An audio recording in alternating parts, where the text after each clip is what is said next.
do. Hey, howdy doody. I am Loki, and with me as always is Chris, and we are now going to be reading Hello, hello. a story that everyone should know everyone should be aware of by now, called Kevin in a Big Rig. But Chris, Yes, by but the way, first let us say Happy Friday the 13th. oh yes, happy Friday the 13th, the day before fucking Valentine's Day, where Yes. we're gonna finish. We're going to Yeah. not finish. Uh, Desire Bros. No, not yet, because we Going, had to work up to that again. yes. But tomorrow we'll be reading, I think, Bonzi the Sad Clown, because depression works well on Valentine's Day. Yes. Yes, because fuck Valentine's Day. Fuck it. If you're single, you can do whatever the fuck you want. So fuck yeah. Yes. But either way, today we're going to be reading the story everyone should know and love from the r slash that or the subreddit that I truly love, r slash stories about Kevin. This story is by Strong Bad Jr. and this is part one of the Kevin and the Big Rig saga, called Kevin Violates Parole. If you know the rest of this Now, story, have fun. yes, but until then, for those that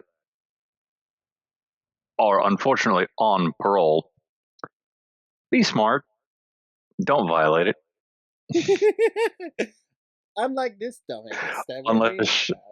yeah, unless you have a truly good reason for Oh it, yeah. and not just, oh, I was hungry, so I wanted to run to the local pizza place, for a quick slice. No. Well, shall we begin, my good sir?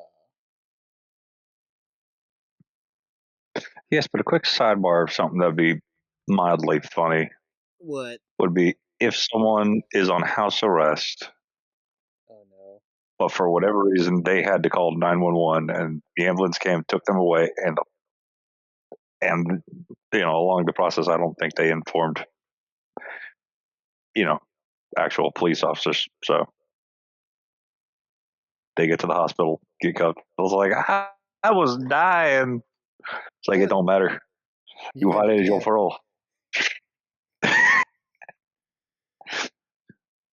I think they have medical Then it's just, exemptions for that stuff. uh, I think.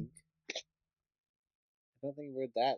we I would think like to think, yeah. but unfortunately, for those who are labeled as criminals in society, they often don't get such privileges. Yeah. So shall we begin? This is getting weirder and weirder the more we talk about this. But that's what makes it fun. Yeah. So let's begin with the story Yes. title I already read. So Chris. Yep. Starting from the top. Starting from the top. 3, 2, 1. Tuba. A few years ago, I was a driver trainer for a large trucking company. Basically, my job was to take the newly minted truck drivers and teach them how to handle themselves in the real world. Sometimes it was easy. Other times it was like teaching a fish to play tennis.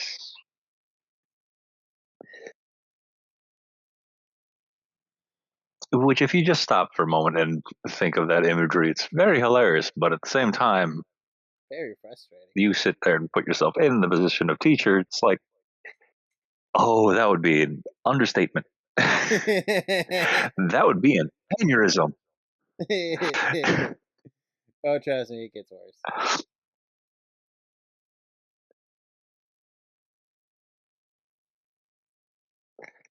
One of my students, the Kevin of the story, was so dense he made a lead brick seem like a feather pillow.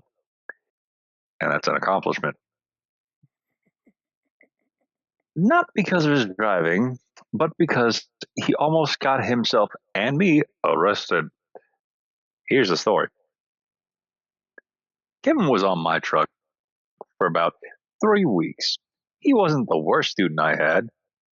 Another Kevin has that honor. Oh, the glorious irony. But he was far from the best. At week 2, we ended up in Salt Lake City, Utah after delivering a load. It was a slow time of year, and the SLC had always been a sparse area for outgoing loads. So I expected to have to wait. I'd have to wait to leave out. Not a big deal. I needed the downtime. Kevin, from out of nowhere, started to seem anxious about something. Oh no. When I asked him why he, why he's so tense, he tells me he needs to get his license changed to his home state.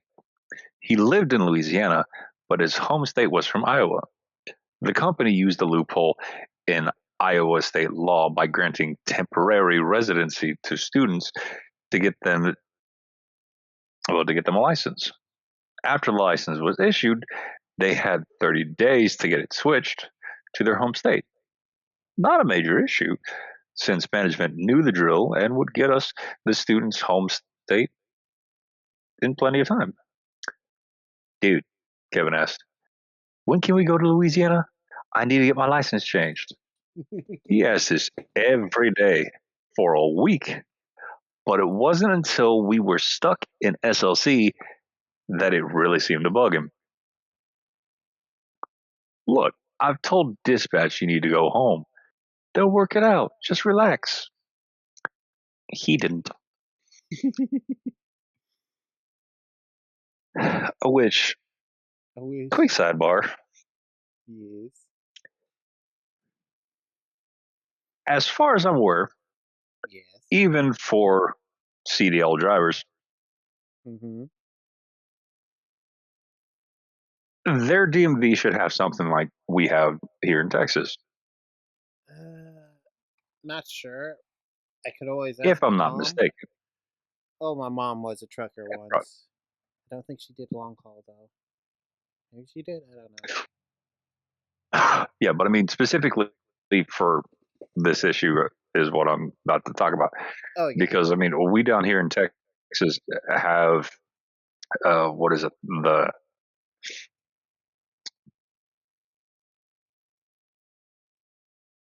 Have an app called TXT, or Texas by Texas, in Mm-hmm. which we can sit there, hop on it, and we can renew our license, renew our tags, so on and so forth, all from the comfort of our phones. Yay! And maybe our sofas and our toilets. Anywhere we'd have the phone in our hands, Yeah.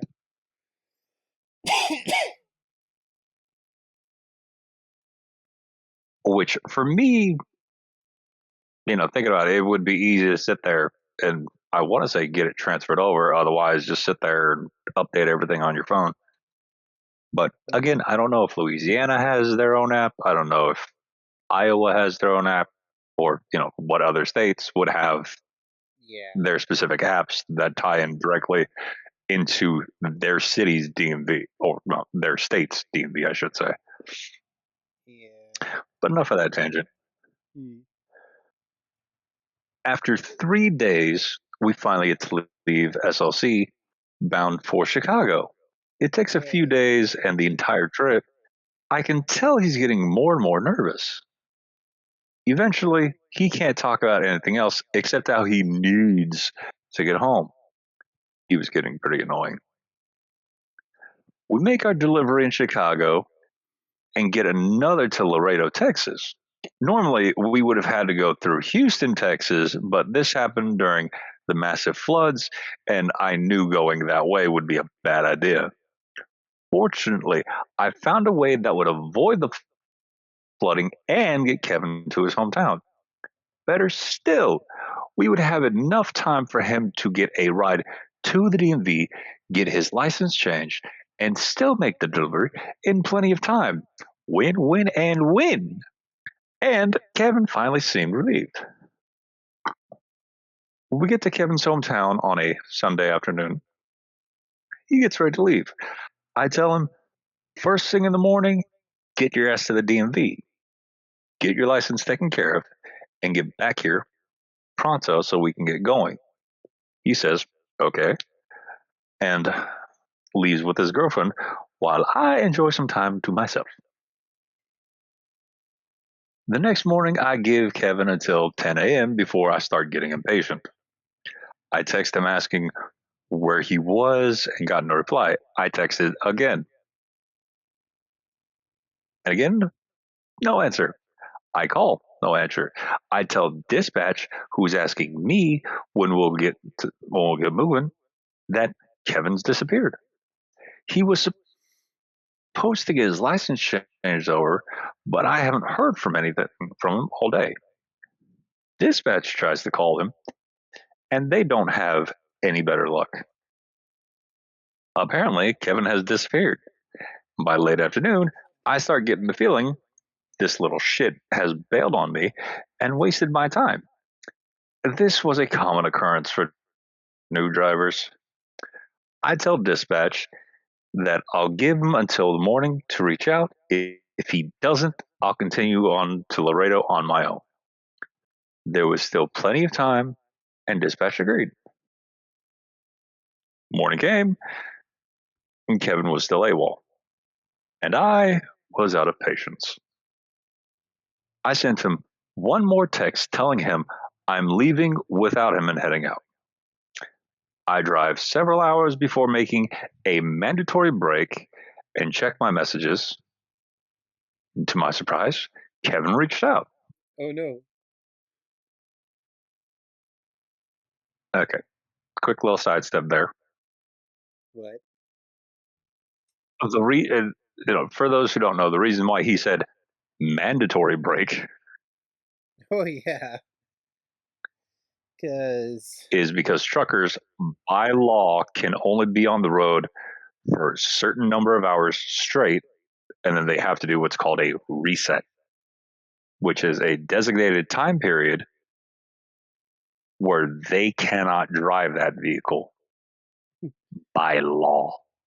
yeah, so they had to find either a truck stop or I think a rest stop or whatever to park because you can't Yeah, park in the middle of anywhere. this Yeah, anywhere where they can. Yeah, legally and anywhere where they safely. can safely get off and out of the way. And I know I've seen them crashing at in the parking lots of like various stores. Or Walmart's. Yes, Anywho, yes. Just a little tidbit there for those who may not know. yeah.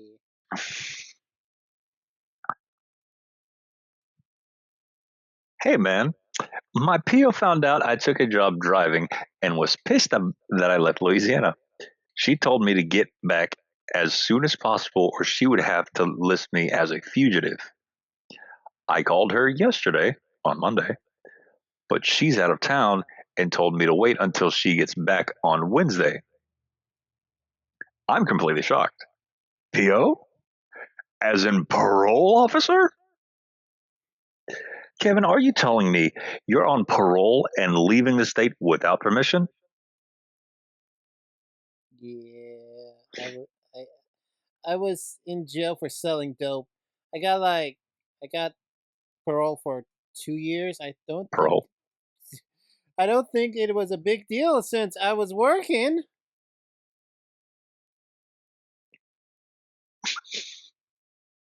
I find this funny because this is exactly how I'd want to respond right now.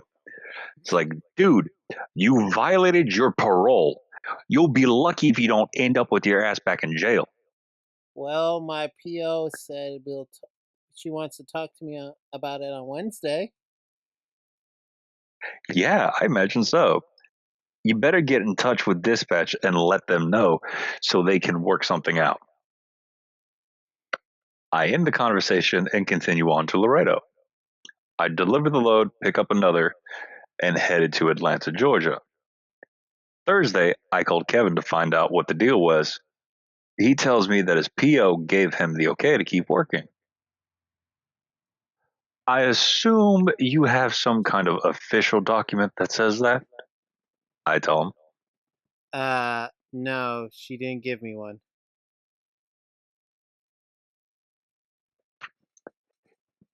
Then you better get one because there's no way in hell I'm leaving the state with you unless I have something from the state saying it's okay.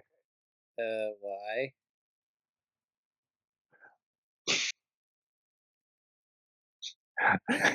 Again, another moment of how I would respond.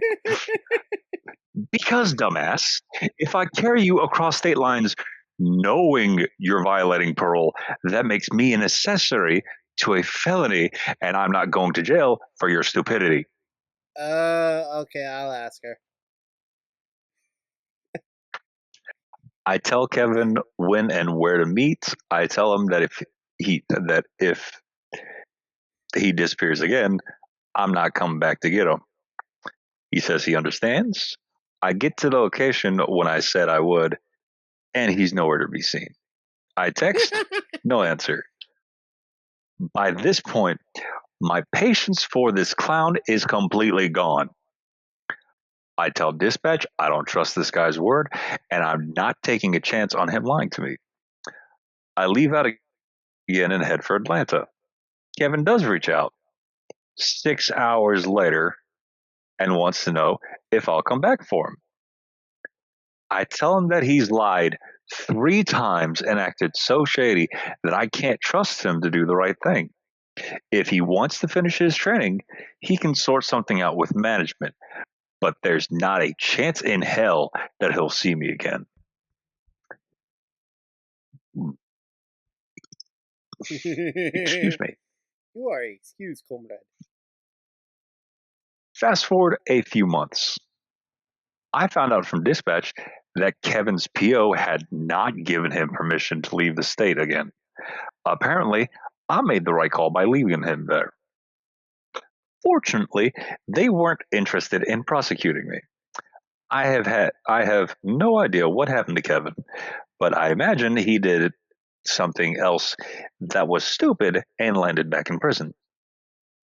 And for me, I took a break from training after the whole debacle. This Kevin wasn't the only one I had during my time as a trainer, and he definitely wasn't the worst. But for dragging me into his parole violation, he is firmly in the top 10.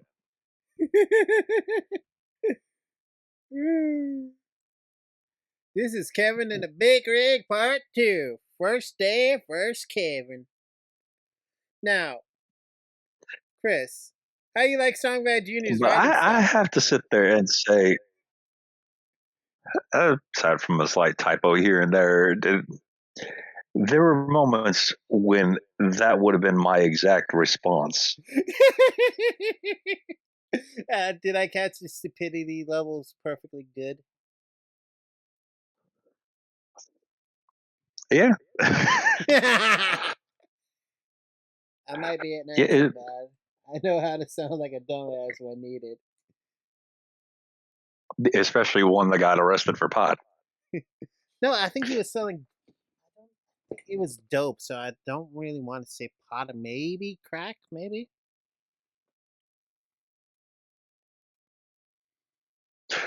But you forget dope is also another term for pot. Oh yeah. See, there you go. There's my brain going crazy again. Ain't that right, Owen? Right now, I have a tiny dog in my lap. For You're those who don't know, I'm you're the smart one in. taking the gummies. Okay, I'm smart in other ways. Okay, I'm not the smartest man, but I am smart in other ways. My brain works okay.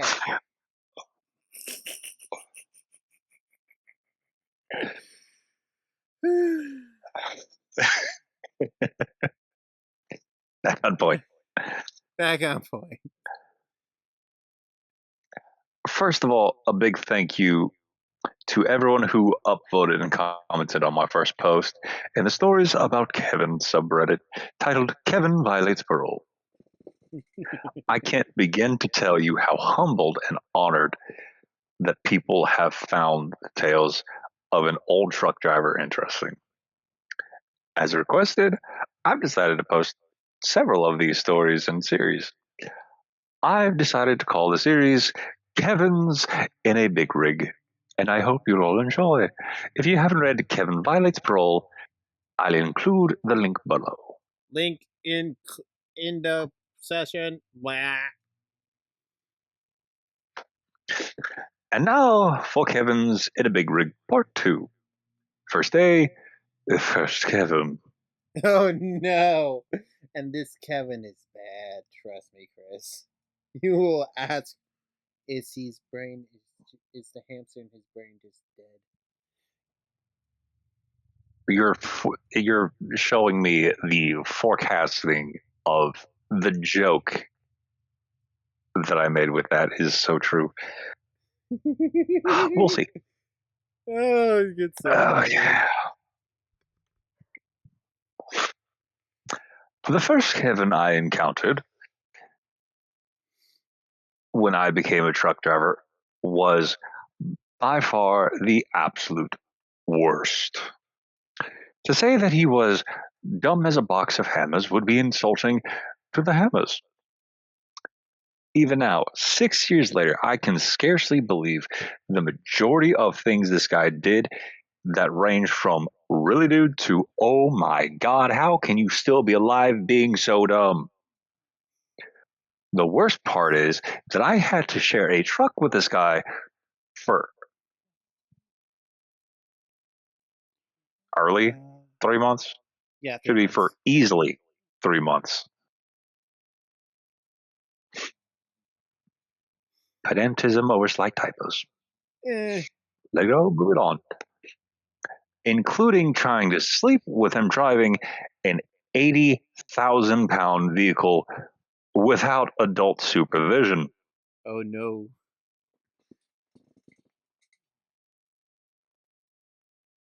Now, whenever you have to sit there and include that phrase in a sentence without adult supervision, It's gonna be it's usually great. one of two things. It's either you're dealing with someone who cannot be trusted with responsibility by themselves, or you're dealing with a group of idiots and buffoons that were left without the responsible individual and proceeded to do tomfoolery and buffoonery, as most men do whenever they get together, with the exception of the responsible one. And to give you a good forecast to this, yes. Not to mention, we all know those friends Oh yeah. that when they get together, somebody is either recording everything or you have the one person that's telling people not to record everything, Yes. especially if you grew up in the 90s. Yes. Because if you grew up in the 90s, more than likely that involves some level of felony. Oh yeah. But that's why we're thankful. We didn't have cameras. On our phones. Otherwise, we'd be in trouble. Or in the 80s. But that's what made the 90s so fun. Yeah. Oh.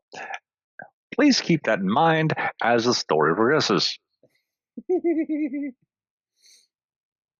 When I met this Kevin, I'll refer to him as FK for First Kevin.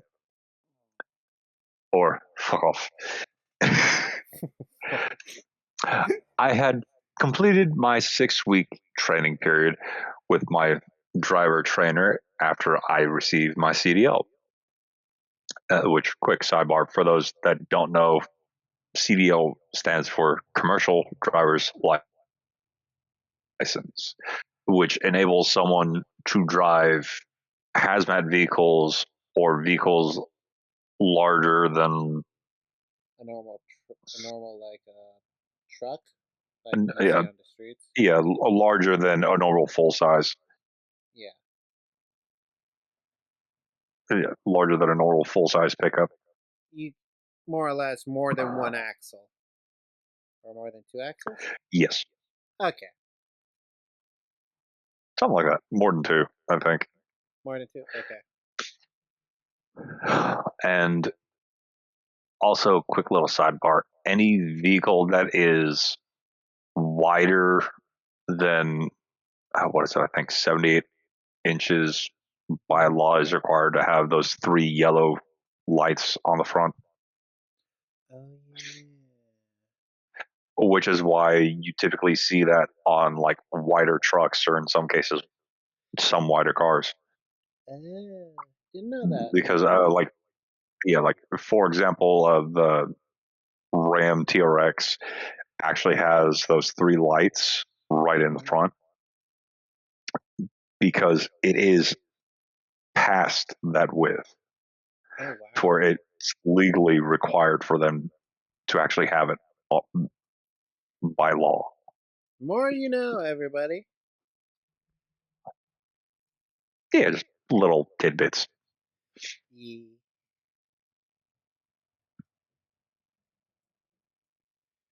Back to the story. The standard policy, yes, the standard policy of the company was to pair two drivers who lived relatively close to one another so that both drivers could take home time at the same time. We typically stayed on the road for weeks, sometimes months at a time, working consistently. Unfortunately for me, FK was the driver that lived closest to me at the time who had no co driver at the time. Oh I wonder no. why. So I get paired with FK on the first day. I could feel the stupid vibes pouring off of him. I was born and raised in the southeastern US, and even to me, calling this guy white trash would be an understatement.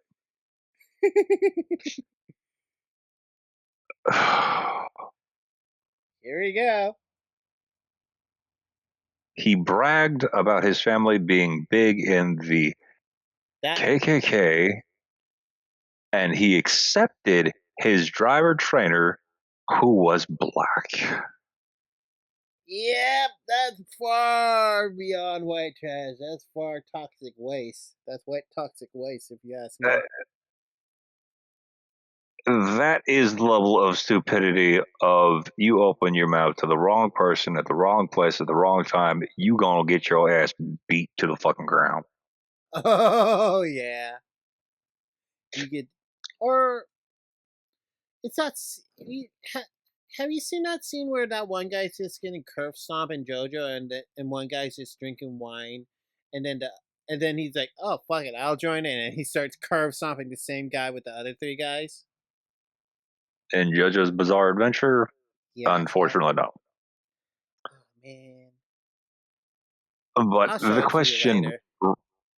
yeah, the question before us is knowing the friends we know, how would they react Kick to him in the someone neck. sitting there saying that to them? Uh, good swift punch to the chest and maybe a snap of the neck.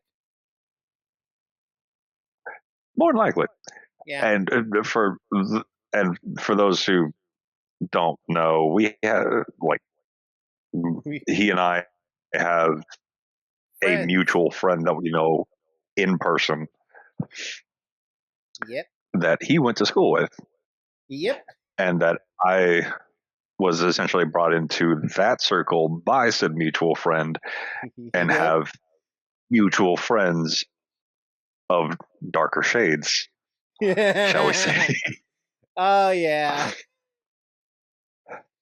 One of which can certainly sit there and say off the cuff kind of things that it makes you that occasionally makes you just want to kind of smack him upside the head. Yeah, but it's fun to break his brain at times. Yeah, especially when you sit there and go like, "Where's my money?"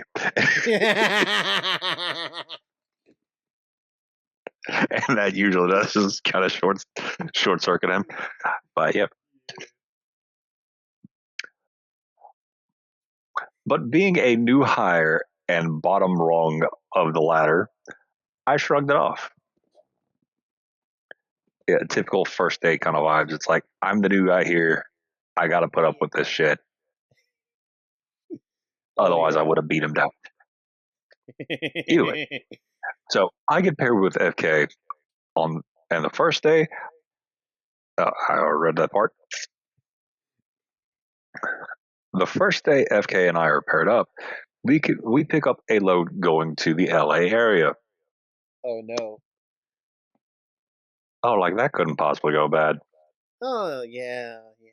But I think this is before all that. FK, Oh yeah,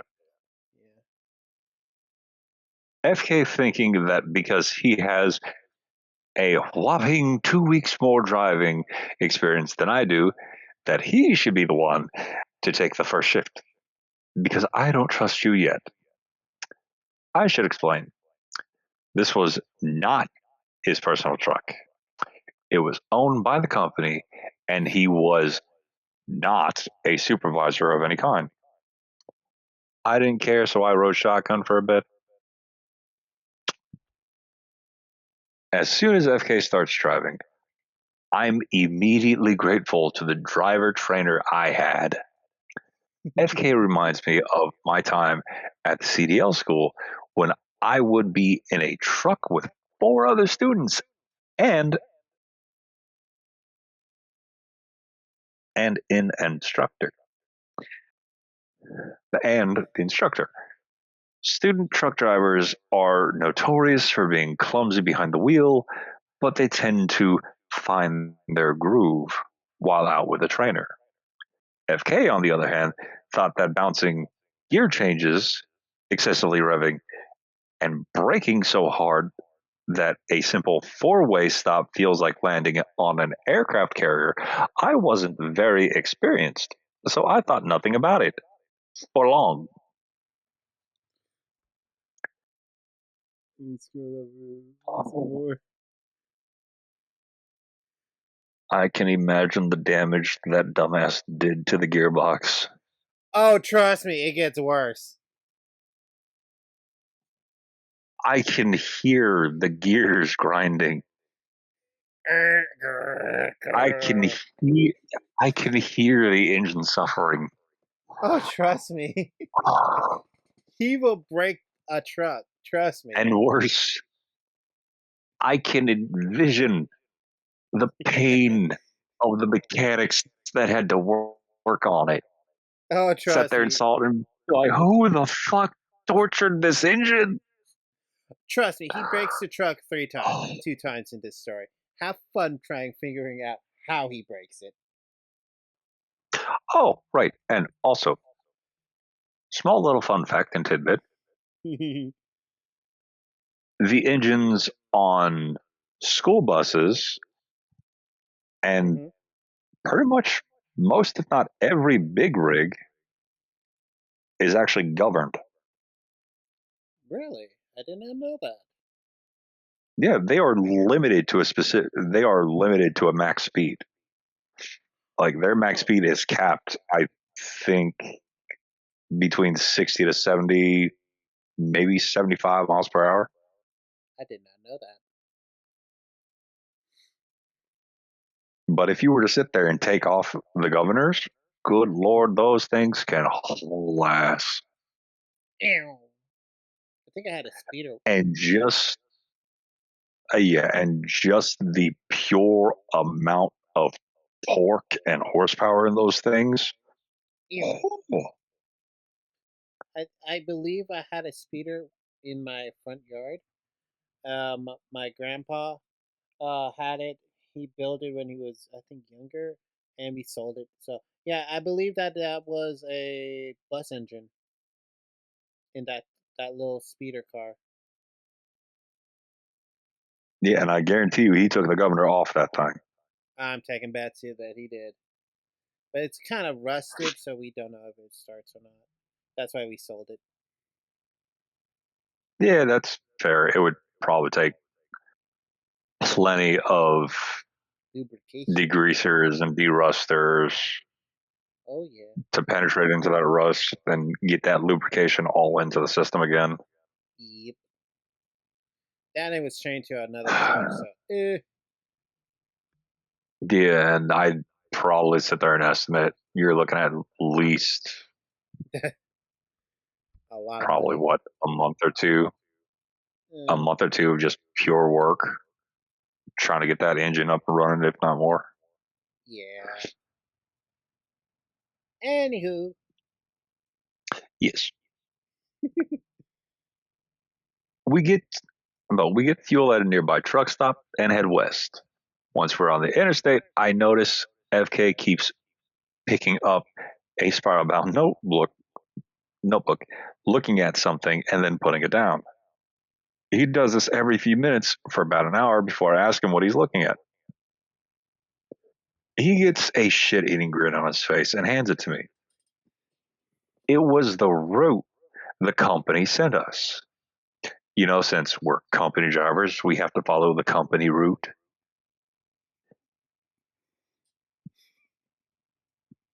Okay, so why do you keep looking at it? The next turnoff is at least 200 miles away. yeah, but I keep forgetting. Note that FK had a perfectly good truck specific GPS in the truck, and the route was programmed in. You programmed the GPS, right? I ask. Just follow that. It's telling you the same thing as your notes. He mumbles something about how it's so important that we follow The the company company route roots. or we'd get written up. And he was going to do everything right and blah, blah, blah. I just let it go. So we're still going down the interstate. He's driving and religiously checking his precious notebook every 5 minutes. It's around rush hour, and we're in a fairly large populated area. I start seeing signs of the road construction, and traffic is beginning to stack up. But he's still looking at his notebook and not slowing down. Oh, this is those moments when you see those videos. Boom. Pretty much. Somehow they survived this. Traffic. Uh, Traffic is quickly becoming bumper to bumper, and he still hasn't seemed to notice. It's then that I see the issue. The two left lanes are closed due to construction. He is driving in the center left lane of a 4-lane section of the interstate. The far left lane is already closed, and the center left, the lane we are currently in, is about to close in less than a mile.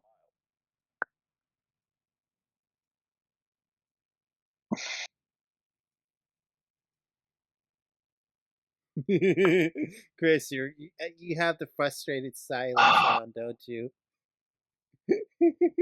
Yeah, yeah, of just centering myself and just like, if it's about to close in less than a damn mile, he's not paying attention. That's either going to go one of two ways. He's either going to cause an accident or blow straight into the construction zone. And either way, you're gonna hurt someone. And he's still reading his Or notebook, drives up to the point where the orange barrels mark the start of the lane closures. Dude, get over. I tell him and instinctively check the passenger side mirror for traffic. It's then that I notice the other semi hauling ass up on our right side. Oh, fucking course he does. He looks up, sees the barrels, and no signal, no mirror check, just merges right. Whoa, whoa, whoa! I yell just as the other truck blows past, ramming down on the air horn. I briefly glimpse the other driver's face, and he is pissed. Not that I blame him. FK looks sheepish and starts mumbling something about idiot drivers. Has he looked in a damn mirror? But at the time, I'm still trying to keep from going into a full on heart attack. I stay up front until we are clear of the construction zone and then climb back in the bunk and get some rest. Emphasis on try. I had to drive the night shift and I knew better than to drive without sleep. His less than expert truck handling did not help the matters. A few hours, I wake up to the sound of air brakes releasing. I hear FK yelling he's out of time to drive and I need to take over. I pull my boots on, sign in as the active driver to the truck's electronic log terminal, and settle into the driver's seat. It's at that point I look out through the windshield and see something odd. Now, real quick, right there, where he sits there and says that he's out of time to drive, Yep. that was going off of what we were talking about earlier. How with truck drivers, they have a set amount of time they can legally drive that semi. Yep. Yeah. And that's why they would occasionally they would have the two drivers Yep. so that one can actually sit there and switch out. Yep. So so that can sign it as the active driver and the other one can swap in and sign in as that active driver and now they're on the clock. Yep. Up to the point where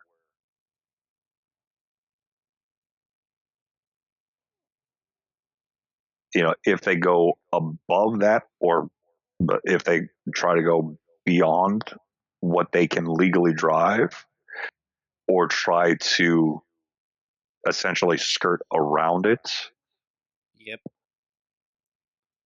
They can that get in is not big just trouble. because at that point it becomes a crime, honestly. Yep. Oh yeah. If their employers force them to drive beyond their time, Oh, then safety the will. company can yeah, Oh yeah. then the company can actually sit there and face legal repercussions Oh yeah. So, wanna know where they from stopped at? not only the drive. I unfortunately see that,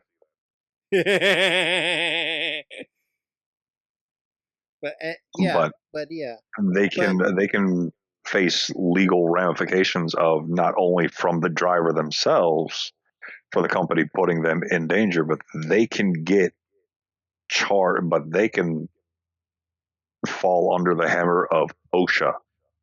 oh yeah, And OSHA doesn't for those play. who, yeah, for For those who aren't in the have never states. been in the position of being in a job field that requires OSHA compliance, and I mean to the strictest letter, Oh yeah,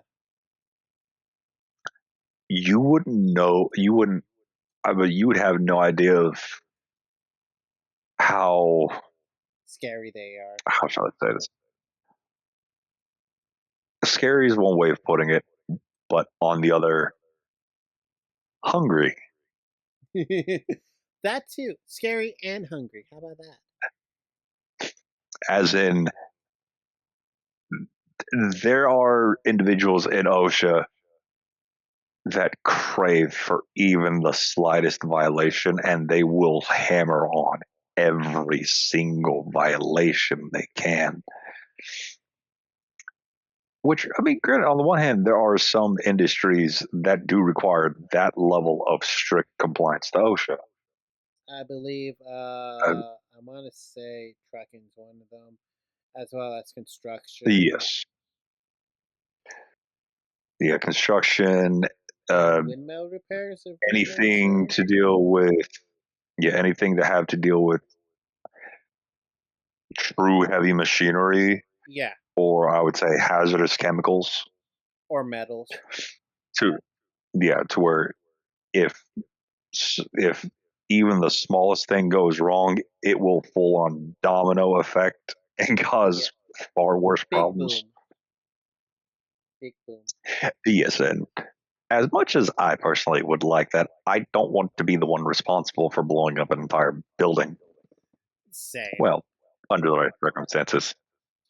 Well, here's the thing: if you're asked to cause to ignite a demolition thing, and it's all legal and all OSHA regulated, then I'll be like, yeah, let's make it go Yes, boom.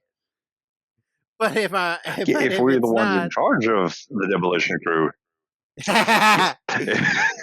It's all it's about yet. time, place, and situations. But yes,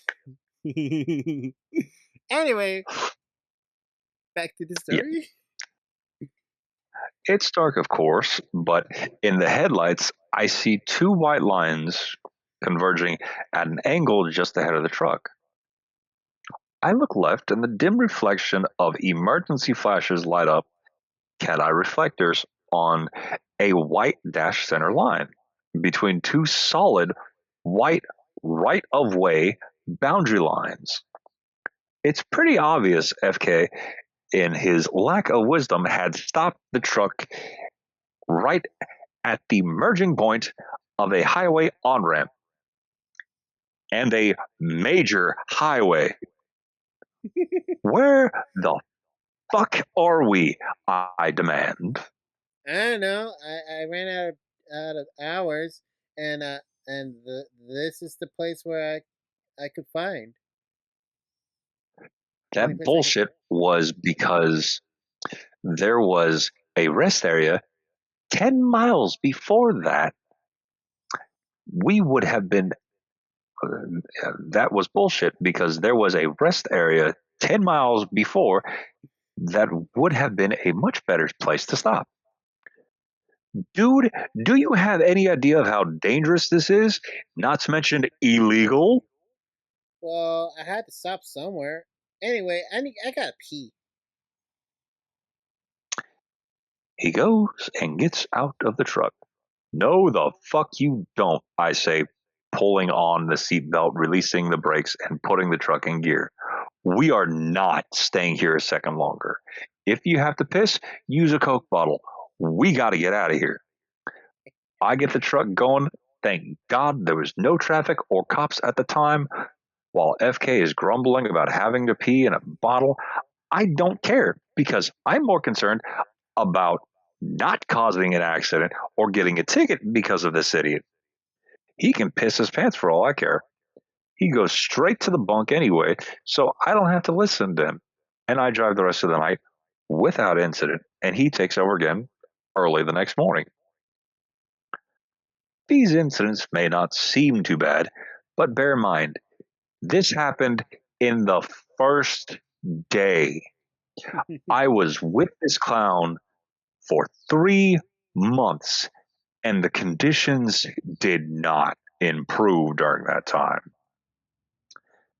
As promised, this will become a series of FK, and FK will be the star of the first few posts. Stay tuned for more Kevin in a Big Rig Stories. Thanks for reading. We're just gonna. So, how you like First Kevin? I'm surprised that moron is not dead or in jail. uh, Part The 3 fact all of that Frozen. happened on the first Oh, day. yeah. Oh, yeah. On the first day, and this poor sad soul was trapped with this level of stupidity, idiocy, and moronic buffoonery Oh, that is yeah. so far removed from being the fun, Reality. kooky, quirky buffoon. that Oh everyone yeah, sits there and loves as the proper class clown. yeah, To the point being, this is the idiot that's so stupid he puts everyone else in danger. yeah. Well, Why this is he was Kevin. allowed a driver's license is beyond me. Oh, trust me, it's gonna be a whole kit and caboodle when you find at the end of this at the end of this story because they summoned the vengeance. They summoned the wrath of OSHA. I think, or I I would think. hope and pray they do, and he gets slammed and hit with all the fines. Oh, trust me, it's funny. This is Kevin. This is part 3 now. Frozen. Yes, but real quick, for those who don't understand, when you have a CDL, Oh yeah. you are held to a higher understanding of road laws Oh yeah.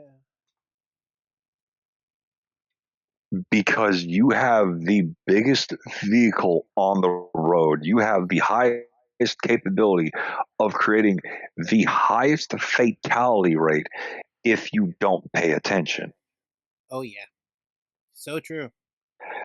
They're like tanks And for those without of the armor plating. yeah, yeah, and for those of us who grew up in the 90s and early 2000s, Oh no. those big rigs have a special place in our traumatic memories Are with a you little talking about? series called Final Destination Oh for a yeah. number of reasons and a litany of examples Oh across yeah. every single movie. Oh yeah. They made another one. Did you know that? I was aware of the new one. Have I seen it? No, Will you? probably not. I think they went more on the horror comedy side, if memory serves me correctly, but I don't Yeah, either way, again, for those of us, like I said, for those of us who grew up in the 90s watching even one of the Final Destination movies, know. Oh yeah. we are somewhat traumatized when we are sitting there driving behind a big rig Hauling that ass. either has, yeah, Bar. that one is hauling ass, or two, hauling rebar, Or or logs. wooden logs. Yeah. And for those watching who are questioning why would we, I'm not Watch going the to movies. ruin the surprise. Just Exactly. watch the I'm not movies. going Just to watch the ruin the movies. surprise. Watch people. Go watch them Watch people. yourselves. Watch them yourself. Yeah. I think the CGI works still, or some of the CGI effects are still standable. I think they use practical effects in the first couple. Yes, and for those who yes, and for those of you who don't know the movie series and don't know the plot line, go watch the movie. Yeah, You'll watch it. enjoy it. Yeah, yeah, enjoy it. All that blood. You're spoiling things. Oh, really? I'm sorry. Forget what I said. Freddy Fetch Jr. Where? It's funner to let them go in blind. Now they're expecting the blood. How? Oh. But how there will be blood? Watch the movie and then you'll know. Anyway, part Yes, 3. back on point. Back on point. Yes. Hello, everyone. Thanks again for everyone for the upvotes, support, and the encouragement you've shown me with the first two installments of Kevin's in a Big Rig series. When I first decided to share these stories here on Reddit, I would have never imagined that an old trucker's tales would be so well received. So many of you have left the comments asking for more of these stories, and I'm not one who likes to disappoint. And on that note, on to part 3, Frozen. Dun dun There would be no dun. musical. No, but what about Let It Go? You can start by letting the song go. Hey, oh. Backstory. This following takes place about a month after first Kevin and I were paired up. If you've read part two of the series, then you have some idea of the kinds of Kevin esque things first Kevin was capable of. And you'd probably be right. But what he did this time resulted in what the absolute worst night's sleep of my entire life, and the closest I have ever come to committing legitimate murder.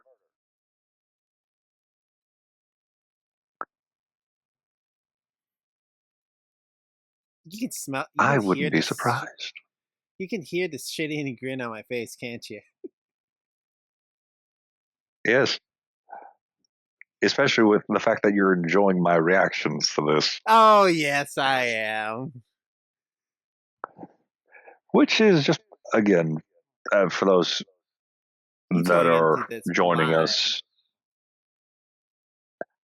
I'm making this a point for this entire series that me and this chucklehead do, that I go into these stories blind Honest so that reactions are I the can give best my honest versions. opinions. Oh yeah. Yes, both honest opinions and reactions. And I'm finding the weirdest shit to throw Because, out. uh, yeah, yeah, but that's because that way I get to enjoy the surprise of the stories much as anyone who's never come across any of these stories do. And for those that have come across the stories, Here, you these. can be in a similar position that he is, and that is just enjoying my honest reaction. Oh yeah, and you can get a clear. Even those moments that even I would sit there and, if I could, reach into the story, grab the character, and strangle them myself. Anyway, back on point. See, my Yes. tiny dog in my lap is agreeing with me. Back on point. And by this point, I already had. Oh, will you stop doing that? I already had first Kevin pegged for what he was, an incompetent buffoon who shouldn't be allowed near a soapbox car, let alone an 18-wheeler. But worse, in his obviously demented mind, he thought he was the absolute top dog of the trucking world.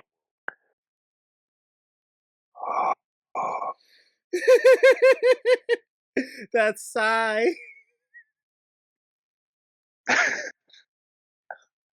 Yeah, the deep exasperation And the of wanting my of. sanity. Oh, you be glad that you're just reading about him. You're not like in the truck with him. Oh yeah, I'm not the one being the victim in these stories. Yeah, hindsight is 2020, people. And that right, Odie? Yep. Yeah, that's right. You get this shit snuggled up and keep my arms nice and toasty for some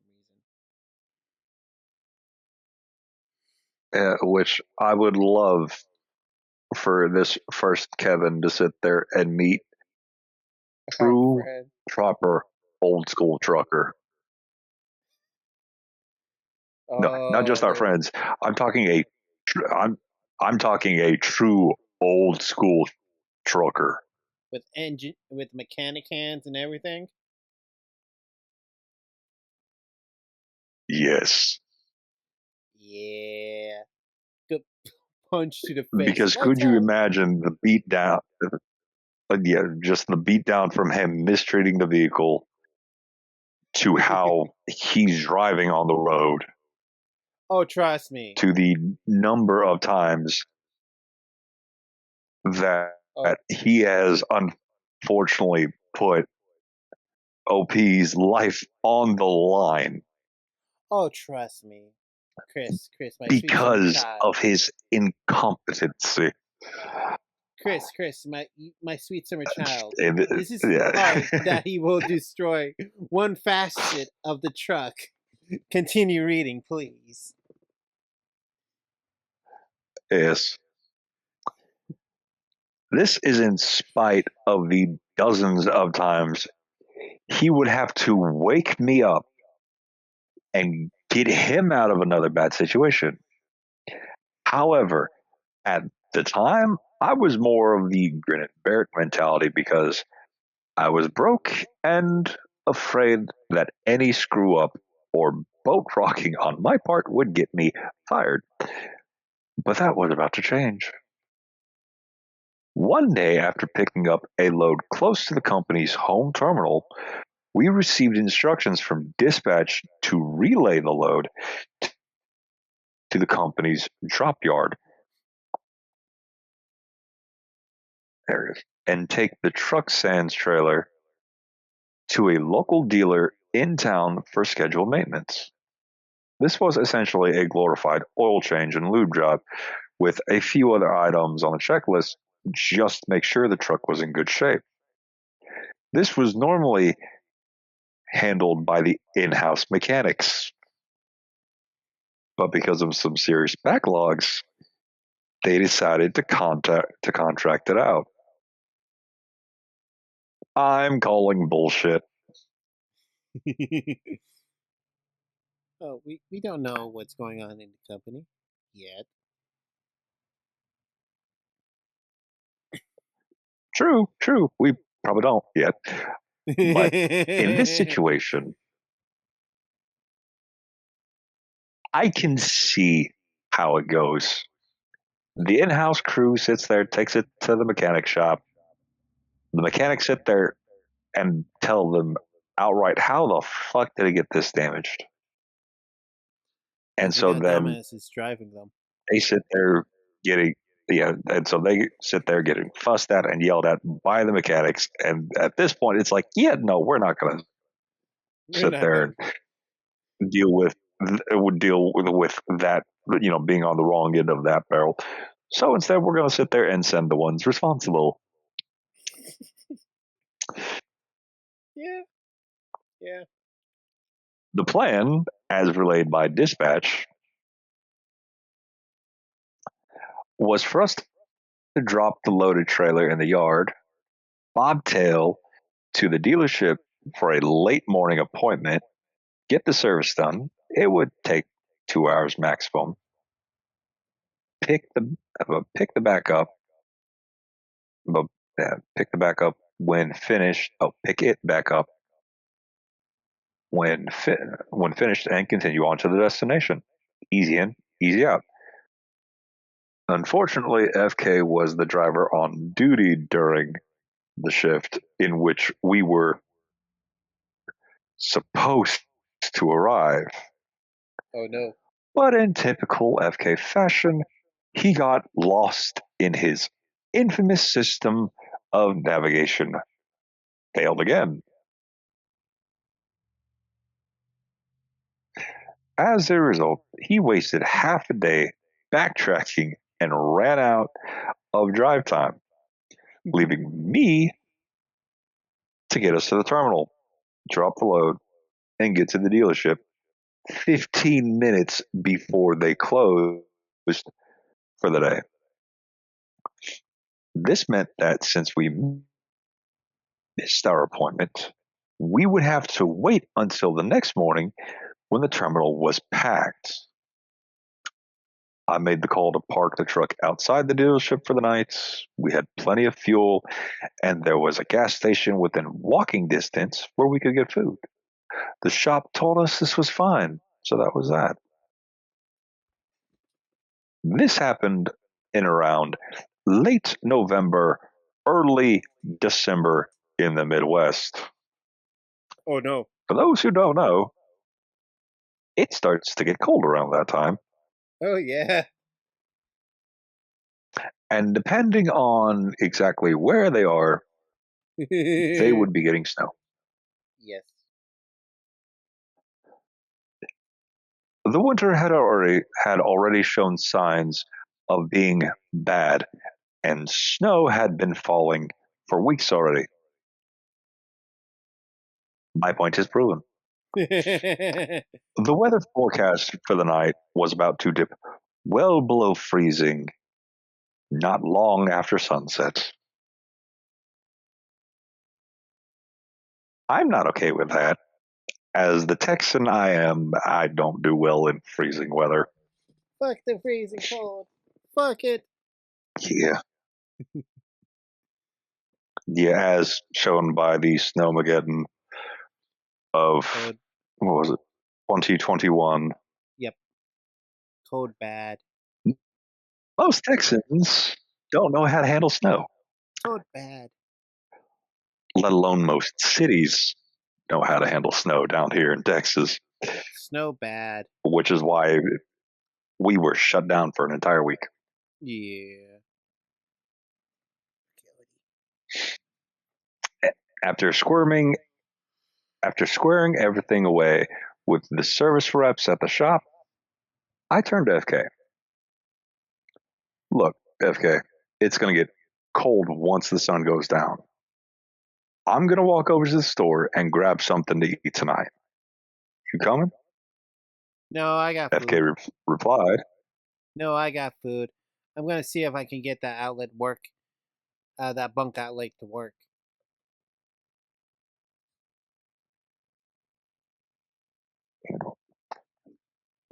For a few days, he had been complaining that one of the 12-volt outlets in the bunk section of the cab wasn't working.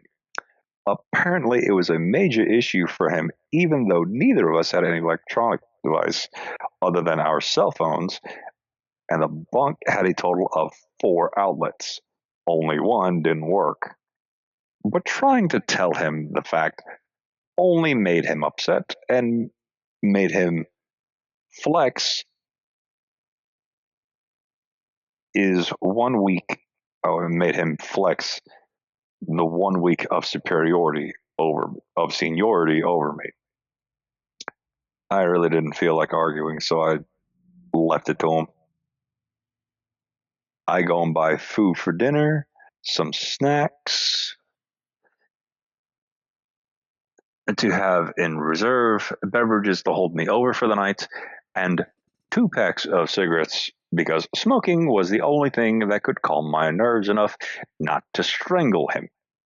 But not to strangle him each time he had to wake me up to help him navigate.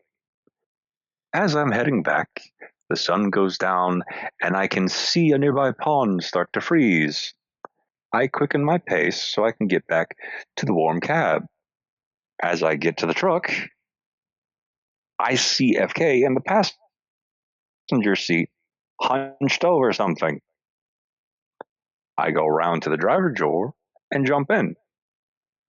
For those who don't know, trucks meant for long haul operations have very thick insulation to hold in heat for a very long time. This came in handy since that truck had an idle limiting system that wouldn't allow the engine to run for long periods of time sitting at idle.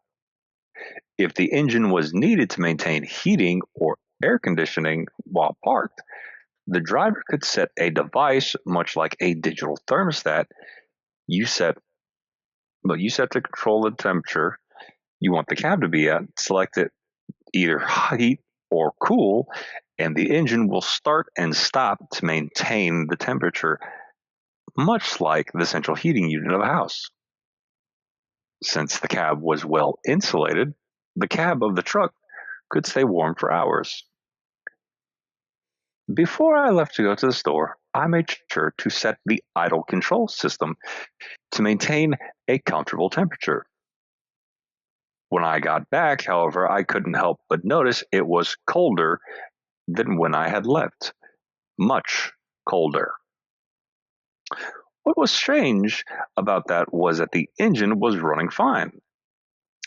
Normally, but naturally, I checked the temperature controls on the dash, and they were set to full heat and fan. And that's when it hit me.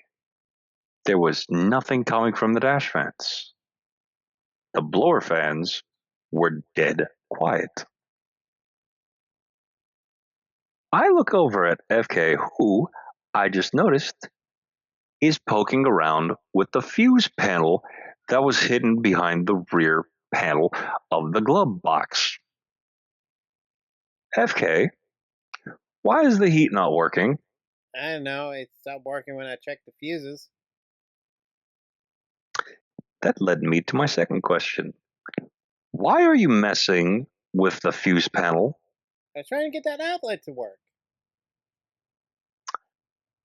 As many as you may know, most vehicles have fuse/relay panels.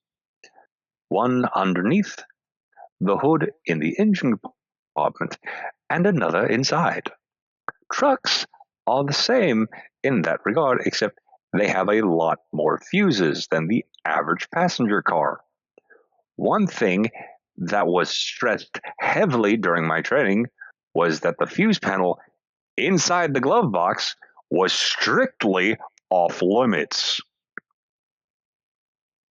This because if someone goes about carelessly pulling fuses looking for a bad one without disconnecting the power, it could cause a surge through the panel and short out other circuits.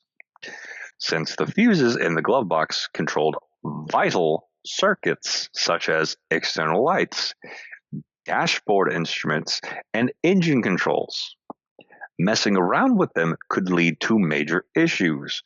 Also, the dash blower motor circuit was also fused in the same panel. NFK had been messing with it. It's hard to remember what I was feeling at the time. Anger, panic, homicidal rage, all of the above. Oh fuck, I exclaimed as I jumped into the bunk area. I checked the thermostat and it's showing 58 degrees Fahrenheit, or for those who use Celsius, 14.4 degrees Celsius, when it was set to 73 degrees Fahrenheit, or 22 degrees Celsius. I checked the vents in the bunk heating controls and turned them full heat and full fan, but sadly, nothing. We were in a truck with no heat and near freezing conditions. To make matters worse, the shop at which we were parked at was already closed. We were in trouble. Now, I will say, thankfully, this does not involve that idiot driving the truck over the frozen pond. It gets Thankfully. worse. And thankfully, not that worse Mm, in comparison, because if that idiot got in the driver's seat and drove over the fucking frozen ice, more than likely that truck would have weighed more than the ice could handle and would have fell through. Then we would have seen OP kill FK. you might But get a bit alas, closer to that further on, if I do say so myself. I grabbed the truck's computer and sent an urgent message to dispatch telling them that our heater isn't working and the temperature outside is dropping fast. FK is still mumbling about the outlet. Will you forget about that goddamn outlet? The goddamn outlet? We have no heat. Don't you understand that? He said something, but the computer signaled an incoming message. Truck I 123, you have access to your truck so we can get, but you have can't. access to your truck so we can't get you a room. I tell dispatch again that the heater isn't working and it's getting colder by the minute. But they said company policy meant we had to stay in the truck. We were screwed. I turn to FK and say, close that fucking glove box and don't think about opening it again. At this point, even he realized he screwed up royally. We were stuck in a cold truck for the night. Neither of us had enough money to afford a hotel room, and short of starting a bonfire inside the truck, we were in for a cold, cold night. I mean, one could argue there was the option of huddling, but Would that would you probably want wouldn't it? have gone well. Yeah, you don't want stupid coming off of Kevin and landing on you. Yeah, nah, because if I was in that situation and that happened, my arms would slowly gravitate towards his neck Yeah. and hopefully bring him to the point of never waking up again. How did your co-driver die? Oh, he died passed out in his sleep. He fucked with the glove box and it got too cold for him. Yeah. Okay. What the I fuck? quickly eat my dinner and stow my food away.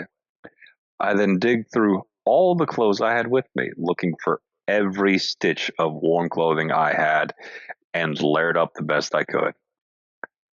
I ended up wearing two long sleeve t shirts, a pullover hoodie, and, and a Carhartt jacket with two pairs of jeans, two pairs of socks, heavy duty work boots, and two pairs of jersey work gloves with a fleece blanket for cover. That's toasty. Not toasty enough. Sadly. The entire night, I don't think I slept for 2 consecutive hours, despite wearing what felt like a week's worth of clothes all at once. The cold air still permeated through. I stayed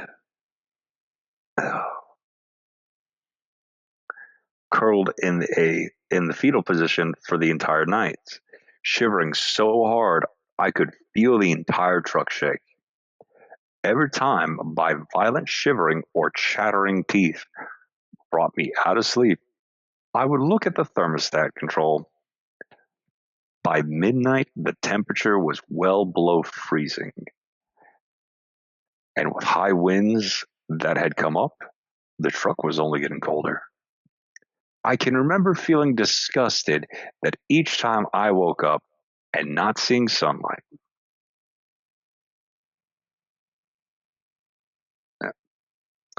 At one point, I honestly believed that I wouldn't survive the night due to hypothermia. Finally, at 6 a.m., I woke up for the last time and decided to go outside.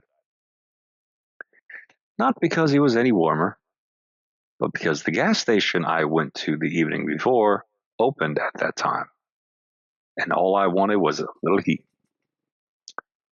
I didn't wake FK. Honestly, I wouldn't have cared if he was dead for the hell his stupid ass just put me through over a power outlet. I walked to the store looking like a vagrant with withdrawal symptoms from shivering so much. When I walked into the store after a long, bitter night, I wanted to cry because the heat felt so nice.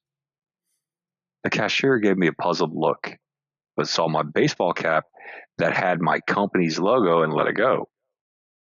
I brought I bought 2 cups of piping hot coffee and a warm breakfast. I took my time savoring every bit of it, since the station had a dining area and wasn't busy, and I really wasn't in any hurry to get back. I sat in the station for about 2 hours before I had to head back. The shop opened at 8, and I wanted to get the truck into that shop and fixed ASAP.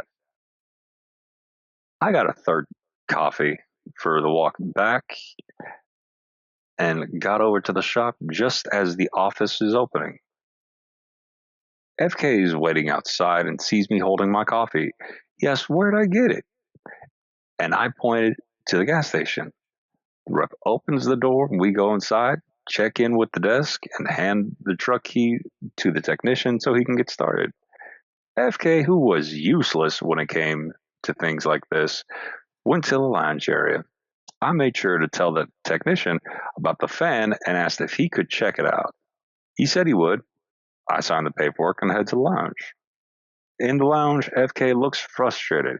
He wanted coffee too, and was disappointed to learn that since the shop had just opened, the office staff hadn't made any in the lounge yet. "Well, walk over to the gas station and get one," I say, trying not to snicker.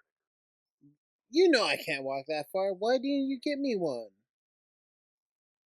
He asked indignantly.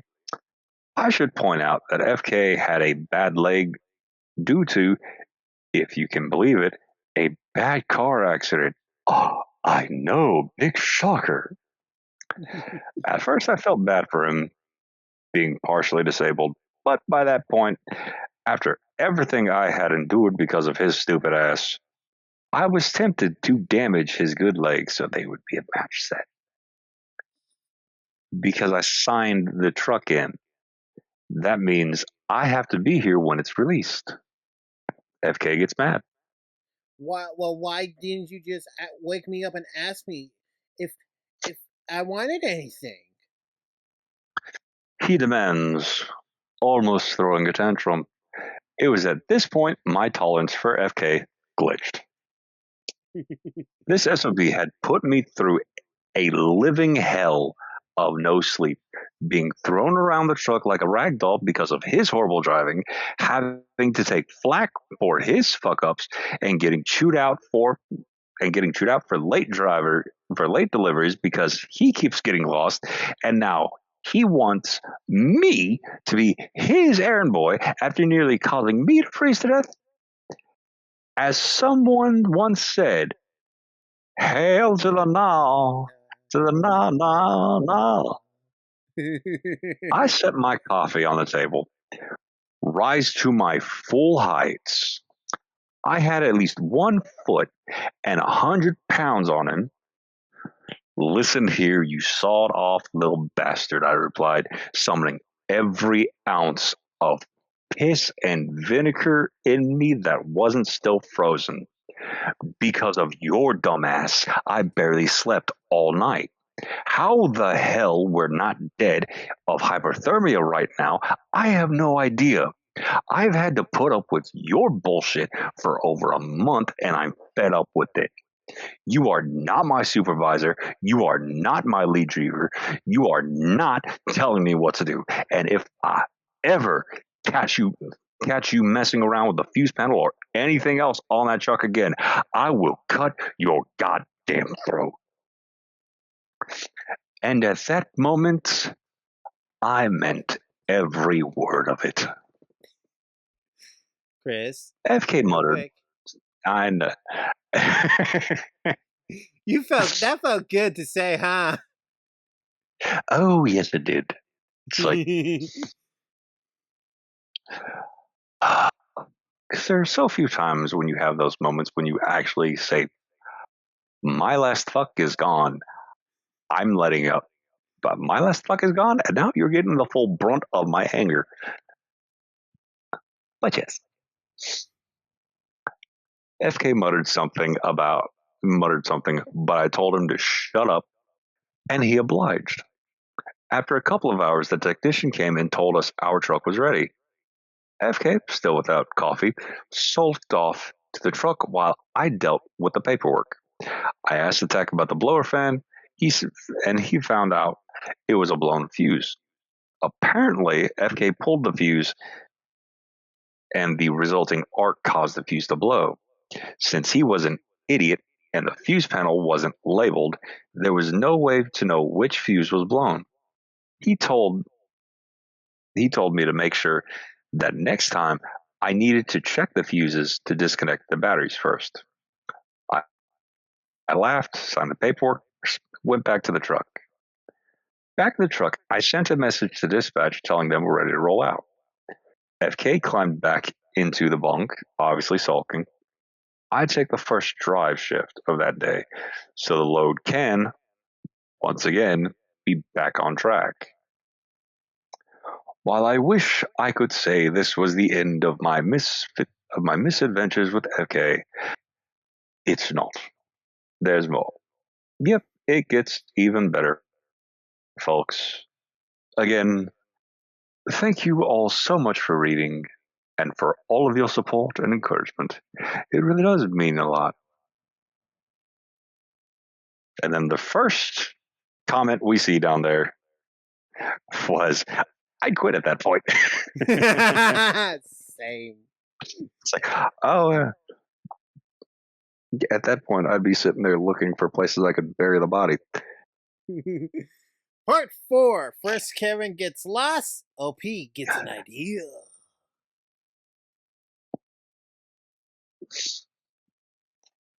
But if you want to go on a Hello, tangent, everyone. right? Okay. Yeah, we'll go ahead and continue. Okay.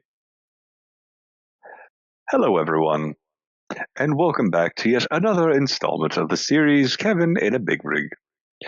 Once again, I'd like to thank everyone who has read my previous episodes and shown more interest and support than I could have ever hoped for. I know a lot of you have been asking questions about First Kevin, about how First Kevin got away with his stupidity and why I didn't do anything about it. I apologize for not answering many of you outright, but I can promise that I fully intend to answer all of your questions in the upcoming post. I can assure you that it will be all worth it. Now, without further ado, on to part 4. First, Kevin gets lost, and OP gets an idea. Backstory! The story takes place a few weeks after the Truxita snafu. While I would like to say that FK learned from his mistakes and tried to do better, it would be more accurate to say that he merely doubled down on his brain-dead antics.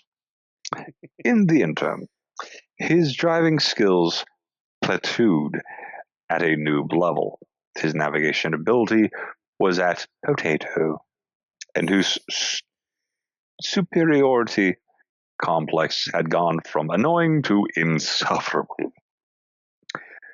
Despite everything, I was still very much a rookie driver, a peon in a very big company, and most importantly, more broke than MC Hammer. I was, yeah, I was afraid that doing anything to rock the boat with management would lead to me getting fired, and further debts, and my truck driving career at an end. To add some perspective to my situation during this, I should mention more about the contract I had in place with the company at the time. In exchange for free training, I had agreed to work for the company for 8 months. If I quit or was terminated for any reason before that contract was fulfilled, I would be liable for over $6,000 in tuition fees. Furthermore, since the company owned the training facility at which I trained, they could refuse to release my CDL school records to any prospective employers unless they bought the contract. Since most reputable employers require proof of completion for a CDL school and were unwilling to make such an investment in a relatively inexperienced driver, I was stuck and pretty much at their mercy. This is the dark truth that so many supercarriers such as Swift, Werner, and CRST will not tell you when they promise you a rewarding career and free training. In short, I was pretty much powerless. But that was about to change, and in some strange way, I have FK to thank for that. Now, quick sidebar here. Yes. One of those reasons, well, for those who want to sit there and get their actual CDL, their actual commercial driver's license, they have to go through a CDL school Mm-hmm. to get their driver's license. And one of the reasons most companies will never touch someone that they cannot verify has completed their CDL school is because it questions in the validity of their CDL, Yep. of if they actually have one or not. It's kind of like And how for security someone that is, yeah, and for someone to drive a big rig or a vehicle that requires that CDL that does Mm-hmm. not have a CDL, that puts that company in the square, but in the position of liability that they don't want. And OSHA. OSHA is one of those reasons. Yeah.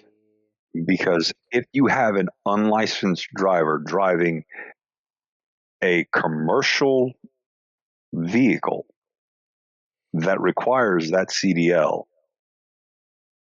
OSHA can and has the full capability to come after the company in its entirety and shut it down. Oh yeah. Like the I mean, wrath of hell, there God. are, yeah, I mean, hell, there are a number of different lawsuits that I think are have been placed or are currently in place at the time we're making this Mm-hmm. because those truck companies hired on someone who didn't have a CDL. Or they hired a cabin. So now they have, yeah, but as far as I've seen, even this Kevin has a CDL. How he got it, I don't know.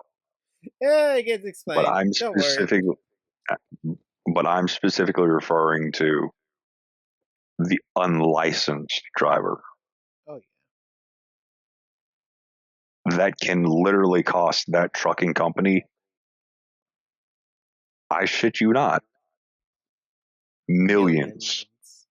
Hey. due to liability issues, Yep.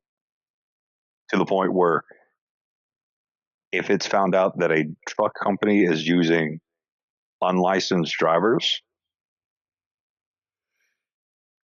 they will be put in so much, they would be hit with a bill so high that the debt that they would be in puts the company in in bankruptcy in perpetuity. Or under. Yeah, or just barely under. But the point is, they'd be hit with such with lawsuits, fines, and bills that the company would be as good as gone. Uh huh. That's one of the Bam. reasons why Mm-hmm. whenever someone is trying to get into a trucking job, every company would sit there and ask for proof of completion of the class. Yep.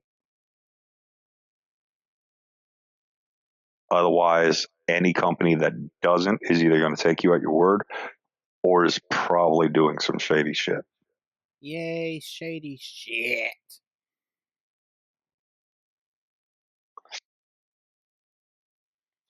But back to the Anywho. story, shall Yes.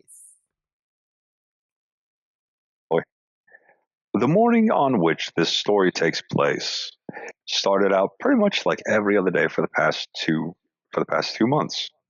FK finished his shift, and me waking up to see what kind of fresh hell of a mess I had to sort out. The day before, we had picked up a load in Pennsylvania, with me doing the initial pickup. I had gotten us just across the state line into Ohio before getting off duty. Just before picking up said load, I had filled the fuel tanks completely and burned maybe a quarter of a tank before going off duty. The next fuel stop was in less than 400 miles, Mm-hmm. and we had more than enough fuel to get there. Again, FK had ended his shift with no clue where we are. No surprise there. A quick look out the window. Oh, we're on the shoulder of a highway. What a completely unexpected and unprecedented development.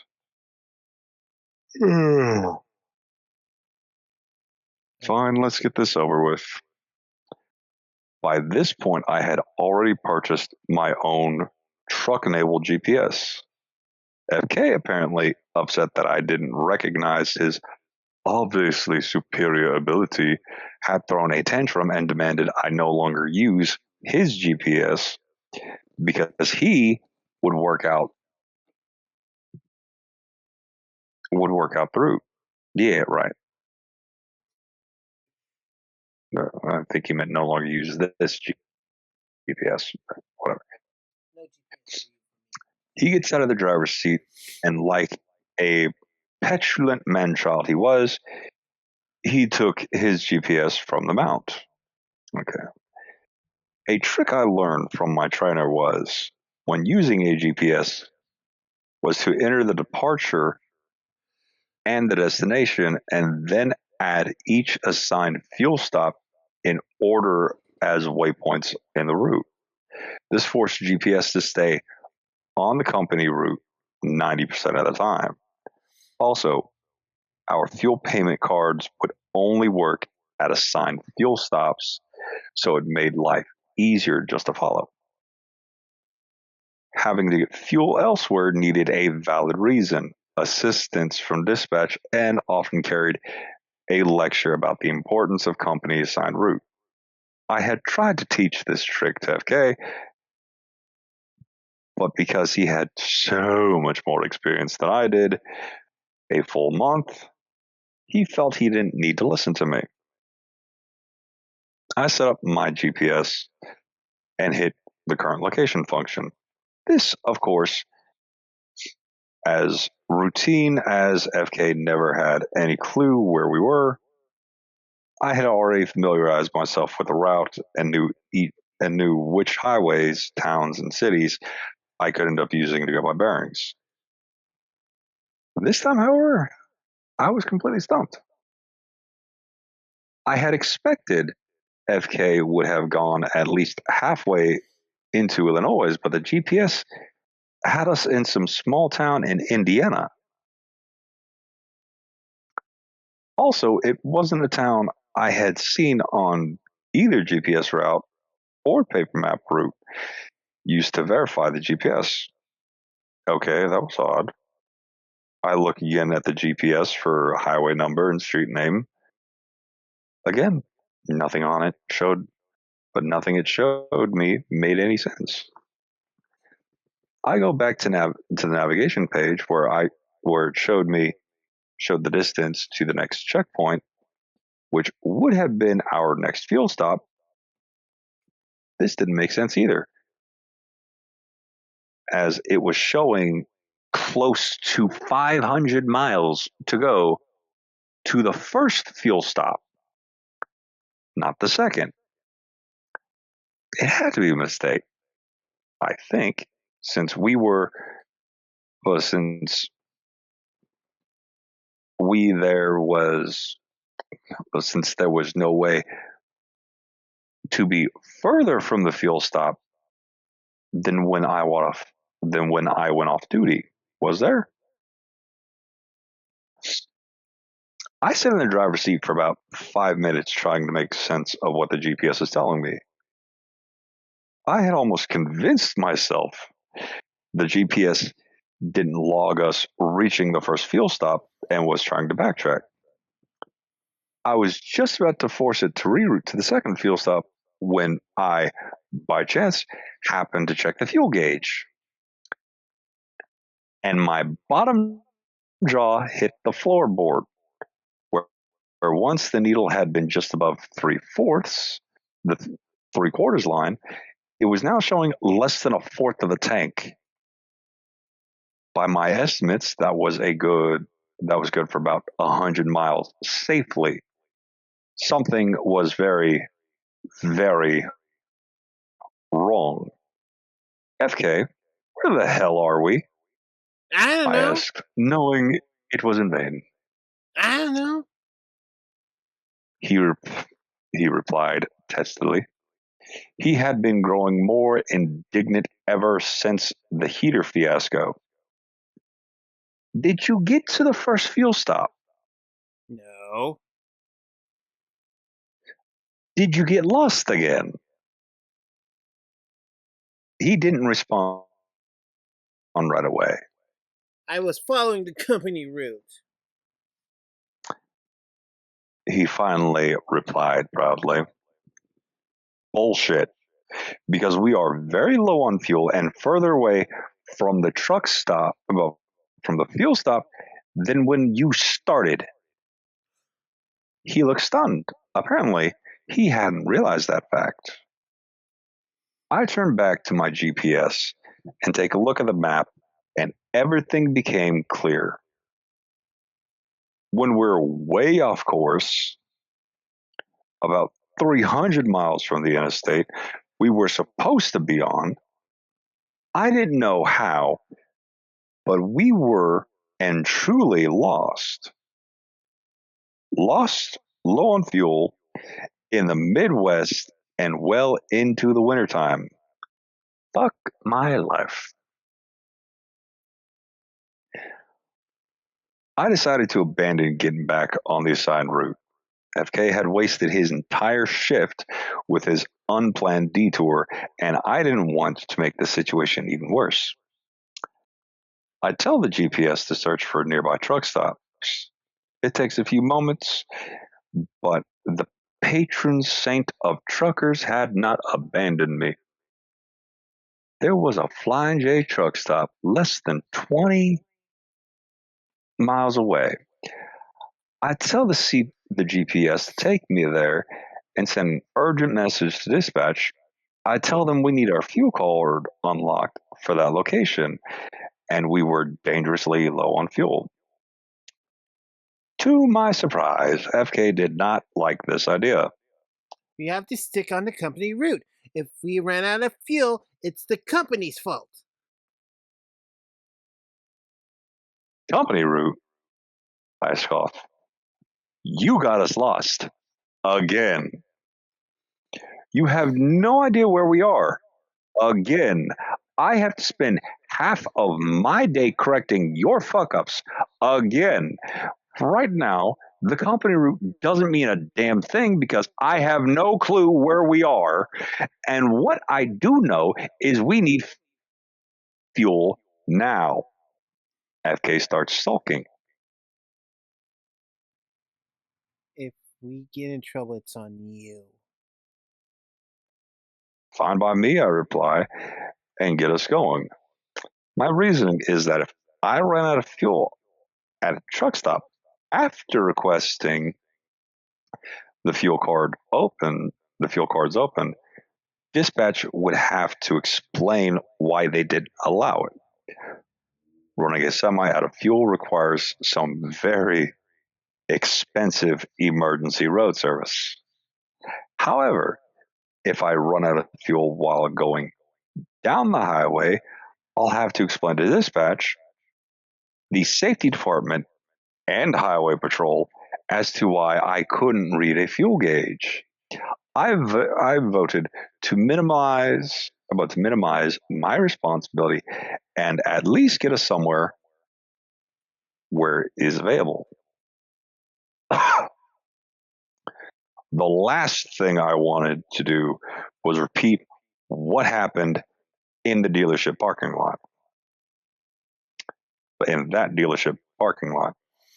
About half an hour later, we get to the truck stop. It was early morning, so several other truckers were already refueling, and we have to wait in line. I checked the computer, and to my surprise, dispatch approved fuel purchase, but was concerned as to how we got so far off course. I replied that I just came on duty and FK was the one who got lost. Again, I didn't expect anything of this since the night shift dispatchers don't handle things like employees disciplining or service records. When the time comes, I top off the tanks, almost 150 gallons of diesel, and try to figure out what I can do to get us back on track. Now, for those who don't realize,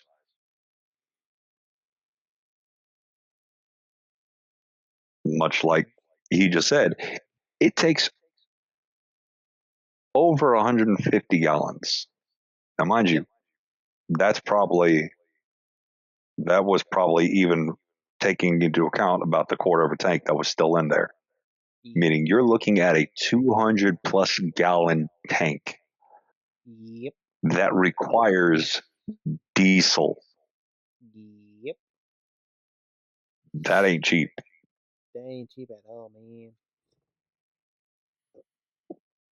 And the reason why is, and the reason why they use a diesel vehicle instead of a gasoline vehicle, power, efficiency, longevity. Yep.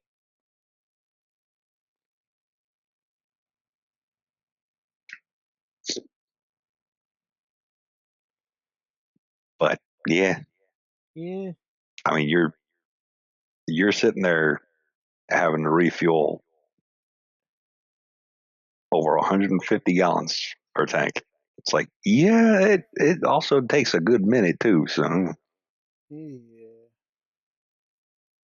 after driving about 5 hours, I finally get us back on course and decide to take my legally required break.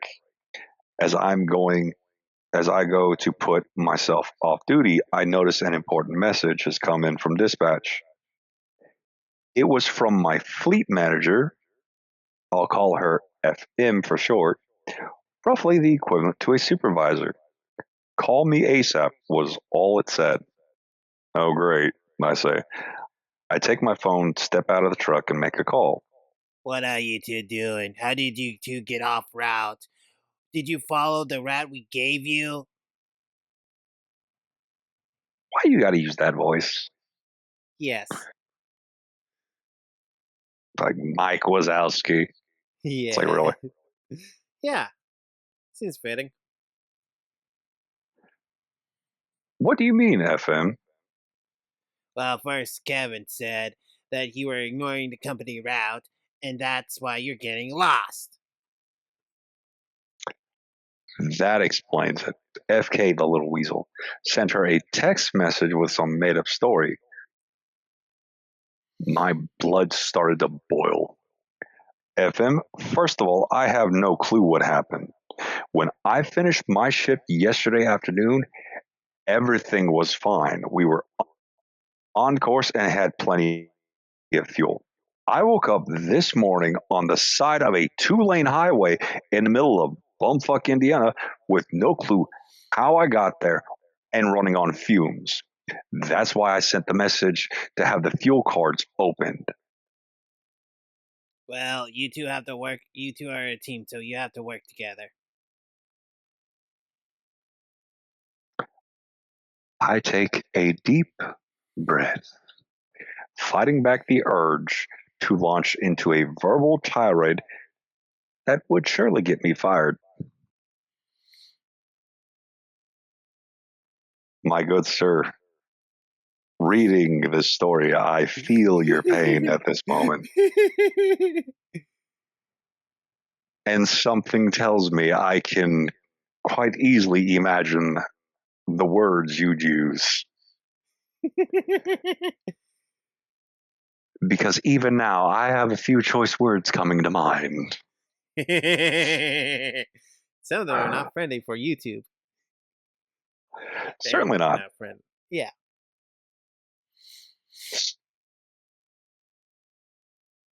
FM, you know what FK is like. Well, figure it out. She hangs up, and I have to fight the urge to throw my phone across the parking lot. A short time later, I return to the truck and make ready to head back out. FK is sitting in the passenger seat, his precious notebook in hand. Wild Jar has appeared. Hey, Say, Jar. y'all have a good night. I'm off to work. Have fun. Bye. Yep. Oh no. That's staying in the video. There. More authentic. Yes. Yep. FK is sitting in the passenger seat, his precious notebook in hand, trying to hide a shit-eating grin on his face, but his 1970s porn star mustache gives it away. So, you gonna follow He the company said, route? So you're gonna follow the company route? You're a company driver. You gotta follow the company route. he then hands me his notebook, open to a page he had written down the route. I take it and throw it in the back. Listen to me, shithead. You're not my boss. You're not my trainer. I don't take orders from you. From now on, I'll drive the truck my way.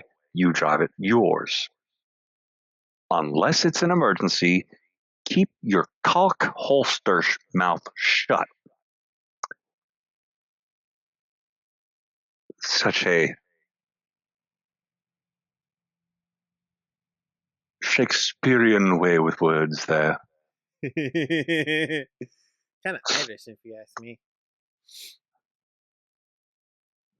I mean, it is a bit more of an Irish way of saying things, but you do have to still admit, quite a way with words. Yeah. And somehow,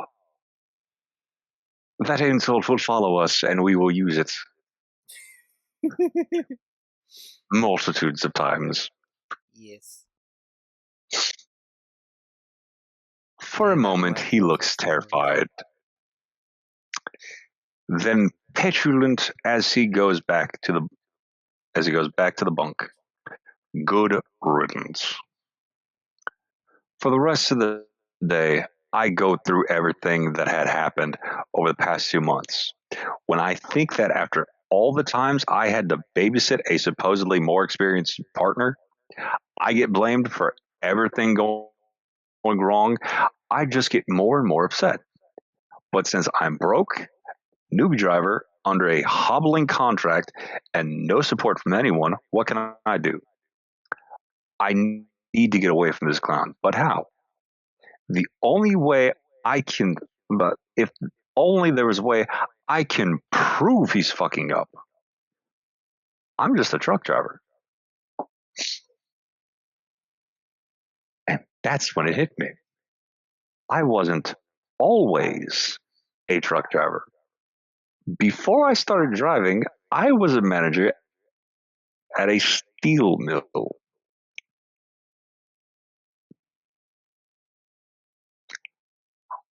I was an engineer by trade, and my previous job had me dealing with safety and environmental regulations, quality control, OSHA, DOT, OSHA, DOT, and my least favorite, corporate bureaucracy. Corporation.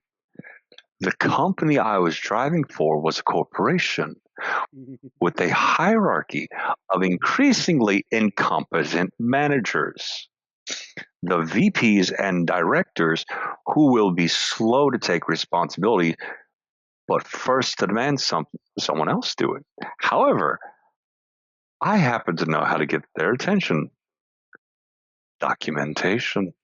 Dun, dun, dun. Now, quick side note. For any of you out there who want to be petty against, against anyone you work with or for, or in some cases against, document everything. document everything. Write it all down to the tea and the tea prices of Bangladesh at the day. Always have a paper trail. Yes. And if they're dumb enough to put in an email, shit, that's even better. Just forward that email to your to yourself. And yes. Always make sure you have. Yes. Always make sure you have your own copies of the documentation in case they go in afterwards and try to edit it. Yep. So that way then you can still have the original. Yep.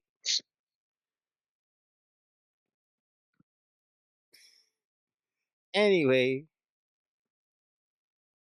Yeah. But what I needed was something to document. Cue my other valuable skill set. Investigation. Oh, no. Part of my old job had been to investigate incidents, chemical spills, defective products, etc., and find out what happened, why it happened, and how to prevent it in the future. In doing this, I learned that the more details you gather, the better. Dates, times, names of witnesses, photos, videos, ambient air temperature, tea prices in Bangladesh. If it was remotely relevant, write it down. Best of all, I was really good at it, often finding problems everyone else overlooked. And yeah, much like he says there, when you are sitting there documenting everything, you literally document everything. Everything that even has remote connection to whatever you're documenting. And if you're autistic, because go full autistic. Yes, because the more evidence you have, the greater the proof you can supply to create an undeniable statement. Oh, trust me. Kevin's gonna get it. I mean, hell, you want one good example.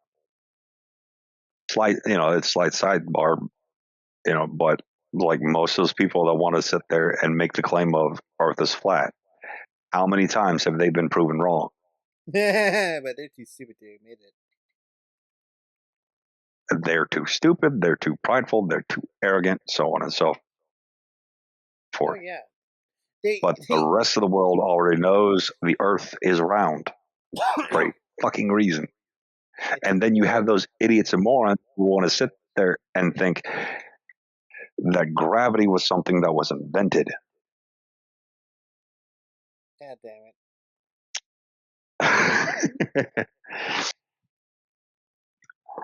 it. Yeah, I could feel I can't believe some people are that stupid come off of that. Like, yeah, no, you have people that want to sit there and think gravity was an invention and make the fucking comment of if someone went back in time and killed Isaac Newton, we wouldn't have gravity. It's like, that wouldn't fucking change anything. And sometimes someone would still, yeah. It's like, where in your lineage did the stupid gene come into? So I can at least remove that part of your lineage. If it's just plain that, you, or send Darwin to have a very long talk with them, or just get the bat with a nail in it, or spikes, or barbed wire, or all the above, and just gently caress their heads with it several times in a very forceful manner. Please don't do what we're saying.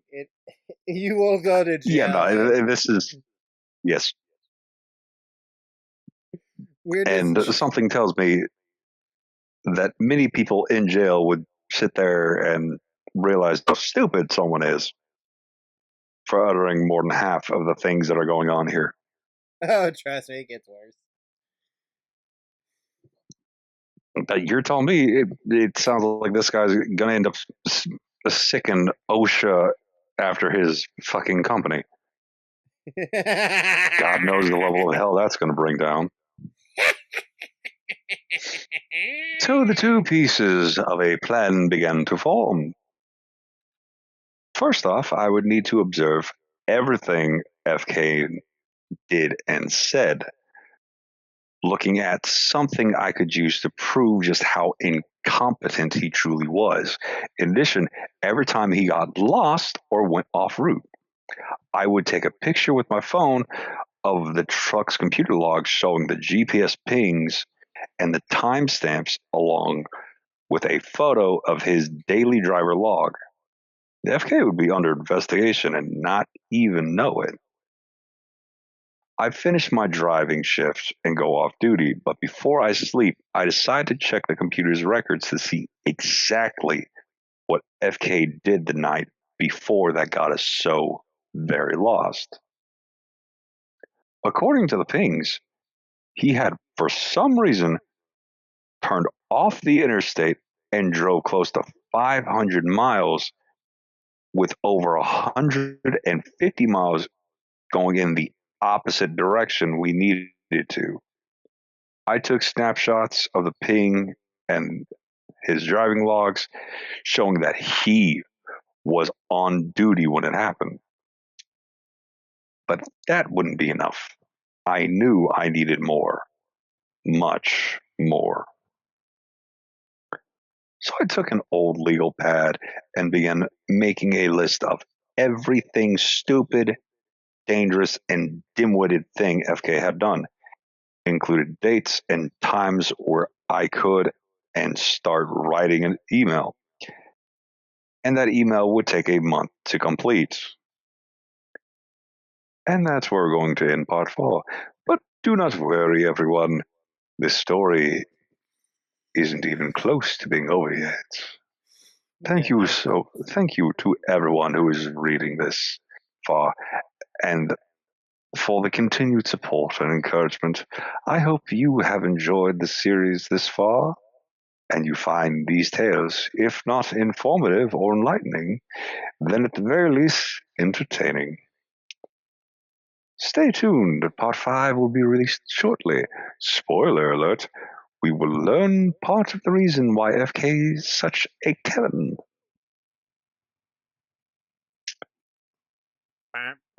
Yeah, and the description that he has a fucking 70s porn stash. FYI, we can just skip this part, the first part, because he will go to a YouTube. He will comment about a YouTube channel that I am a fan of, and give him that comment. So, part 5 shutdown. So we're just gonna skip that first because I don't Karmic like reading. Chameleon. I think I've seen a few of theirs. Yeah, and I don't want to take their stuff, credit or read the credit meant for them. So I feel like that seems fair. That's so, fine. Part 5 shutdown. Yeah. So without further ado, let's get into part 5. Shutdown. Backstory. This story takes place only a few days after the events of part 4. FK and I were heading towards Salt Lake City, but the winter weather that had been slowly ramping up for the past month was only getting worse. We had been fortunate enough up to this point that the snow and ice hadn't caused any delays, but that luck was about to run out. The story begins one night in North Platte, Nebraska, on Interstate 80. FK, having driven the day shift, had parked the truck, and we changed places. Believe it or not, I sure as hell didn't. FK actually learned from me and decided to not only stop in a safe place, but at our designated fuel stop. That meant we can get food, fuel, and do a truck inspection. This was one of the few times he made a rational decision. Oh, When he went into the truck stop, I refueled and inspected the truck. After making sure the truck was in good shape, I take a look out the window at the weather. A massive winter storm had been building up, and predictions put it and us on a collision course. The company safe the company's safety department had several weather alerts and issued a few restrictions. My personal rule is that shutting down early is far more preferable than shutting down too late. I discovered that in Wyoming, the next state we were to cross into was taking a serious pounding from the storm, and several accidents were already being reported. Thank God it was my shift this time, or FK would have watted waited, would have watted the truck weighted the truck and us into a and tall us ball, all, tall yeah, into type. a tight little ball in a ditch. Yep. I knew we wouldn't make much progress, but since the roads were still dry and the snow wasn't falling, I figured I would be able to make it close to Wyoming before the shutdown, let the storm pass, and continue on once the roads were clear. I had driven this route many times before by this point and knew the best places to be stuck. I set the GPS to take us to a truck stop just past the state line, go inside for a quick bite, and we'd head out. It wasn't long before the leading edge of the storm caught us. The further along I drove, the worse the weather deteriorated. Snow flurries melted on the highway, only to be frozen by rapidly decreasing temperature, and larger, heavier snow began sticking to the road. In typical fashion for the safety department, their weather alerts were about 2 hours behind, and where they had issued orders to slow down or shut down were for areas well outside the storm. No, well, inside the storm. According to them, we could drive the speed limit and they wouldn't say anything. Fortunately, I knew better than to trust the judgment of someone nearly a thousand miles away about the weather I was looking at through the windshield. I had made it about 100 miles when the conditions forced my hand. I had already had to reduce speed to barely creeping on the road was invisible beneath snow. After watching another truck who was driving way too fast lose control and end up in a ditch, I made the call to shut down. I put a rather large truck stop not far from the Wyoming state line, but at this point the snow was so deep the trailer bumper was acting like a snowplow, and the tires were already having trouble gaining traction. I finally get the truck parked and tell dispatch that we're shut down. As I set down the truck's idle control system, FK wakes up and asks, Are we still in Indiana?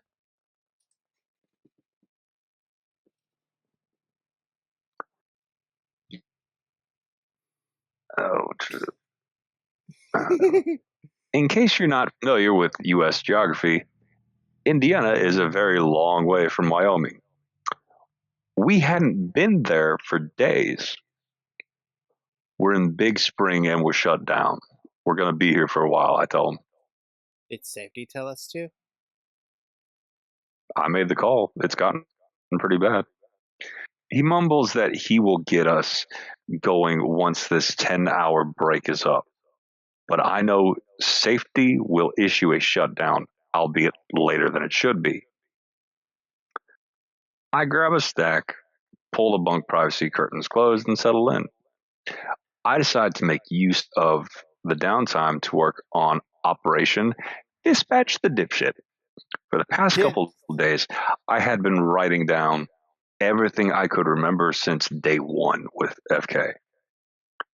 I jot down everything, major and minor, along with dates, times, locations, every missed turn, unnecessary detour, and violation he had made goes on the list. My plan was to copy it all to email, but I wanted to make sure nothing was left out. While he was asleep, I decided to go through the truck's computer records. I start by going through FK's hours of service log. This is a legally required record that shows what a driver does every single day. Since drivers can only drive a set number of hours per day, any violation would show up on the log. Best of all, these computer logs couldn't be tampered with. Every time he drove longer than he should have, I made a note. Now, again, that just further goes along with, again, what I said earlier with the legality. Oh, yeah. Truckers can only drive a set number of hours. Yep. And every trucker has that device in their truck that basically records their times, records where they are, GPS how far they've driven, how long they've driven with the GPS ping, that, as it said, cannot be tampered with. Yeah. Because that is a federal issued piece of equipment that every trucker has to have. And any tampering with that device would constitute a crime. That is true. That is true. The computer also keeps a record of abnormal truck activities. One of these is called hard braking event. A hard braking event is, as the name suggests, an instance where the truck experiences excessive braking. Remember how I said he was heavy on the brakes? Well, the computer agreed. There were dozens, if not hundreds, of these records filing during his drive trips. To be clear, it is very hard to brake check to trip on these events. I use my phone to snap a quick photo of the computer screen. I make my notes and climb back into my bunk for the rest of the night. The next morning, I wake up and go into the front of the cab and check the computer for messages. As I predicted, safety had issued a mandatory shutdown for all trucks in the area. Just as well. Otherwise, I'd have to duct tape FK to his bunk to keep him from trying to leave. The storm was still dumping snow, and the paved parking lot of the truck stop is packed full of trucks and the interstate. Visible from our parking lot is dead quiet. No one's going anywhere. Despite this, I breathe a sign of relief. FK, he might be stupid, but this sociopath, sycophant, sycophant attitude meant she wouldn't dare defy the company. We were safe for the time being.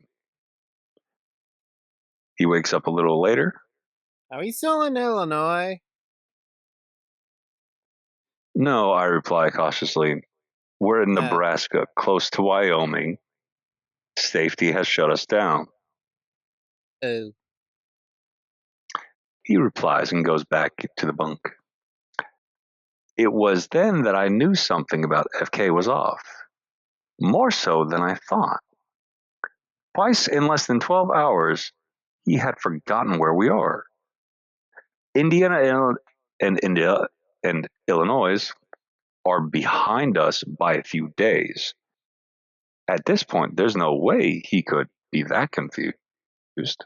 I try and put it out of my mind for the time being and decide to brave the weather in uh, in the interest of breakfast, as most of us would. Mm-hmm. I grabbed some food and coffee and checked the weather conditions to the west. Wyoming DOT had shut down the entire interstate, and over 200 accidents had been reported in the past 24 hours. I talked to a few of the drivers who had come in from the west, and their accounts had matched the reports. It's pretty clear that we're not going anywhere soon. About half an hour, I head back to the truck and decide to catch up on some sleep. FK is fully awake. At this point, messing around with the computer. As I climb inside, he asked, Are we in Illinois? "What? He still doesn't know where we are?" "No," I explained. "We're in Nebraska. We got here last night and haven't been in Illinois for 3 days. You don't remember?" This was the question that answered far more than I thought. FK explained to me that about a year before he had been involved in a serious car accident, one of many. According to them, but according to him, he ran off the road at a high speed. He was hospitalized with a shattered leg, his his bad leg now, and was in a coma for 21 days. Doctors told him that being in a coma that long would likely cause some brain damage, and it had. He had difficulty with his short term memory and would likely forget something he did 5 minutes before. That tells me he also suffered a concussion.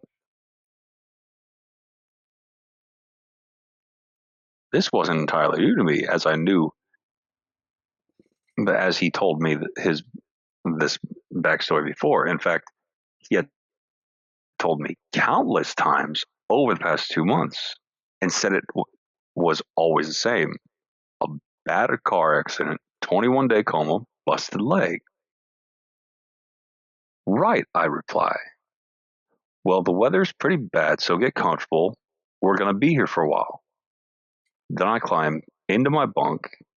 FK, citing his bad leg, wants to try and find a parking spot closer to the store. But I tell him the lot is completely full, and if he moves the truck, we could lose the spot. Reluctantly, he decides to stay put. In my bunk, I go over his story: 20-day coma, short term memory loss, numerous car accidents. If I was asked to pick on a person to deny CDL, it would be him. But not because of the hell I had been through already, but because of him. Driving a truck is dangerous at the best of times. Add a brain damaged driver to the risk increases exponentially. I knew that this company literally hired anyone who gave them a phone call. But what doctor in his right mind would grant someone with brain damage a DOT medical card? I pull out my notes and jot down FK's story as he told it. Now, right there, real quick, Yeah. the DOT medical card. That is something that is legally required Okay. to show physical and mental fitness for a truck driver. Yep. And if one of those has been falsified, that is a federal offense. You'll see. You'll see. Later that day, FK wakes up from a nap in my bunk, and he asks again, Are we in Illinois? I sighed, defeated. No, FK, we're in Nebraska. You've asked that 3 times already. Oh, well, I have a bad short term memory, so I was in a car wreck and And he repeats the same story again, did safety shut us down? practically word for word. Oh, He okay. asked. Yes. So, but yes, so did YDOT, Wyoming DOT, I explained. Oh, okay. We ended up stuck for 2 full days of waiting for road conditions to clear. By late morning on the third day, we had received word that the road conditions had improved to the point where we could proceed. By that point, FK had repeated his story another 3 times. Each time he was completely unaware he had told it earlier. By this point, I decided there was something seriously wrong with this guy, and he is a danger to himself and anyone sharing the highway with him. I didn't know if I could get him off the road at this point, but I knew I could get reassigned. Our unexpected downtime had given me time to work out my exit strategy. I volunteered to take the first shift. I figure if the roads are iffy, I'd have a better chance of getting through it safely. This was a good call on my part, as I counted no fewer than 20 accident sites in the first 50 miles. Damn. Many of these still hadn't been cleared of the vehicles were left in the ditch or meridian. I managed to get a good distance into Wyoming before needing to swap with FK. The weather had broken and everything between us and Salt Lake City was clear. As FK started his shift, everything that occurred during our shutdown replayed in my mind. The more I thought about it, the more it bothered me. He wasn't just stupid, he was a ticking time bomb. It was time to get as far away as I could. Before I went to sleep, I'd take my notes and cell phone and began composing an email. I address it to my FM, my fleet manager, and CC the safety director. It would take a while to finish, as I planned to make sure they knew everything I had seen and experienced so far over the past 2 months. Given the nature of corporate politics, I expected to encounter some resistance and being ignored, but that was fine. It would only make the situation worse for them in the long run. And with that, part 5 comes to an end. I know there wasn't much in the way of Kevin type behavior in this one, but I hope that you at least have a better idea of the kind of person he was. In the next episode, his terrible driving will do actual damage to the truck, and my plan to get rid of him will be fleshed out. Again, a big thank you to everyone for your kind words of encouragement and support. I'd also like to say a special thank you to everyone who gave me a post, who gave my post gifts.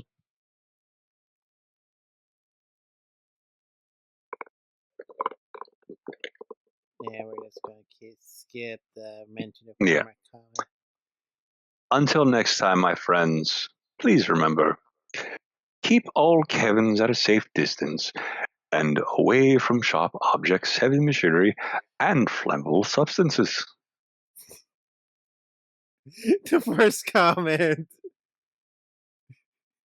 Yeah, that's so frightening to think people like this are allowed to be driving big rigs. Idiots in normal sized vehicles are scary enough, but a truck that size can cause serious carnage. And I did mention that before, in this video, being that you are the biggest thing on the road. Oh yeah. Oh And so it's not that much of a stretch. I don't get why it's doing that stupidity. Let's just see if it keeps doing it like this. Oh no. But we're on part 6 now. Breakdown. Yeah. We're getting closer and Hello closer again, to everyone, Valentine's Day. and welcome to another episode of Kevin and the Big Rig. The popularity of the series has grown by leaps and bounds with the last week and a half, and all I can say is wow. I can scarcely believe the amount of support and encouragement I've received from all of you, and I can't begin to tell you what it means to me. The only downside I've encountered is that I have to take extra care so that these stories don't completely suck. And with that, let's get on with Kevin and the Big Rig Part 6 Breakdown. Breakdown. Backstory! The story takes place about a week after the events of Part 5. He and I made our delivery in Salt Lake City without incident and took another load to Seattle, Washington. We had picked up another load that was bound for the East Coast, and yet another disaster struck. I had made it the initial pickup from Renton, Washington, and we headed east on Interstate 90. Since I had driven half of the night before the pickup and into mid-morning, my drive time for the day expired around Tanner, Washington, and he and I switched out. As ahead of us lay barren and mountainous terrain and nearly 3,000 miles of highway across the northern states of the lower 48. Combine that with ever-threatening winter storms, his horrible driving skills, and a dwindling supply of tolerance on my part. I was beginning to wonder if he would kill us both before I could get rid of him. At the end of my shifts each day, I had been religiously copying the information from my notes I had taken into an email on my phone. I addressed it to my fleet manager and the company's safety director using most of my personal and courteous language. I outlined everything I had witnessed over the past 2.5 months. I had reached the point where I didn't want revenge or compensation or even demand that he be fired. I just wanted to get away from him.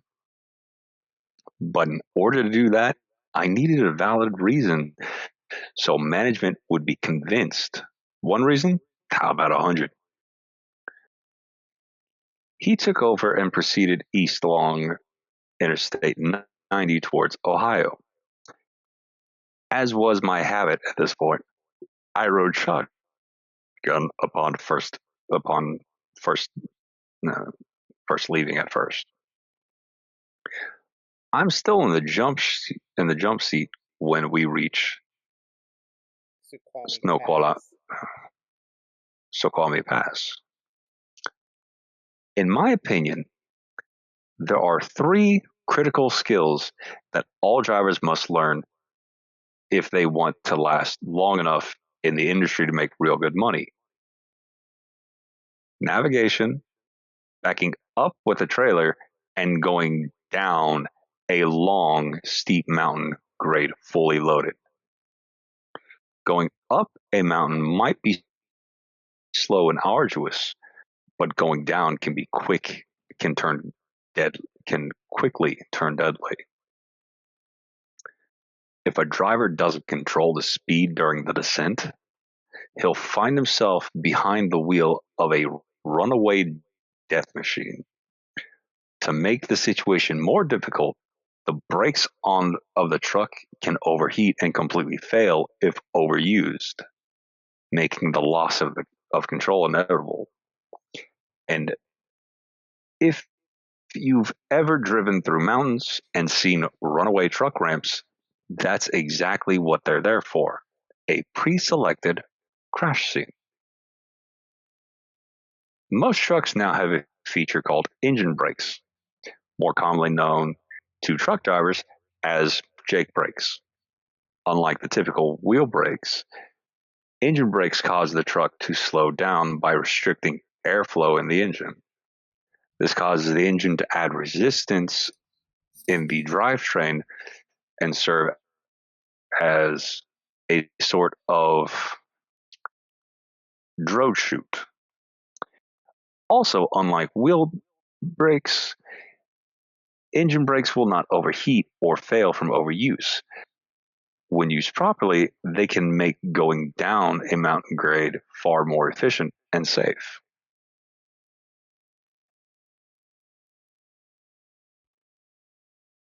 The use of engine brakes also happens to be one of the issues he and I disagree on. Like, why you got to sit there and disagree on that? While His I is more had been nice. properly instructed by my trainer on how to use engine brakes effectively, he was adamantly opposed to them. He didn't shy about voicing his disapproval of my using them, but there was very little he could do about it. His opinion wasn't due to some rational reason. It's simply because the company safety department said so. During post-training orientation, the course presenters often had a major issue about how engine brakes weren't that useful and that they wish they didn't come with the trucks. I later learned that these presenters were drivers who mostly quit within 2 months. I learned from my trainer, a 30-year trucking veteran, that engine brakes were a lifesaver. FK, being a sycophant he was, believed that anything the company higher up said was the gospel truth.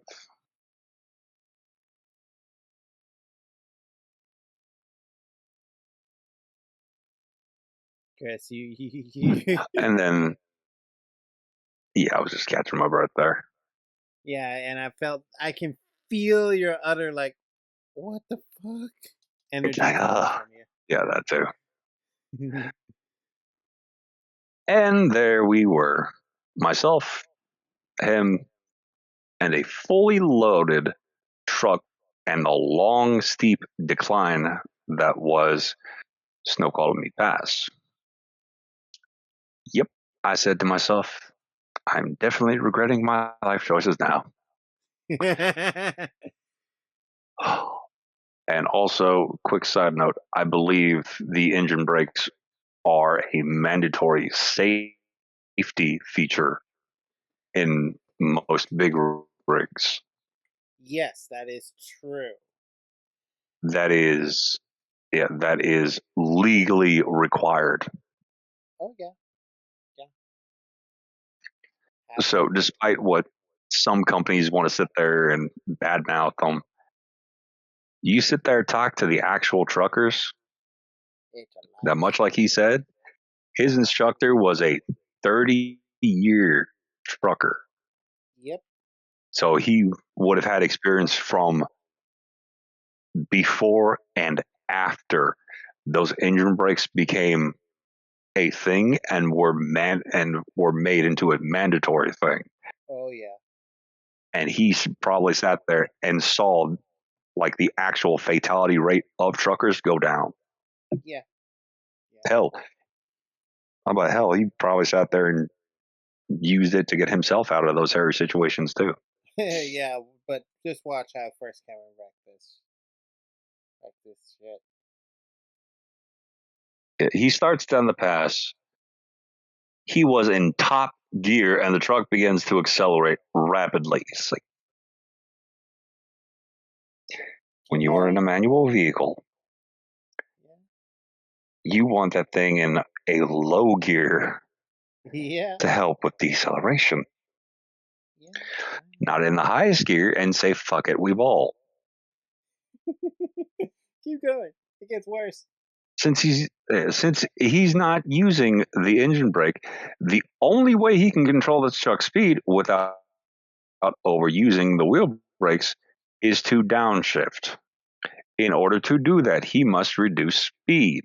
Shifting gears in a semi is a lot different than a regular car, since a truck's transmission will only go into gear if it and the engine are the proper speed for the gear being selected.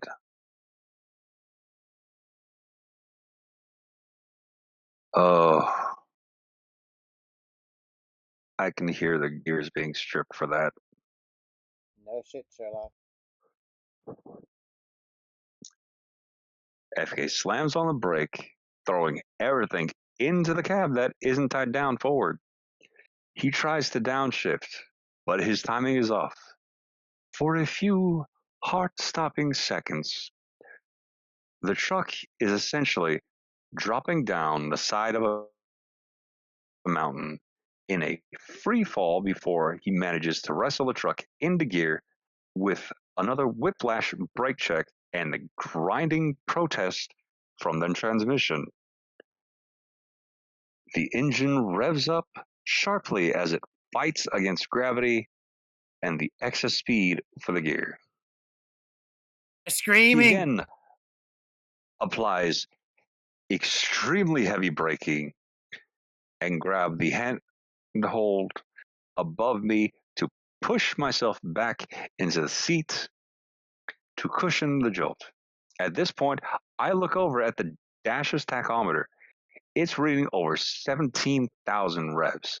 The normal operating gauge for this truck is between 1,000 to 1,500. Slowing down and reducing the engine speed is vital at this point. Even he knew that. He does it, applying heavy braking again to slow down the engine to just under 1,500. And the speed appears to be relatively stable. Then, in a move that I can only describe as divine stupidity, FK forces the transmission into a lower gear. And when I say forced, I mean the truck was actively fighting him as if it were an animal raging in a trap. The gears of that transmission were grinding so hard I thought they would be worn down before we reached the bottom of the hill. Eventually, however, his stubborn determination won out and the truck went into gear. The truck screamed in protest. I glanced at the tach and it showed close to 2,000 revs, way outside the operating limits. Too much of this and the engine will literally tear itself apart. I knew. What does he do? Nothing. God damn it, I screamed at him, trying make myself heard over the tortured engine. Slow down. Don't tell me how to drive. He snaps back. Apparently, he believes this is normal. I swear to God, FK, if you wreck this truck, my sentence was cut off by yet another hard break, and I'm wondering if I can stab this little bastard, take over the truck, and claim it as self-defense. That would be tempting. We went down that long, steep hill for what felt like hours. The screaming engine begged for mercy, and FK was completely oblivious. At any moment, I was expecting the engine to explode into a fiery death, taking us to our own a few moments later. But to its credit, it held on just long enough. We get to the bottom of the hill. The stress on both the engine and my nerves finally dissipates. At first, I think we dodged another bullet. The truck seems to be no worse for wear, and I managed not to kill him. At that moment, the dashboard lights up more than the annual Christmas tree at Rockefeller Plaza. Every warning alarm and alarm buzzer was going off, as if we were in a movie helicopter and the thing had just been hit by a rocket. I swear under my breath and began looking at my phone for repair shops, truck stops, or anywhere nearby we can get help. And then suddenly, as it started, the dash goes quiet, the lights turn off. It wasn't relief, more than eerie quiet. That's not good, I say, knowing this wasn't some electrical glitch. I go back to my phone, and the only thing I can do to keep me from snapping his neck. I go back to my phone since it's the only thing that I can do to keep me from snapping his neck. By some obscene stroke of luck, there's a dealership service shop at the next exit. It was just then that the dashboard lights and alarms made an encore appearance. Something's wrong with the truck. He said, as if I hadn't already worked out that much for myself. I gave him my hardest glare. No shit, Sherlock, I reply. You just fell off a fucking mountain and blew the engine up. What do we do? He asked like a lost little boy. I take this moment to highlight his stupidity. I don't know, Super Trucker. You're the one who knows everything, so why don't you tell me? To say my nerves were frayed at this point would be a gross understatement. He keeps looking between the road and the dash. I can tell he's lost, confused, and clueless. Just then, the engine derates, essentially limiting its speed and horsepower in order to prevent further damage. Something is seriously wrong, and he is completely clueless. Now, for those who don't know, that's also called limp mode. So, in case you ever hear that terminology or phrase used for your car, that's what it is.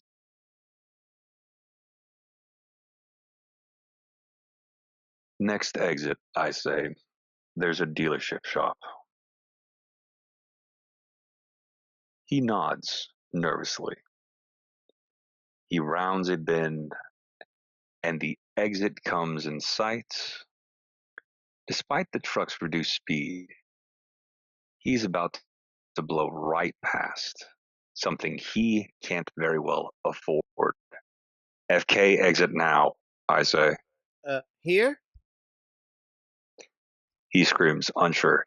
Now, I scream, not even trying to be civil. He takes the exit, braking extremely hard again to get slow enough as to not overturn the truck.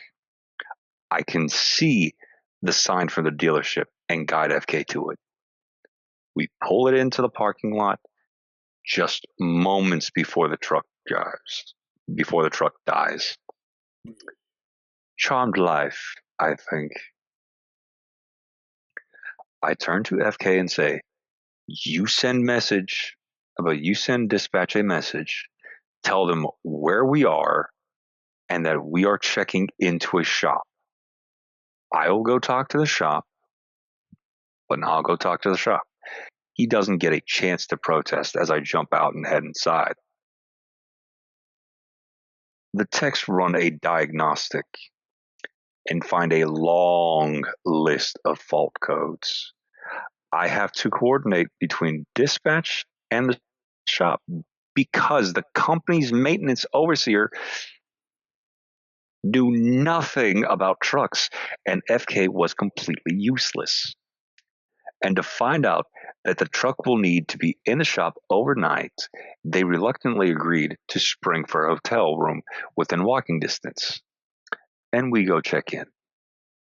FK and I spent about 3 days in that hotel, while the truck was being repaired. Oh. Chris, let it out. Let it out. The simple fucking fact they were stuck in a hotel for 3 days Yep. should show the level of incompetence when you have a driver that doesn't know how to handle that machine. Oh yeah. I guarantee you that transmission was damaged, the gears were stripped. They had to sit there and reset and check all of the fault codes. They had to sit there and make sure the batteries, well, not the batteries, the fucking brakes weren't overcooked. Yep.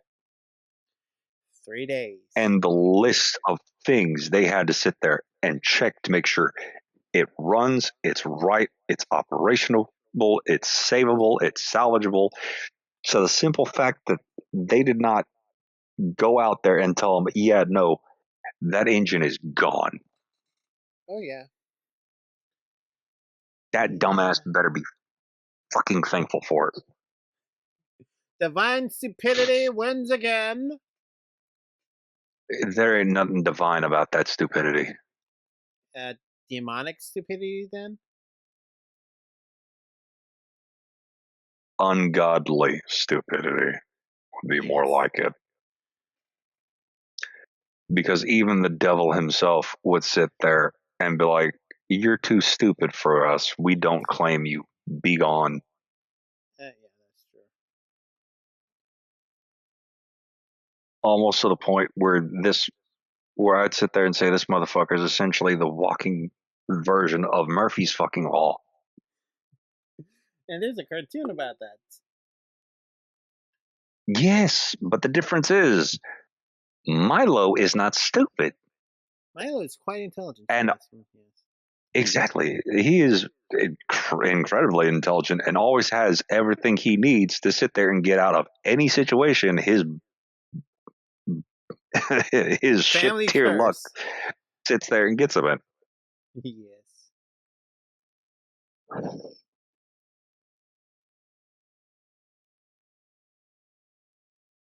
FK, by the virtue of his short-term memory problems, had completely forgotten about how it was all his doing. He gave some speech about how dangerous engine brakes were, but I reminded him that he was the one driving when the truck broke down. He tried to pass blame. It didn't matter. I had a much more important task to focus on, and the fact that he didn't use the fucking engine brake.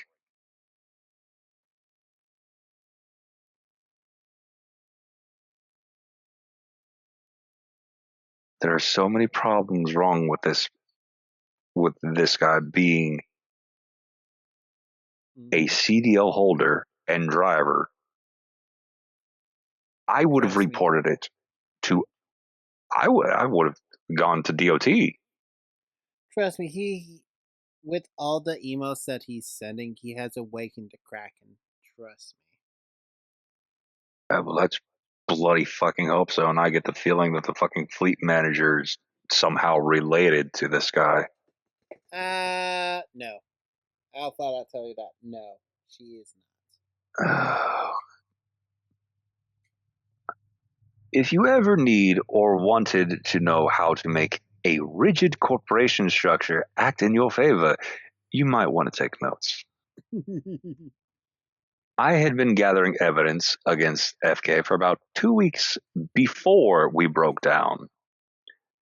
And in those 2 weeks, I had been able to gather enough problems against him that would make a district attorney green with envy. I divided my time between copying my notes to email, jotting down new items as they cropped up. It was tedious, as the list never seemed to go down. But eventually, the email was ready. The only question remained. You jumped past it. Oh, I'm sorry.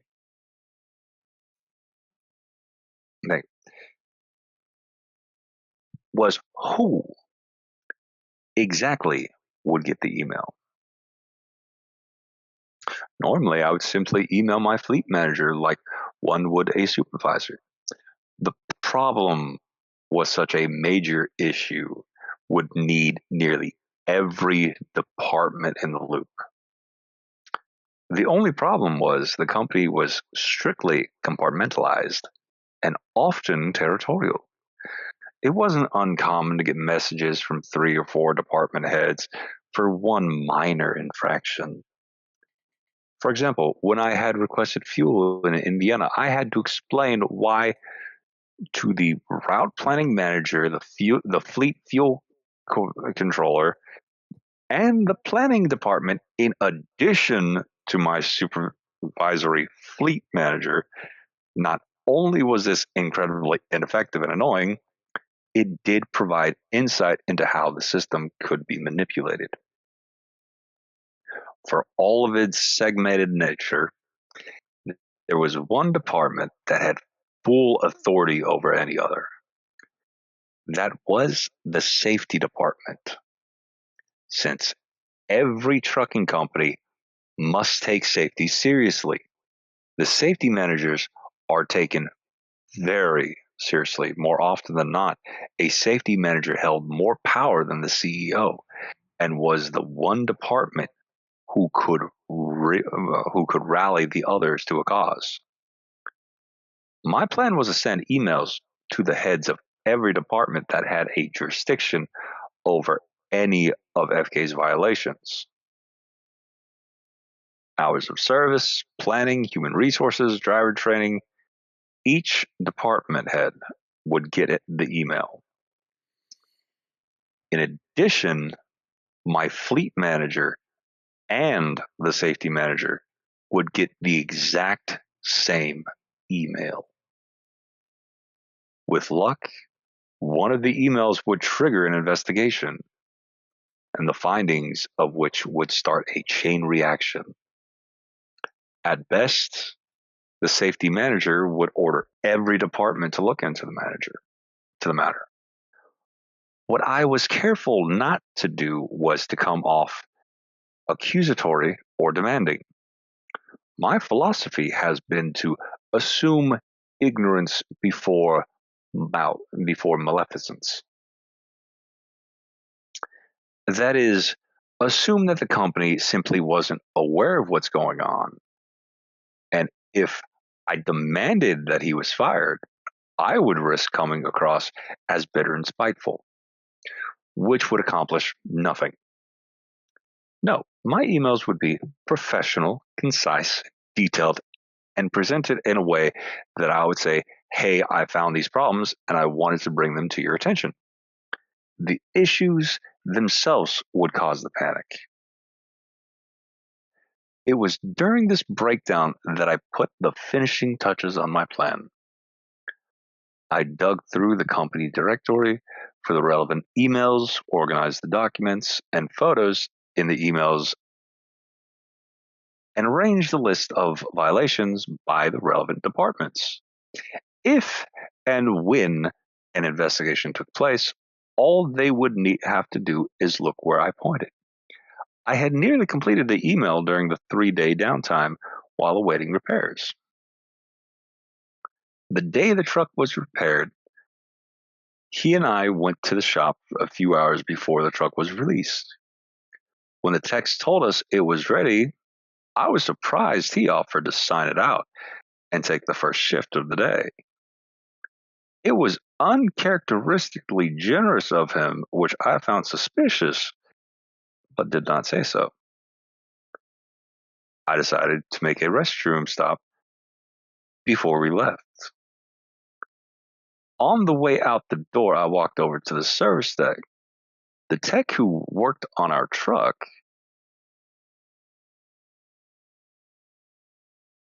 was finishing up the ticket and waved me over. Hey, I said, somewhat bewildered. Aren't with the short guy with the limp. It was, oh, that was you. Yeah, why do you ask? I reply.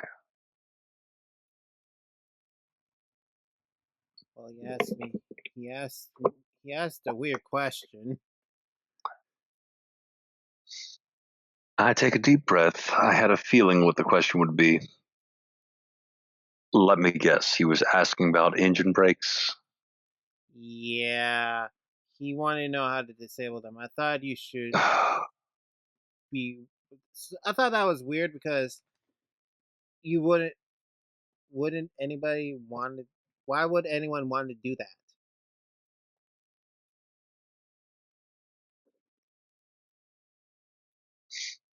I shake my head in disgust and glance to make sure he wasn't in the room. Did you tell him? You're an idiot if I have to. Hell no, you have to be an idiot to tell them. To tell, not to tell them. I nodded in agreement. By the way, I asked, what was it that was that was wrong with the truck? There was some cracks in the charger housing.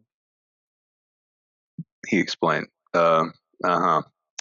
And would keeping the engine at 2,000 revs all the way down.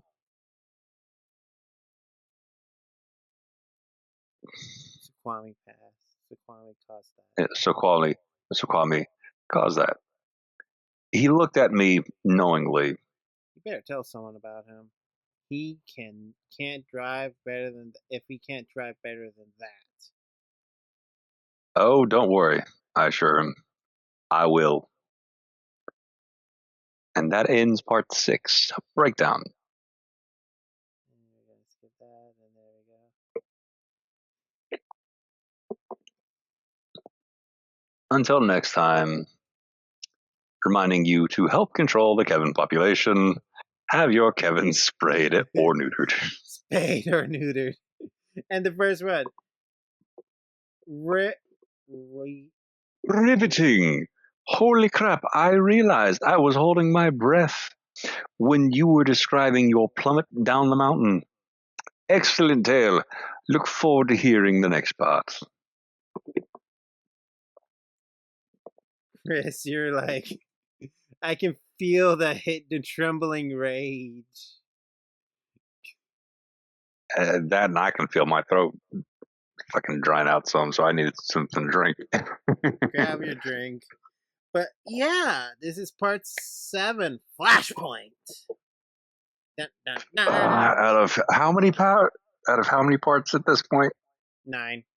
We have 2 more left. Out of 9. Okay, almost done. Yeah, but we can call it there if you want, dude. I know. I need to get some rest because my little. I want to say let's.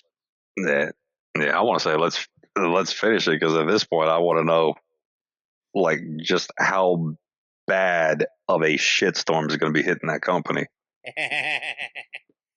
Okay. All of this gross negligence at this point. Oh yeah. Okay. Flashpoint. For allowing someone who should never have been permitted to be behind the wheel of a big rig to begin with to even get behind it. And this is all what, 3 months? Somewhere around that point. Yeah. So let's start with Flashpoint.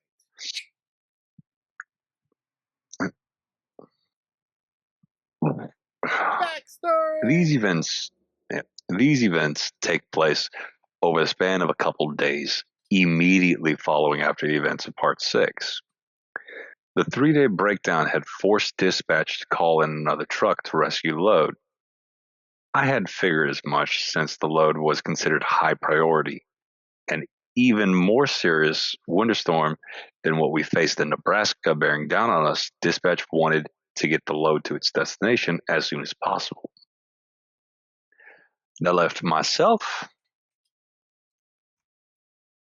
FK, a repair truck, an empty trailer, and precious little time before we were stranded again by Old Man Winter. Almost as soon as we get the truck out of the shop from his fiasco on Snow Coal Mine, dispatch sent us a load, as you call me, It's going to take me a second to read it like that, so call me. It's cool. I mean, but then That's again, why I'm here. yeah, but then again, we probably have a few cities like that down here too. Oh, so true. So unless you've actually heard it pronounced and read it and heard it pronounced the right way, it probably will take you a couple of tries, just general Yeah. kind of deal. And dispatch sent us a load. It was a to pick up in Lewiston, Idaho, the same evening and deliver it in Chicago. I was relieved as this put us heading away from the storm and with luck, keep us ahead of it. When I plotted the route, however, I was abruptly reminded that while the patron saint of truckers might protect those who call upon him, he is also also has a very morbid sense of humor. Lewiston is a mountain town along the Washington-Idaho border.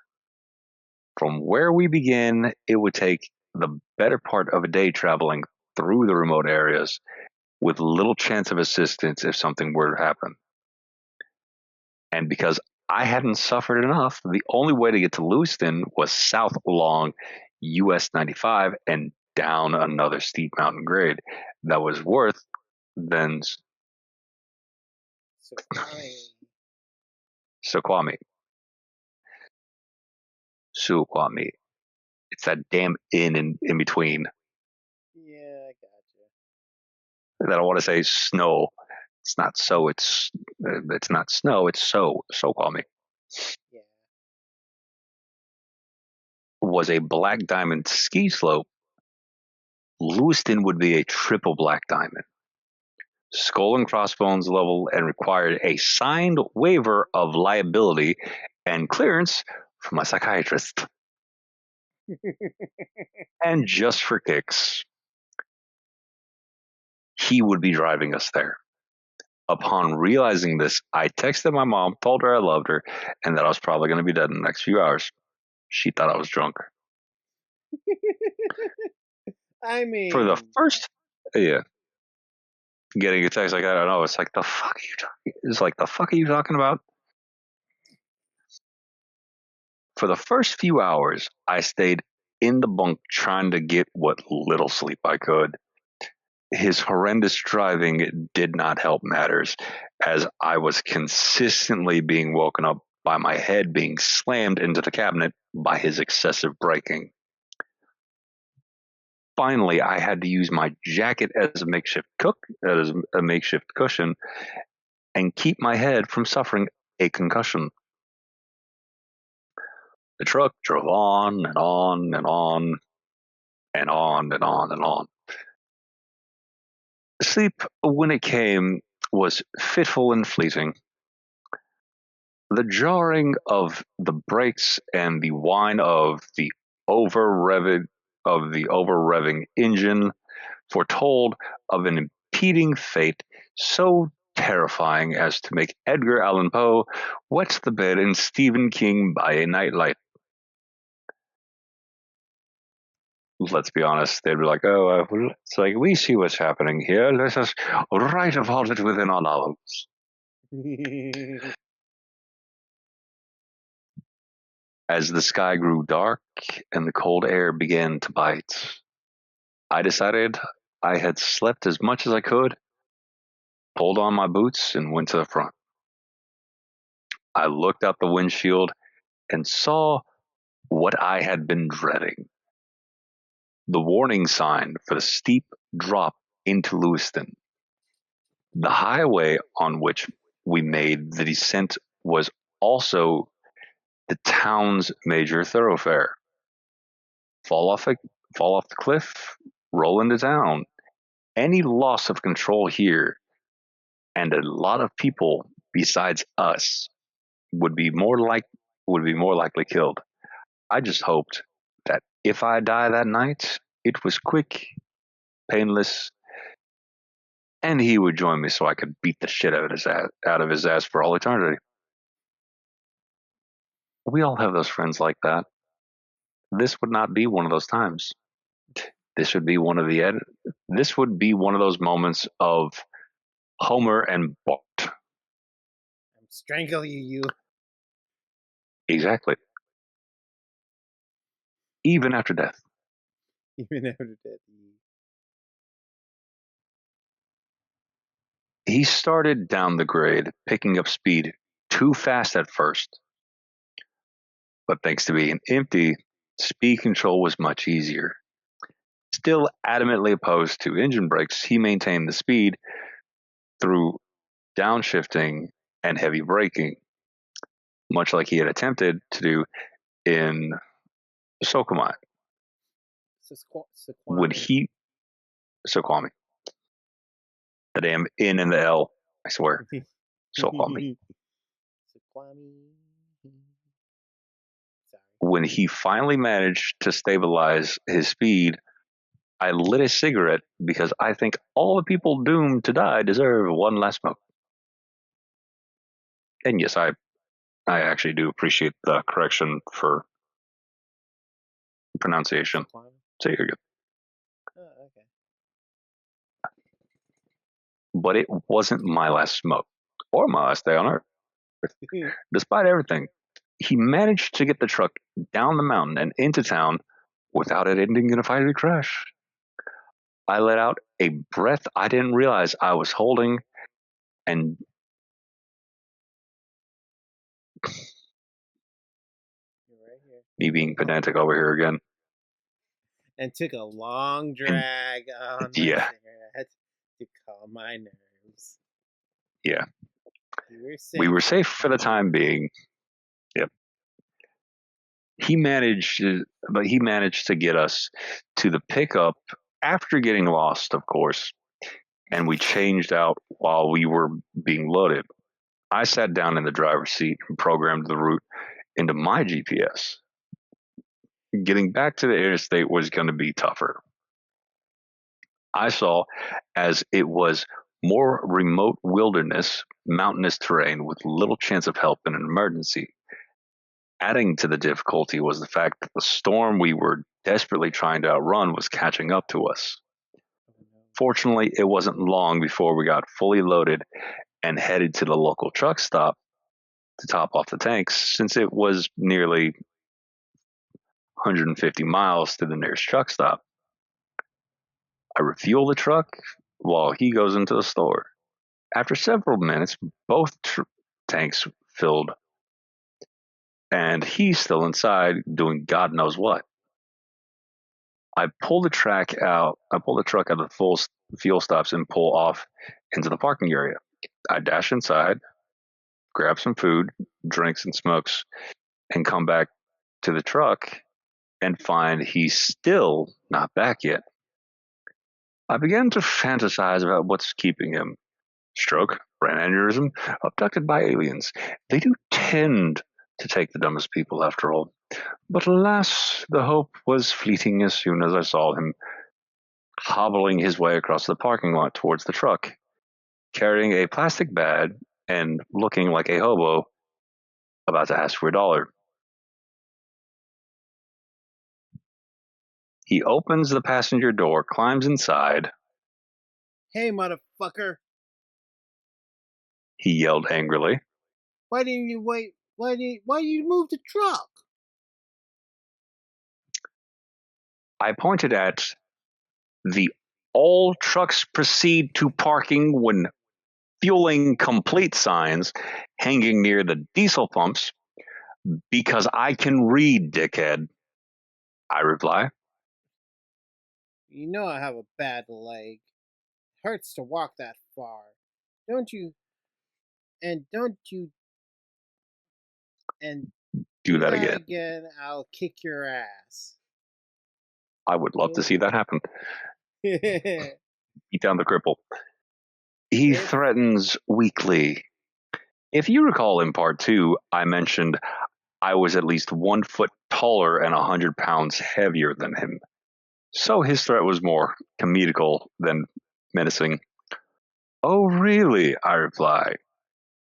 You wouldn't lift a foot above my knees before I rip that gimping leg off and beat you to death with it. Sit the fuck down and shut the fuck up. He mumbled something, but I didn't hear him as I released the brakes and pulled out of the parking lot. The climb up the mountain was slow and painstaking. Snow was just starting to fall, but not yet heavy enough to be a serious concern.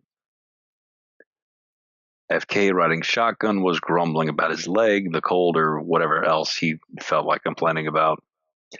I get to the top of the hill and press on, trying like hell to stay away from the storm, from in the front of the storm.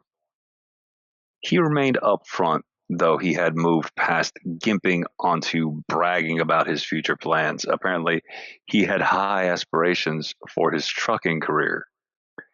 In a few months, he was going to become a lead driver, the title the company gave to the driver trainers, and work his students like racial slur. His words, not mine.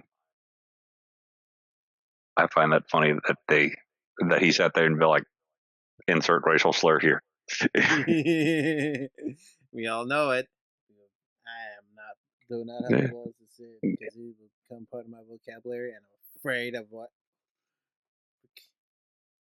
because reasons. Yeah, and I mean, we can all think of a few words that might fit there. But hey, Yeah. he also planned on becoming an independent contractor by leasing a truck through the company and making a lot more money.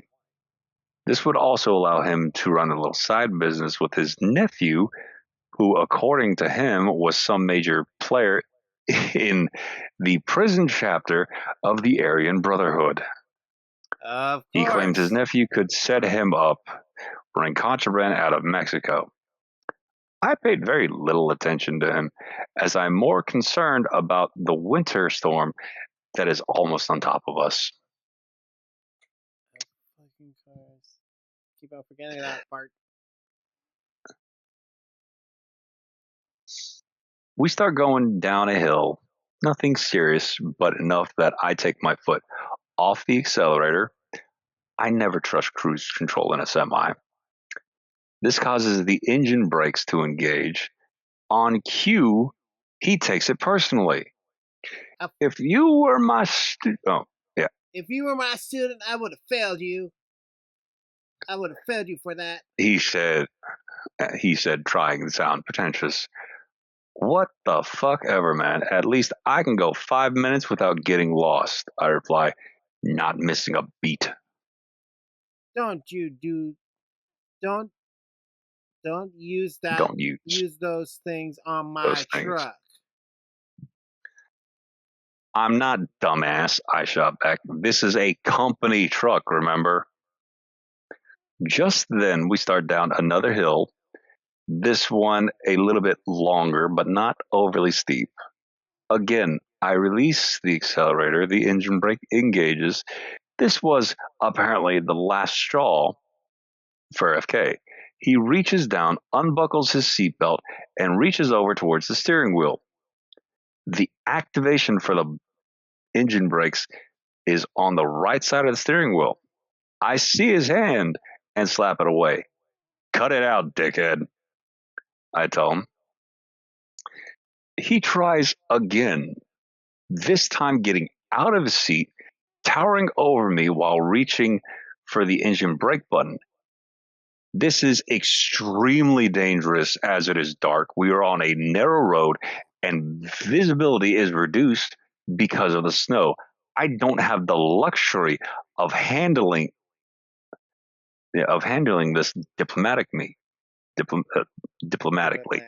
So I grab him by the shirt with my right hand and literally throw him back into the passenger seat hard enough that his head bounces off the window. If you ever pull a stunt like that again, I tell him, I will break every single bone in your body and leave you to the buzzards.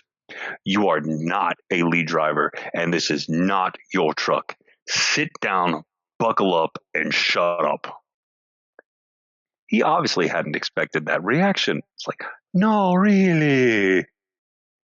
Yeah, he was Apparently, he was living. Yes, apparently he was living in a fantasy universe where he was the trainer and I was the student. I suppose that knock to the head was enough to bring him back to reality, or close as he could get, since he buckled up his seat and went about copying the company's route into his precious notebook. A couple hours pass in silence. The snow begins to fall heavier and accumulate on the ground and stick to the road. The wind had begun to pick up and was rocking the truck side to side. It felt like an eternity since we had seen the last town, car, or even an abandoned building.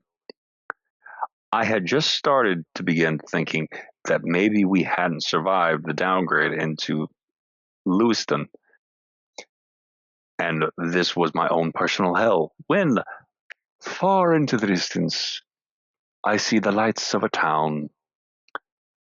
I check the GPS, and sure enough, it's exactly where we are to rejoin Interstate 90. I was less excited about being on the interstate as I was about the prospect of finding shelter from the approaching storm. As we made our way through town, I kept my eyes peeled for a truck stop, Walmart, gas station, anything that might offer a safe harbor for the night. But due to my increasing dismay, nothing. To make matters worse, the town appeared to be deserted. Not even a 24-hour convenience store. Even the 24-hour convenience stores were dark and empty. Suddenly, a few miles before reaching the interchange, a message comes across the computer. He takes the computer and reads it. It's a weather alert, he says. We Oh, have to shut sorry.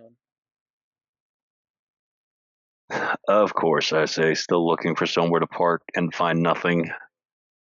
Keep an eye out for a truck parking spot. We get closer to the interstate and find nothing. Even gas stations with diesel lanes are clearly posted, no truck parking. My only alternative is to get back on the interstate and keep going until I find somewhere we can shut down. I'll admit, this is the last thing I wanted to do, but my hands were tied. FK, however, simply could not understand the situation. Why are we getting on the interstate? He asked. Safety told us to shut down. Yeah, but there's nowhere to shut down, I reply. We have to stop. Safety He will insists. wrap you up. Where? On the side of a city highway? You really think that's a good idea, jackass? Looking back, now I see how ironic the question was. He gave up, apparently being thrown bodily against a window one-handed takes away your nerve. If safety says anything, it's on you. I'm fine with that. And I'll tell them the same thing I'm telling you. You can't just stop in the middle of a fucking road. I take the on-ramp to Interstate 90 eastbound. I keep my speed around 45 miles per hour, or for those on the other side of the pond, 72 kilometers per hour. Since knowing we shouldn't out here knowing we shouldn't be out here according to safety, I can at least use the fact that I was driving at a greatly reduced speed and say, yeah, I know I should be shut down, but there's nowhere to shut down. So I have to keep going until I find a place to shut down. I plod along Interstate 90 through the Idaho Panhandle and find nowhere to park. The truck's computer is going crazy, dinging every few minutes with messages wanting us to know why we are traveling through a shutdown area. I can't send any reply since I'm driving, and FK is content to let me deal with it. I drive well into Montana before I see Salvation, a truck safety rest area. It's a little more than super wide shoulder on the side of the highway, but it's reasonably safe, legal for us to use, and more importantly, it has enough room for us to get into. I guide the truck into a parking spot, shut off the headlights, pick up the computer. I put myself off duty and go about responding to the message. All but one are automated messages about the shutdown notice and the fact that we are operating in one. The one non-automated message is from the night dispatcher. You are operating inside a shutdown area. Please shut down as soon as possible, the message asked. What the hell did you think I was planning, dickhead? I say to the screen. I reply, couldn't find a safe and legal parking spot when alert arrived. Was forced to continue on until a safe and legal parking area could be found. We are now shut down. I intentionally use the words safe and legal in my reply because according to the company's own driver handbook, a truck that receives a weather shutdown must find a safe and legal place to shut down until the notice is lifted. That was their own policy verbatim. I was just following it. Safe and legal. I decided to get back into the bunk and sleep. It was pretty obvious we were going nowhere until morning at least. The next morning, I'm awakened by the sound of the truck's brakes releasing.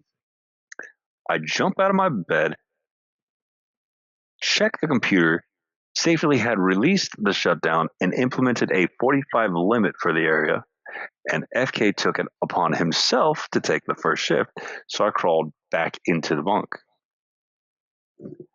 A couple hours later, I'm awoken by my phone ringing.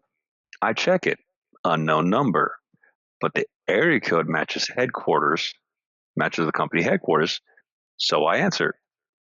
Hello, I answer. Hi, is this LP driver number 9876? Replied the voice. Yeah? This is Ken, not real name, from safety. This is a recorded call. This call is being recorded. We have been reported that you are willfully violating mandatory shutdown area last night. Son of a bitch. He tried to turn me into safety. After the stunt he pulled with the engine brakes. Well, Ken, I reply, I suppose that depends on your definition of violated. Did you continue driving after receiving the shutdown notice of shutdown? Yes, I answered truthfully. Can you explain why? Well, Ken, if you refer to the company's driver's handbook, such and such page, such and such paragraph, you will see that it clearly states, and I quote, upon receiving a shutdown alert, the driver must park the truck as soon as it is safe and legal to do so, end quote. Now, as I told the night dispatcher, I was not in an area that provided safe and legal parking and therefore was forced to continue on until safe and legal parking could be found. However, I was well aware of the dangerous road and weather conditions and elected to proceed at a speed no faster than 45 and shut down at the nearest safe and legal place available. For a few moments, Ken was quiet, but I heard the telltale tapping of a computer keyboard through the phone. I see. Well, looking at your route, yeah, I see that there is very little places to park for a very little in ways of parking and You know, fantasy, facilities or facilities, facilities. something. Ugh.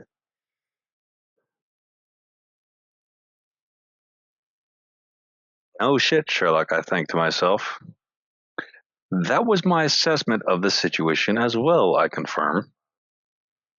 Well, we received a report from an anonymous call, so we had to follow it up. Anonymous, my ass. Am I being written up for this? Not at not at this not at this time, since you were trying to find a safe and legal place to parking area. We'll we may look into this for matter further on in the later at a later time. However, we would stress that take care in the future. I managed to hide my rage when I responded. Always do, thanks, and hang up. And hung up. For a few moments, I started at the. For a few moments, I stared at the bunk ceiling in furious disbelief. Anonymous phone call? Yeah, that was bullshit since there was only one person who knew I had driven at that time who would have made a phone call. FK, the rat fink bastard, had tried to grass me up on the sly. Only he made one crucial mistake. He underestimated me. I knew the safety policy, apparently better than the safety department themselves, and I had probably saved my job and career by doing so. No doubt the little shit thought he won by the little ass kissing exhibition, and he would no doubt try again when he realized it didn't work. But he wouldn't get that chance. Oh no, run game on me? Little man, I'll show you how it's played. I opened my phone's email app and go into the saved email draft I had been preparing for so long. I attached the photos of the computer logs, double checked for missing issues, added in about the incident where he tried to grab the steering wheel while I was driving and plug in an email address of the relevant department heads. I also made one addition to the end of the email, letting them know that seeing as how the issue was habitual and ongoing, I will continue to provide daily updates via email on his infractions and unsafe actions. Why email, you wonder? Well, in the eyes of the law, an email is considered an official document. By using email, I could use it as proof that I communicated the issue to the company. If the situation progressed to the point where legal action became necessary, these emails could be used as evidence that the company was made aware of the issue but did nothing. That is negligence. I knew it, and they should know it too. I thought, well, they claim to put safety first, so let's see. Quick side note, going back to earlier conversation involving the documenting everything right there, Yeah. as he said, in in the eyes of the law, Yep. an email is considered an official document. Yep. That's why you always sit there and save that copy and who it was sent to, ideally in a personal email. Yep. And he does that. He will. He will do that. He will send it to his girlfriend at the time after this Because it written is, email. yeah, because it is always about making sure you have a clear chain of documents. Yep. That is the best way for you to cover your own ass. Yep.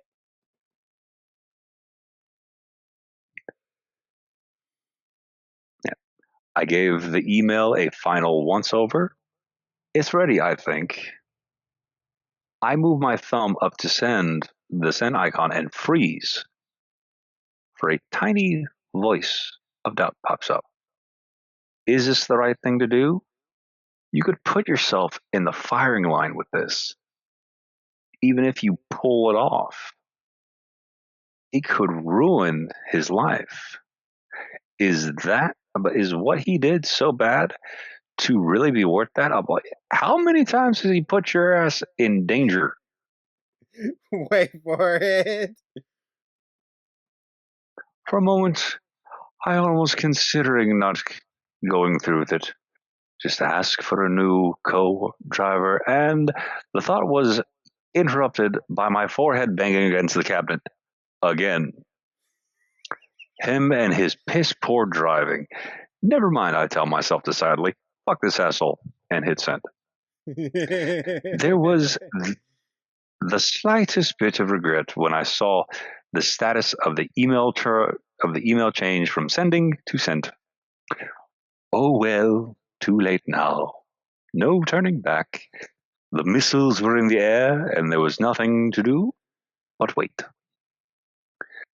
And that concludes part 7.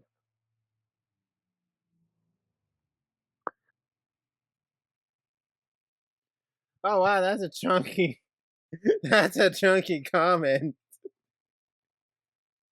Redneck. As an ex-Freightliner mechanic, jeez. It's like, my good sir, you've seen plenty. Yeah, who joined the military. It's like my brother in tools and in arms. He has seen Shit. proper damage to engines. And some bullet holes in the engines. Yeah. Depending if he was. He's seen. Well, yeah. Sorry. Let's get this done. No, you're good. Brake check. Brake check. Part 8. Which I will sit there and say, for those who have never brake checked their friends in their car when they had the chance in moments, you are better people than a good number of others. Yeah.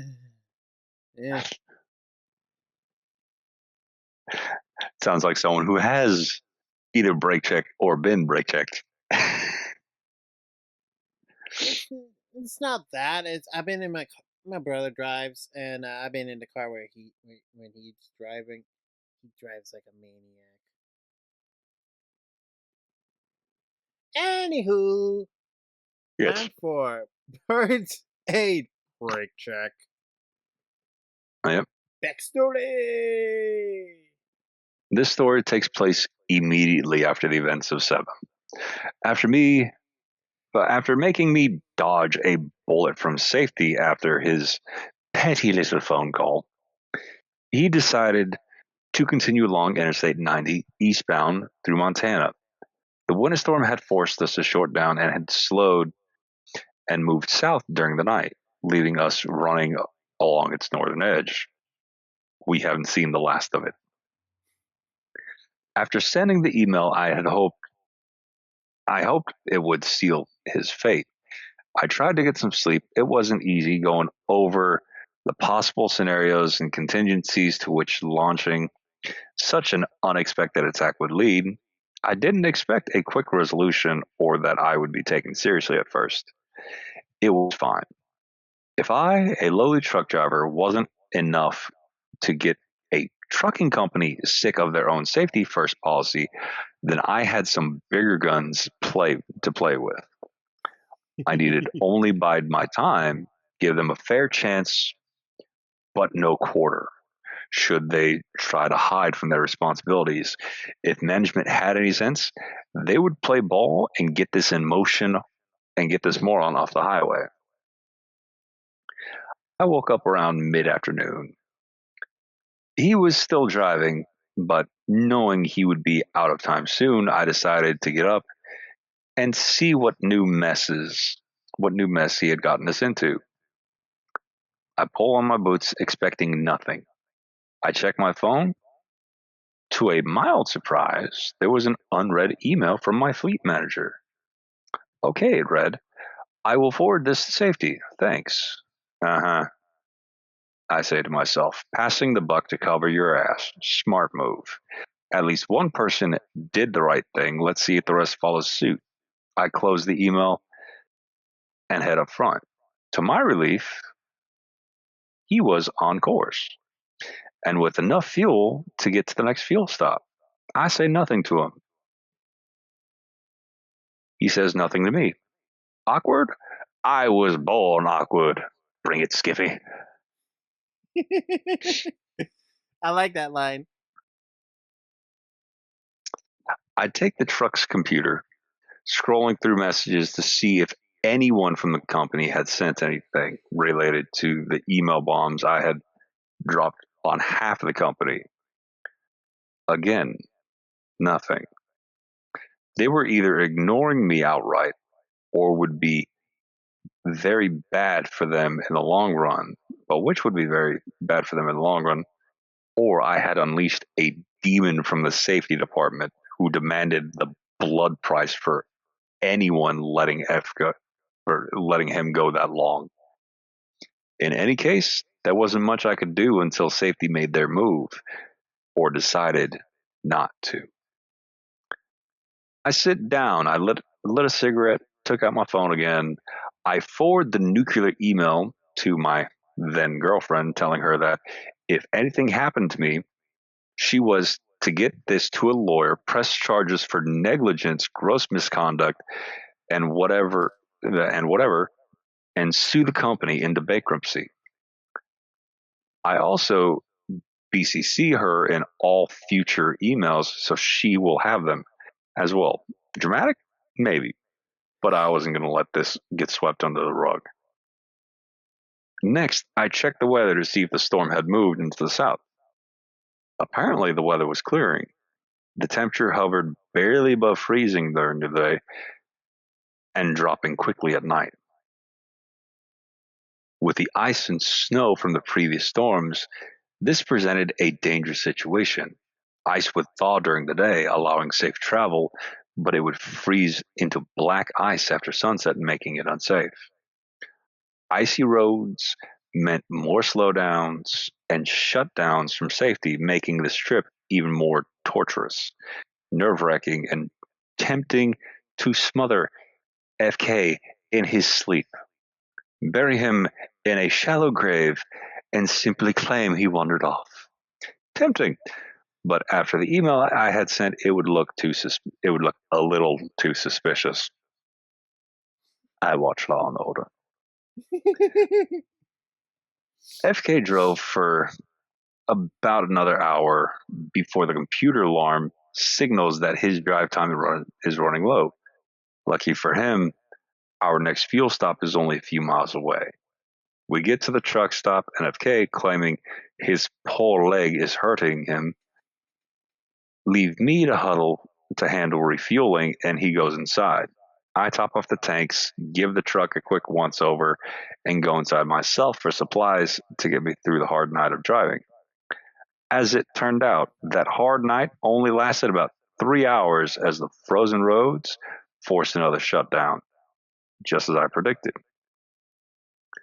This went on for about 2 more days, slow going due to safety mandated slowdowns during the day and shutdowns coming at night when the roads were froze over again. I barely said a word to him, but FK, thinking that he had subjugated me with his little anonymous phone call, regaled me with his tired old story, car wrecks, jailed nephew, 21-day coma, how he was going to cut the engine brakes at the truck stop. I began to sympathize with Bill Murray's character in Groundhog Day. Every day was simply a repeat of the last. Damn. Adding to the frustration was the lack response to my email from safety. I was getting the feeling that they were actively ignoring me. But I stayed true to my word, sending them daily updates on FK's actions.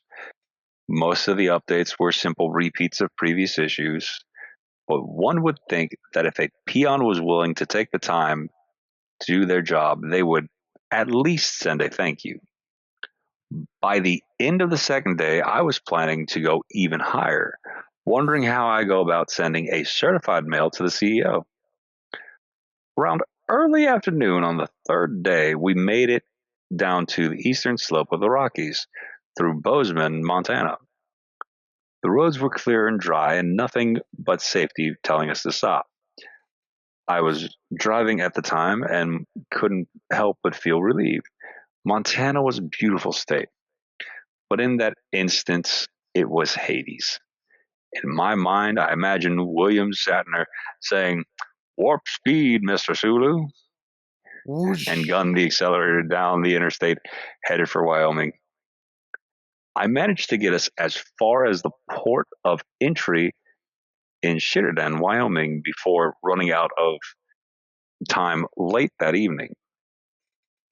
I go inside, check with the Wyoming DOT, and get a weather update. YDOT and POE staff are awesome people. They tell me that the roads are clear between there and South Dakota. First good news I hear in a while. I show them the paperwork they asked for, stop by the restroom, and head back to the truck. In the dark parking area, I see the hood of the cab rolled open and FK shining the flashlight underneath. Why won't this jackass just fucking stop with that nonsense? Keep going. Keep going. Odd, but I think he's just checking the oil and looking for fluid leaks. It's a bit of a walk to the truck from the office, but the POE has a large parking lot, and most of the closer spaces have been taken up by other trucks staying for the night. I expected him to be done in a few seconds, but by the time I got to the truck, he's still underneath the cab. I see a pair of pliers in his hands and suddenly become concerned. There was nothing wrong with the truck and no reason he needed any kind of tool. Not what he should be trusted with not that he should be trusted with one in any case. "What the hell are you doing?" I asked. Go ahead. Him, not having heard me approach, nearly jumped out of his skin. Look. Oh, I was looking for something. "What?" I asked with my not messing around tone. Well, I saw online you how to disable the Jake brakes, so I was going to try it. I wasn't mad. I was absolutely fed up with this. "Get in the goddamn truck, you dumbass, and if you try that shit again, I will make sure safety and maintenance get the video." He starts sulking, but closes the hood. I climb inside, send another email update, including how he just tried to disable an integrated safety system on the truck. This is a major no-no, equal to cutting the brake lines on a car, and for a split second, I was tempted to let him hang himself with that stunt, but decided not to. Given his track record, the truck would likely explode with me in it. He finally pulls out of the POE and gets us going. I settle in the bunk because I really didn't want to talk to him anymore. It takes a while to get to sleep, partially due to his poor driving and partially because my brain is busy planning out strategies for my inevitable battle with him in safety. He drove through the night, managing to get through Wyoming, South Dakota, just shy of Minnesota border. I wake up late the next morning and check my email. Nothing. Keep digging yourselves into a deeper hole, I think, while getting ready. I was beginning to think they weren't taking me seriously. Then he hears me stirring behind and he yells back, no. Dispatch wants us to head back to main terminal when we deliver. Oh, I say, legitimately surprised. Did they say why? Nope. He replied before impatiently getting out of the truck. And so it begins, I think to myself. After Chicago, the two of us will drive back to the terminal, but only one of us will leave. And I was determined that no matter what, if I would not continue with this fool after the battle with management is over. I had been tossed around, frozen, chewed out by customers and management, deprived of sleep, and driven to the point of insanity over the past 3 months, and I was not going to put up with it any longer. If they didn't pull that "you two need to get along" crap, I would forward everything I had. Now, if they tried to pull "you two need to get along" crap, I would forward everything I had to OSHA, DOT, and any government agency I could think of. It would take no time at all to find enough dirt to bury this entire company and send half of the managers to jail for negligence. I would convince my friends and family to buy stock in their competitors first, of course. Fire me? I won't stop until I owned every truck in the fleet to soothe my mental and emotional distress. As for him, they would have to dig up half the shoulders on Interstate 80 to find him a shallow grave, that is. If I felt gracious enough to dig him one instead of making him dinner for a pack of coyotes. I had nothing to lose at this point, and I was getting ready for the fight.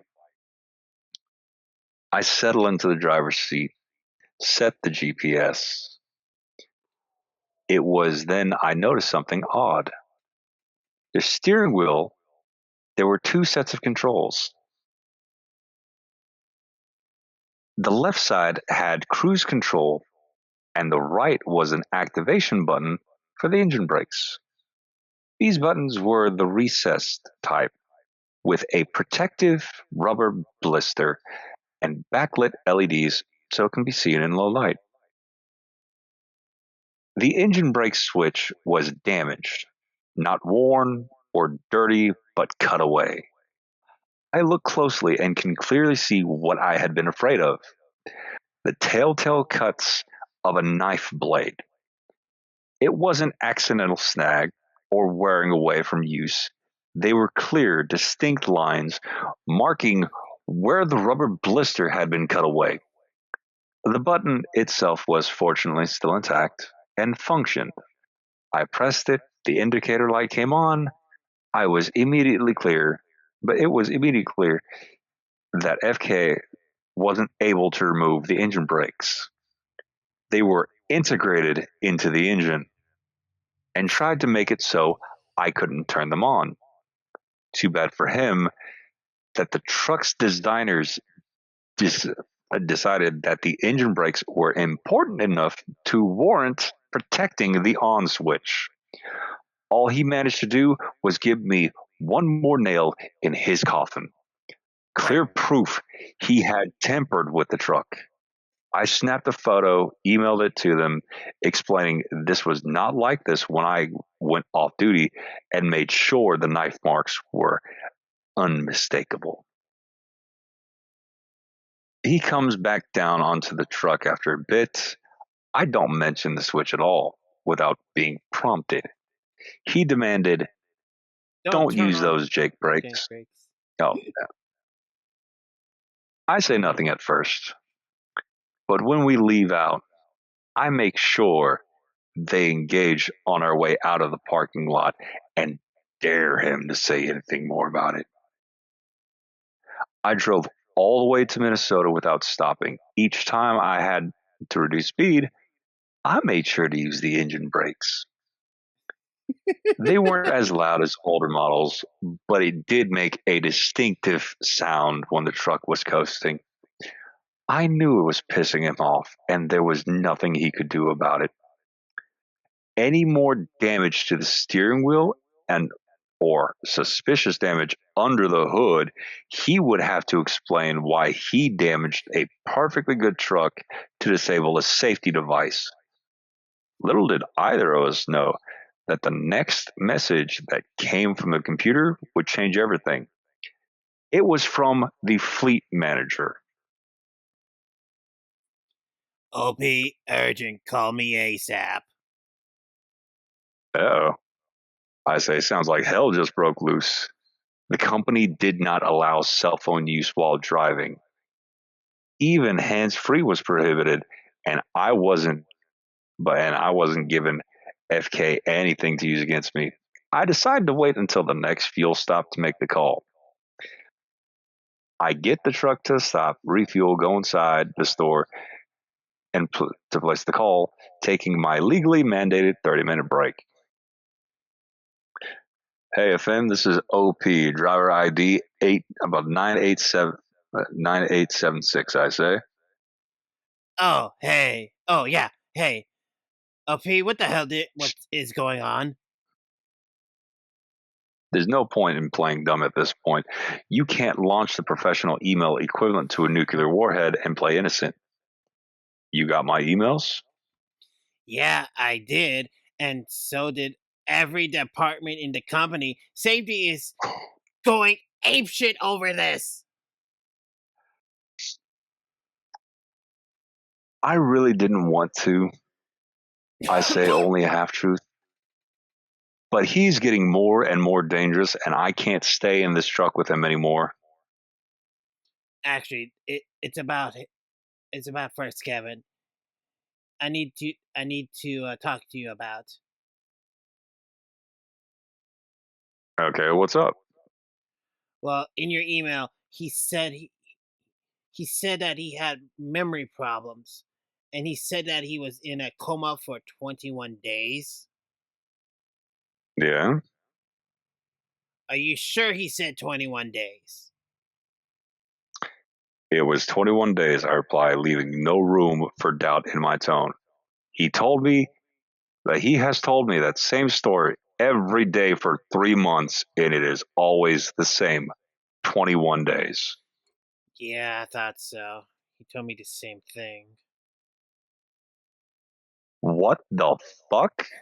She knew about this. Are you kidding me? I wanted to blow up right there, but I managed to keep my cool. What's going on? I asked calmly. Not sure. Safety wants me to ask you to come in, strike with as odd Because it with struck them them as as odd. with struck them as odd. It was 21 days, I repeat, just to drive home the point. Right. All right. Safety wants you guys back now. Well, we'll send someone to run and pick up the load. You guys just get here soon, so we can get this matter straightened out. I was tempted to probe for more information, but I had a feeling there was nothing left to say. All right, I have enough hours and fuel, so we should get there tonight. Good deal. We'll talk tomorrow morning. Please. It takes a few seconds to process what just took place. I had expected that the emails would cause a bit of a stir. But to have a truck divert nearly 200 miles to relay a load was unheard of. Well, I got the attention at least. I head out to the truck. He's still sleeping, and I had no intention of waking him up to tell him our new orders. I programmed the new route into the GPS and verified it with the atlas. Company's headquarters was only 200 miles away or so. But getting there would take us well away from the interstates and any major highway. It was shaping up to be a long trip around mostly narrow 2-lane highways south through Wisconsin, Nebraska, and Idaho. And Iowa. Idaho all over again. I then checked the weather and realized that I had royally pissed off someone in my past life. Remember that winter storm we hit in Idaho and Montana? It's back. Only now, it's eaten its Wheaties and bulked up into a full-blown blizzard. Almost the entire route from the truck stop all the way back to the company's main terminal was in its sights, and it had itchy trigger fingers. The National Weather Service had issued alerts for the entire area with predictions of heavy snow, high winds, and whiteout conditions. Sounds like fun, right? Under normal situations, I would have taken one look at the weather radar and said, fuck that noise, and told dispatch I wasn't even about to attempt that run. They could simmer for a couple of days. Unfortunately, as the case with FK, nothing was ever normal. I had to factor his stupidity into every decisions I made, and this one was a very big issue. The issue boiled down to the company's weather shutdown system. For whatever reason, the weather shutdowns only pertain to certain highways, primary interstates, and major U.S. highways between designated towns, mile markers, boundaries, etc. It did not, however, pertain to geographic areas like cities, countries, or states. Instead of all trucks operating in this part of that state, you need to shut down. Where am I?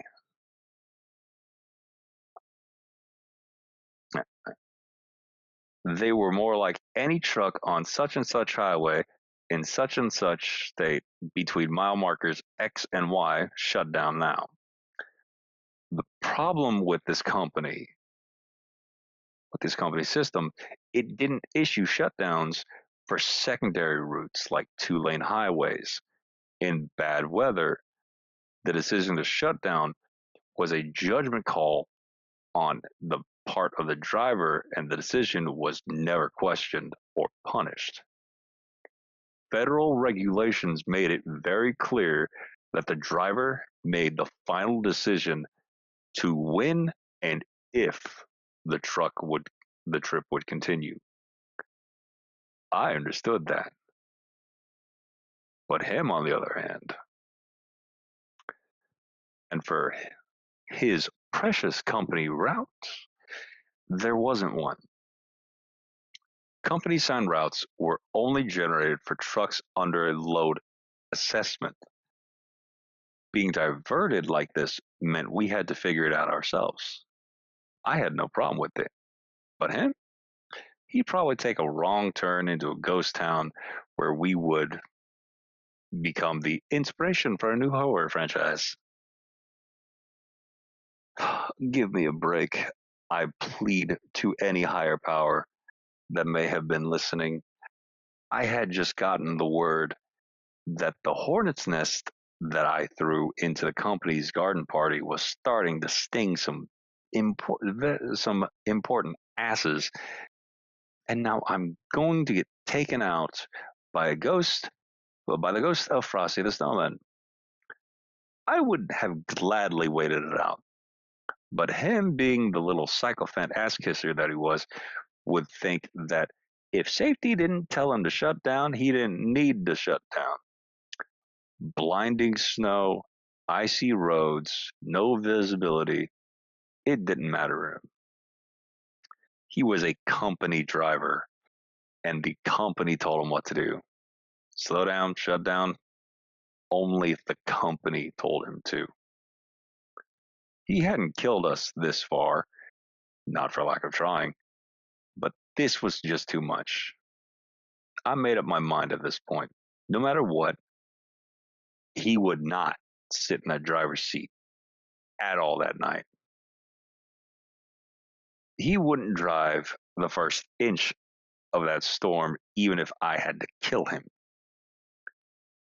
If he took over, he would surely head down a highway at full speed, running headfirst into a total whiteout, slam on the brakes, and send us both into a one-way trip to the afterlife.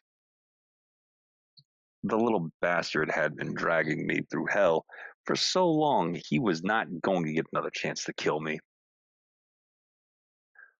I took a deep, ragged, exasperated breath. I had two choices in front of me. Literally kill him, or tackle the blizzard-ravaged back roads myself. Rock meet hard place. It'd been nearly 7 years since that day. Looking at that phone screen, with the route plunged into the storm radar image, even now I often wonder if I made the right decision. I don't know how long I agonized over it, but when the decision was made, it wasn't with absolute certainty. One thing was clear. There was only one way both of us would make it out of this sub-zero hellhole alive.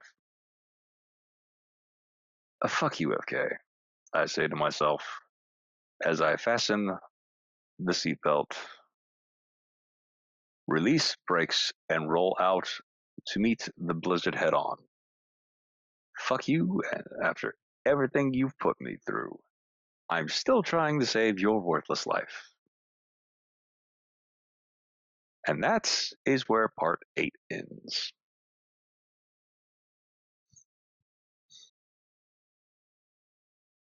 I do have to say that just shows that there is still some level of humanity in him. Because let's both be honest, we know a couple of people who just give his ass the boot. So true. And hell, we'd both be half tempted to do it ourselves. After I put a shank in his kidney. Yeah, although we both know we have access to a little pit bull that would do all of the dirty work for us. Yes. And for those wondering, no, we're not talking about a dog. We're talking about an actual person that even admits that he's like a pit bull. Yes. Now, part 9, Nuclear Winter. Is small, angry, and fiercely loyal.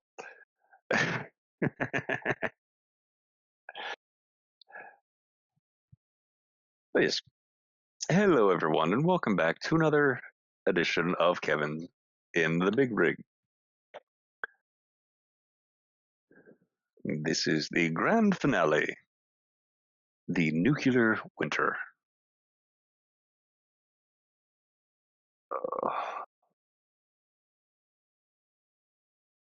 You can do this, dude. I'm tired too. You wanted to finish it. Yes, I was just checking notifications there for a second. But yes, this installment begins immediately after the events of part 8. It wasn't long after leaving that truck stop in Wisconsin that I began regretting my decision to push on. It seemed as if the snow had been watching us since we had left Lewiston and decided to lay a trap for us once we crossed back into Minnesota on the remote 2-lane highway. Every moment that passed us, heavier snow, falling temperatures, the winds that threatened to push the truck into the ditch and leave us stranded. Even as the sun went down and the sky turned pitch black, there was no sign that the snow was inclined to show mercy. On the contrary, it seemed dead set on punishing me for the hell I had unleashed upon the company a few days before. Karma can be a bitch like that. I learned that during times of life-threatening conditions beyond the control of mortal humans, people have one of two reactions. Many unable to cope and having their fate in their hands other than their own become overwhelmed with anxiety and give in to irrational panic. Those who are unwilling to simply resign themselves to whatever fate may have in store will stop at nothing until they find a way to cheat fate long enough to make an escape.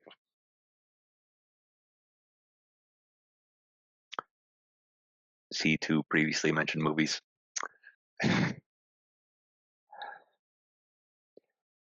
That night, I knew that giving in to fear would mean more than likely the more than likely end in our deaths. At the very least, we would be stranded in the middle of nowhere until someone dug us out of several feet of snow. Maintaining control of both myself and the truck was non-negotiable, as I wanted to see the next morning. Since fear and panic would serve no purpose, I designated the emotional parts of my mind to rely purely on instincts, skill, and training. As the night wore on, the conditions steadily worsened. I could feel my control of the situation waning in each mile that passed by. The increasingly heavy snowfall limited visibility to a couple of dozen meters, and the wind hammered against the trailer as if it were the sail of a tall ship. The narrow roads offered very little margin for error, and the strong wind gusts required precise corrections in order to keep all 18 wheels on the asphalt. The headlights, to their credit, did their best to light the way forward, but the combined onslaught and defense of dense snow, both falling from the sky and being blown in front of the truck, they hampered visibility almost as often as they assisted. As visibility oscillated between meters to inches and back to the span of seconds, I had to rely on instinct with timing to keep the truck in between the ditches. At times, the snow was so thick that even the beams from the headlights disappeared completely underneath the blanket of white powder. To say I wasn't tempted to abandon the trip, take my chances, and keep him out of the seat would be a complete lie. I don't know how many how many suitable parking places I passed at that night. Many I've very nearly took advantage of, only to change my mind at the last second and push deeper into the storm. When I passed a small mom and pop truck stop that, in spite of the frozen tempest, was still open and offering food, shelter, and safe harbor, I was convinced that I had gone completely insane. Who in their right mind would forgo sanctuary when the odds were stacked so heavily against them? That is a question you can ask many gamblers in Las Vegas. That would be me, apparently. Each time, with temptation of seeking shelter crossed my mind, I was immediately reminded that we were well off the beaten path, and as far as safety was concerned, he, but as far as safety was concerned, FK, completely oblivious as to what was waiting for us, wouldn't think twice before diving headfirst into the storm until he received an order shutdown that he knew would never come. He needlessly, but his needlessly heavy braking, teeth rattling gear changes, and inability to drive 5 minutes without taking his eyes off the road to check his book would slash our chances of making it through the night from remote to non-existent. The only way to keep him out of the driver's seat, short of killing him, was to make sure my backside didn't leave it. For me, the entire night was an unending exercise in keeping my growing fear in check. Before that night, the most terrifying situation I could remember being in was the time I was originally doing my solo cross country fight as part of training for my pilot's license. That day, I found myself alone in a small plane dodging an intense line of thunderstorms while being almost completely lost. I mention it here because during that long snow laden hell, my mind kept going back to that day of dodging snowstorms. I made it out of that nightmare alive and arriving at my destination before the storms overtook me by sticking to my training. Keep calm, avoid areas of limited visibility, and use everything I had to find the runway and get on the ground as quickly as possible. Strange as it sounds, remembering that brush up with death at the hands of Mother Nature brought me some amount of comfort. I made it out of that death trap alive, so I could surely make it out of this one. Driving through a blizzard isn't a skill they teach at CDL school. However, the ability to operate in limited visibility on slick roads and high winds are all concepts included in the training. I had faced all three challenges before that night in that truck. This was simply the first time I had to deal with all three at once. Fortunately, all three problems required the same solution. Slow down, maintain a stable speed, and avoid rapid changing in speed and direction. It was something that my instructors at the school, as well as my trainer, had emphasized heavily. Fortunately for me and FK, I paid attention in class. I don't know exactly how long I pushed through that ice-covered nightmare. There were times when the truck felt as if it were about to give up and skid off the road. To oblige my corrections and keep going just a bit longer. Each time I came upon a bridge or overpass, my sphincter would tighten up so quick that it felt as though my butt cheeks were biting holes into the seat. Whenever the truck dropped into a small valley, the cross-current snowdrifts resulted in a few heart-stopping moments of complete blindness until the truck climbed out through the far side. With each passing moment, a new threat presented itself, and each time I did my best to push through. Call it skill, luck, regardless of a relentless stubbornness or divine intervention. One would be as good as the other. Regardless, with less than 10 miles left until reaching the company's main terminal, the blizzard had finally begun to tire itself out. The snow continued to fall in heavy sheets, but the wind had abated to more manageable level, and the visibility improved drastically.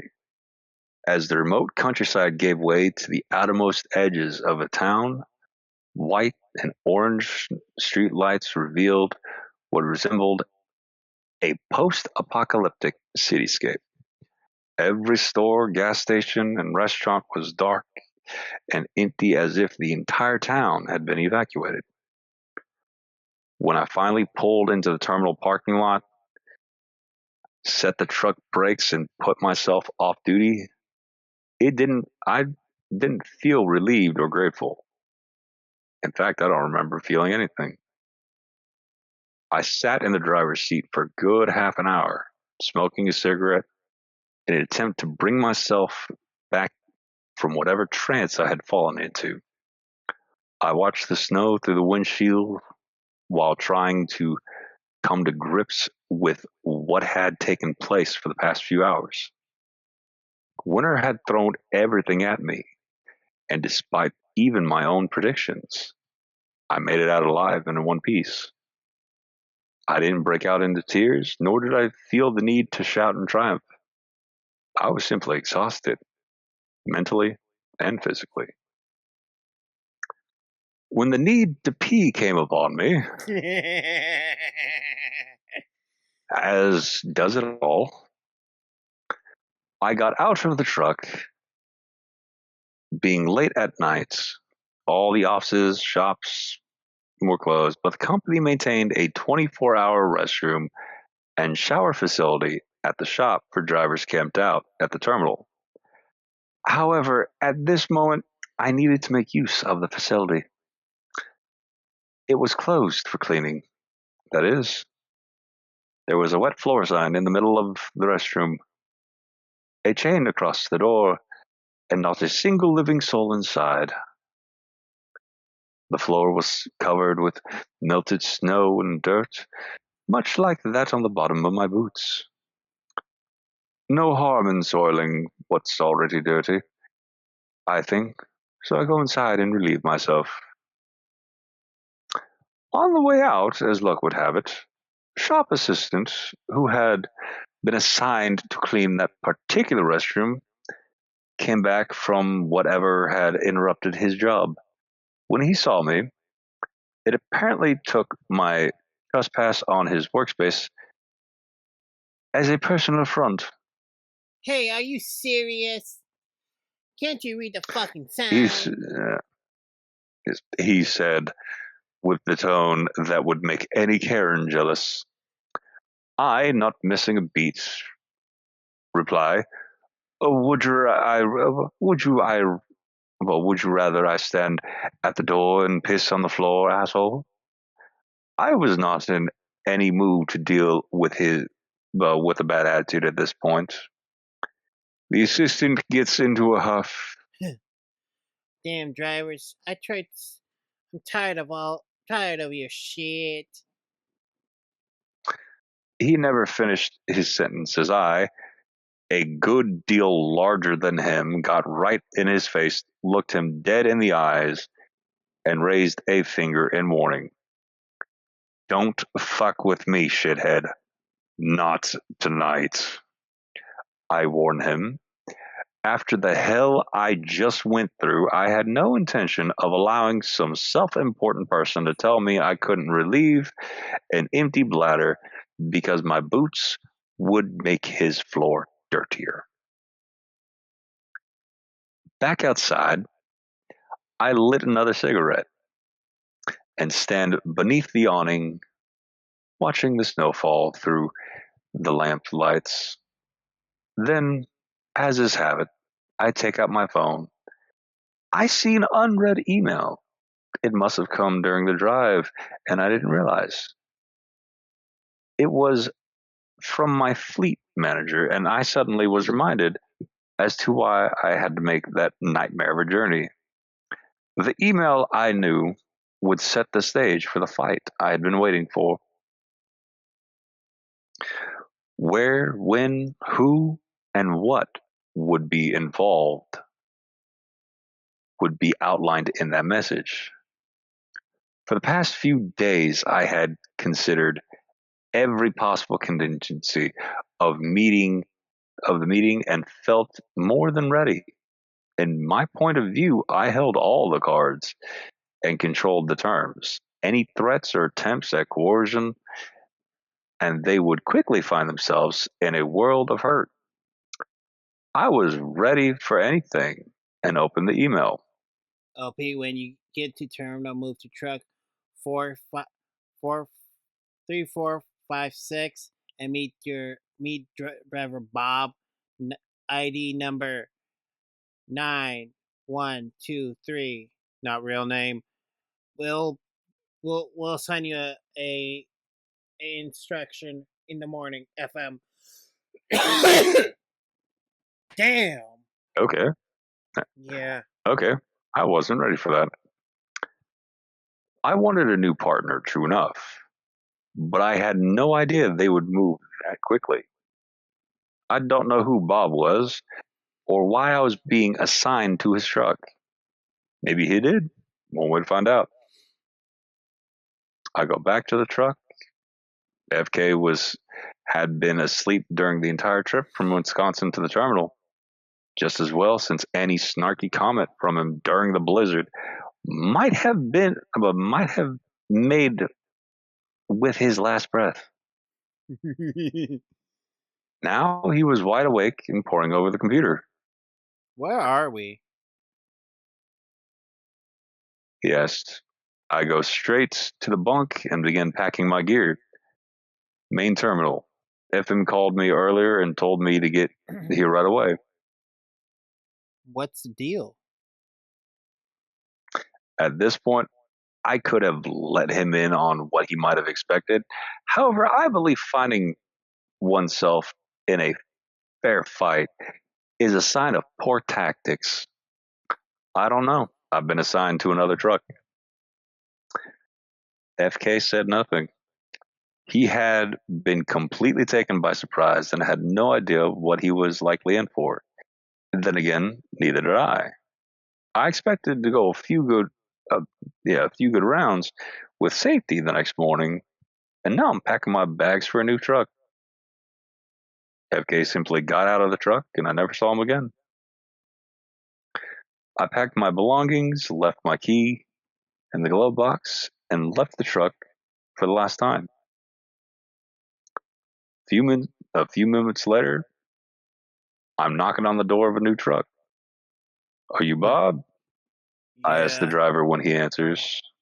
Yeah. He said, rubbing his eyes since I had just woke him up. UOP? That's me. I reply and climb on board. Sorry to wake you up. We just got here. At first, this didn't register with him. And then he realized what I just told him. Wait, you drew through that? That shit? I take a deep breath. Yeah, I wouldn't recommend it if you're curious. You must be nuts.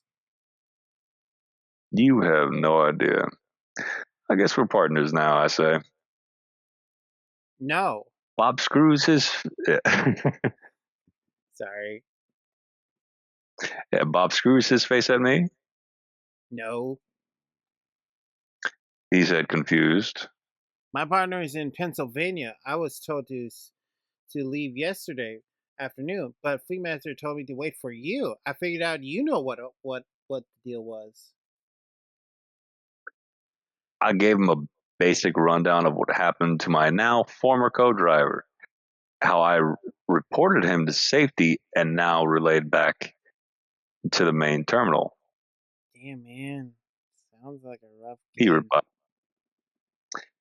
understatement of the year, I think. The next morning, the weather had broken, the sky was dull and threatened to bring more snow, but the wind had dulled to a gentle breeze. As soon as she was in the office, FM gave me a call. Hey, LP. Can't do the voice again. Yeah, that's Where fine. are you She guys said, at? sitting in the yard. Wait. You She replied, sounding a little confused. you made it in last night? Sure did. What in God's name possessed you to get through drive through that storm? I take a deep breath. It would be best. Ela- is I don't elaborate on Yeah, that point. it's a, all right. It would be best if I didn't elaborate on that point. She wanted to press for more information, but decided not to. Uh-huh. Did you meet up with Bob and move to his truck? Sure did. What's the deal? You and Bob are going to take a load to to to the terminal in Pennsylvania. He's going to meet his co-driver there, and I'm going to have you pick up another truck and go. and we'll go from there. Okay, I respond cautiously. Am I going to meet my new co-driver up there too? No, we haven't found you one yet. Just check in with me when when you get there, and we'll see what happens. No problem. We hang up and I fill Bob in on our new marching orders. The company's terminal in Pennsylvania was about a day and a half with two drivers. Fortunately, Bob had already picked up the load before the storm hit, so all we had to do was get it rolling. Since the truck was permanently assigned to Bob and he had just finished his stint with his trainer, I offered him the first drive shift so he can get used to the truck. As we headed out, I got to see the full impact of the previous night's storm. About 24 inches of snow had fallen in just under 12 hours. Every 5 minutes, we saw cars spun out and abandoned in ditches and center medians. At nearly every overpass we came to, there was at least one vehicle that had lost control and collided with the barrier. There were even semi jackknifed and abandoned where they had hit deadly patches of black ice. Severe weather winter was common in this part of the country, and even local residents didn't fare well. When I saw the carnage from the very storm I traversed, I realized just how much danger I had been in, and how lucky we had been that FK had not been the one driving. Holy shit! Bob said as we passed a semi that had left the road and was now laying on its side. You drove through this? I took a deep breath. Yep. For the time, but for being an inexperienced driver, Bob knew his stuff. For the first time since I finished my time with my trainer, I was riding with someone who actually knew what the hell they were doing. I had known Bob for a few hours, but I felt more comfortable with him at the wheel than I ever did FK. And I told him as much. We top off the tanks at the first fuel stop. I grab a bite of breakfast and head back to the bunk to rest up for the night shift. The rest of the trip to Pennsylvania, I'm happy to say, was uneventful. Oops, sorry. When yeah,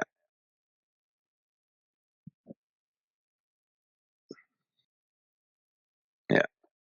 When Bob and I arrived at the Pennsylvania terminal, we say our goodbyes. I go out and sign out my new truck. I move aboard, store all my belongings, and log in to the computer before sending a message to FM saying that I'm ready to go. An hour later, she sends me a load. Pick up next morning from a nearby shipper with delivery to Minnesota. She says to expect a diversion back at the main terminal along the way, but she will let me know for sure before that time comes. I confirmed the instructions and set the computer aside. For a long time, I sat in the driver's seat and looked around the truck. I was all alone. FK was 1,000 miles away, and for the time being at least, I won a battle with management before it even started. And then, for some reason I can't fully explain, I started to laugh. Whether it was out of relief of simply submitting the absurdity of of the situation, it felt as though a huge burden had been lifted off of my shoulders and things were beginning to look up. I ended up taking the load all the way to Missouri alone. In fact, I worked solo for the next 2 weeks, and all I can say is that it was heaven. I felt in complete control, never had to worry about waking up on the shoulder of a highway, not getting an hour of sleep before being drug out of bed to help fix FK out of another jam, and no more having my head bounced off a cabinet because of a hard brake check. It was what I had hoped trucking would be, and I was enjoying every minute. After a few days into my solo period, I get a surprise call from the last person I ever expected to hear from. FK was reaching out. Hey, man. FK sounded less confrontational and, unless I was mistaken, anxiety. What are you up to? On my way to Texas, running solo. Cool. I need a favor. Okay. Can you tell safety that I said I've been in a coma for 21 hours? What? I say, shocked. You told me 21 days, Look, countless man. times. Look, man, it's important. And then he goes into a long sob story. According to him, he and his wife went through a nasty divorce. His wife had been granted full custody of their two kids. He also said that he had been to court and the judge ordered him to come back in a year with gainful employment or he would be sent to jail. I assume that it pertained to spousal or child support, though I don't know for certain. He signed on with the company because they were the only place that would hire him. Well, I reply, doesn't sound like something I can help with, but if safety calls, I'll see what I can do. Poor bastard, I had no idea I put him in that position. I hung up and never heard from him again. I went about having the time of my life. Not only was I having the time of my life, in fact, the fact that I didn't have to waste so much time fixing his mistakes meant that I was able to make my pickups and deliveries on time, stay on course, and complete my loads without a single issue. In fact, I didn't dispatch for anything more than sending load information.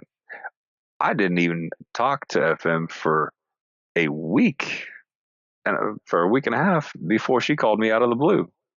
Hey, LP. She said, sounding a little curious. How's everything going? Hey, FM, everything's going fine. What's up?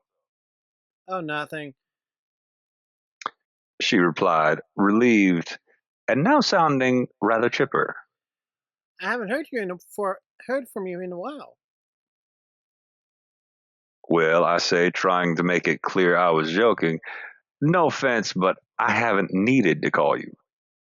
Good to hear. When you and First Cameron were together, he called about once a day, needing a directions after needing directions, getting lost. Well, I'm not FK. Well, you're not. Anyway, I'm gonna, I'm working. I'm gonna work on getting you home for a few days. I found a co-driver and I found you a co-driver, and I'm gonna have you pick him up when you get back to work. He doesn't live that far from you. I'll admit I was disappointed by the news. I was thoroughly enjoying being on my own, but I also knew that solo assignments didn't last long. The company relied on expedited freight, loads with tight deadlines that required two drivers to make on time delivery. Running solo was only allowed as a short term measure to allow trucks to keep working until a second driver could be found. A few days later, after the phone call from FM, I go home, spend 4 days sleeping in my own bed, sitting on my own couch, and watching TV. Sounds pretty boring, I know, but after 3 months of hell with FK, there was nowhere I'd rather. There was nowhere else I'd wanted to be. The 4 days passed all too quickly, and I was assigned to head back out on the road. I met up with my second co-driver. We'll call him NG for new guy. not for Newgrounds. Like Bob, NG had just completed his month with a trainer and was ready to be a co-driver with less experience. Was still competent enough driver. There's not much more I could say about NG. He and I were only partners for a couple of months before he decided to leave for a better job. He wasn't under the same contract as me, and I don't blame him for leaving, as we parted on good terms. But you're probably wondering, what happened to FK? When did you and Safety have the battle royale? How much damage did the nuclear email actually do? The truth is, I was asking myself the very same questions for about 2.5 months between the time I saw FK and the time NG went off to greener pastures. I decided not to pry, thinking my little nuclear attack probably painted a target on my back, and discretion was the better part of valor. After all, I got what I wanted. FK was long gone, as far as I was concerned, and no matter what he did, he was someone else's problems. Was I curious? Sure. Not enough to stretch my neck out and find out. When NG left, I found myself back in the same position where I was before. No suitable co-driver was available. By this time, the company had begun to crack down on solo drivers, and I was routed back to the main terminal until something could be figured out. The day I arrived back at the main terminal, I met with FM to go over my options. Before that, however, she pulls me into another office with the safety director. When I see the name plaque on the door, a cold chill ran up my spine. It wasn't the battle I had been waiting for. In fact, the reason they wanted to meet me had nothing to do with the nuclear email.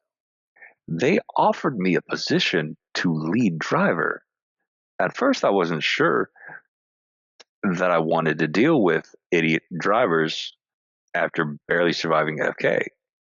But the only other option was to bounce from truck to truck until a permanent co-driver was found, a prospect I found equally uncomfortable.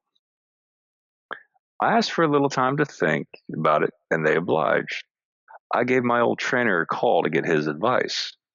My trainer and I stayed in touch to this day, and became good friends. He suggested I go for it since I would be the boss and could, within reason, boot a bad student off the truck if he proved too dangerous. I hadn't considered that and ultimately decided to take the job. Later that afternoon, I was back in FM's office getting paperwork ready for my new job, and while we were waiting for Safety to approve the promotion, I decided to ask, what's FK been up to?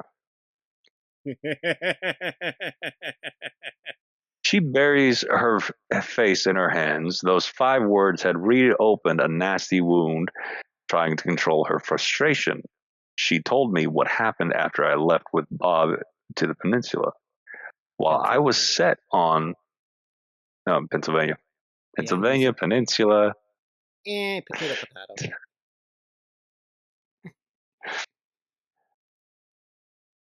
Yeah. Anywho. He had been tasked with, yes, while I was sent on what was a vacation by comparison,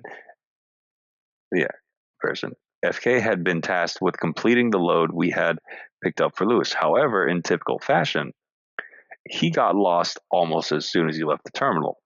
He had gotten so far off course that the GPS locator on the truck couldn't even be found by dispatch. It took him an entire day to get back on track, only to do the exact same thing twice before making the delivery 2 days late. The next day, they sent him another load assignment, but had to cancel it because he couldn't find the pickup location, despite the fact it was less than a mile away. It was at that point Safety decided to pull him back in until they could get down to the bottom of the solution. When he got lost again on the way back, they had him leave the truck in a truck stop and catch a ride with another truck. Why did they send him back out after the nuclear email? While I never got solid confirmation, the rumor is that the safety department used it as an experiment just to see if my claims had any merit. Needless to say, they found out real quick I wasn't bullshitting them. If they didn't believe that he was a menace before, they couldn't deny it now. The question was what to do with them. They pulled him in for a meeting to get to the bottom of the issue. When asked about why he kept getting lost, he mentioned that he was following the company's route.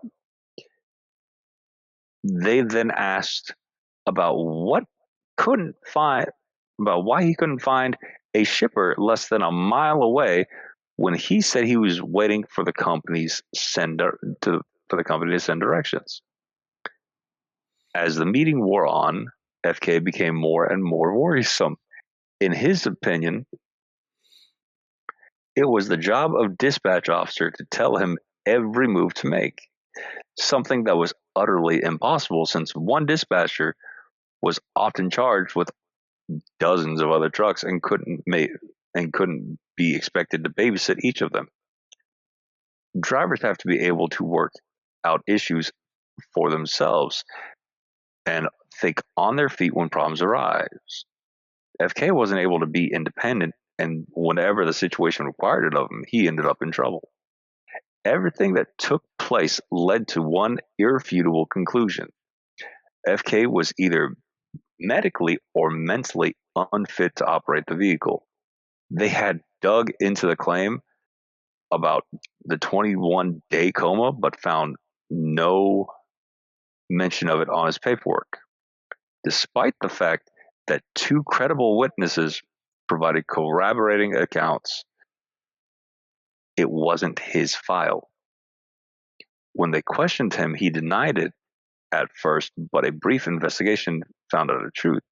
It was a 21-day coma. How did he manage to slip through the cracks, get a CDL, and go for 4 months without being caught? In simple terms, he lied. And we were just talking about Yep. And we were just talking about these things too. In order to get a CDL, one must have a DOT medical certificate. Part of the process of getting a certificate is completing a rather lengthy questionnaire about medical history, drug or alcohol dependency, illness, medical conditions, etc. One of these questions asked the applicant to describe any brain damage or neurological injury or condition, which for us would be ADHD, autistic, Autism. dyslexia, Everything so on and so forth. Yeah. Another more generic and subjective question asked if the applicant had any other condition that would interfere with the safe operation of a commercial motor vehicle. FK, like all the other hires, received a DOT physical soon after he arrived at the training facility, where he filled out the questionnaire form, a form that is controlled by the federal government and, per regulation, the company retained on file. As it happened, FK had not told the medical examiner about the coma. When they asked him about it, he tried to backpedal and say it was a 21 hours.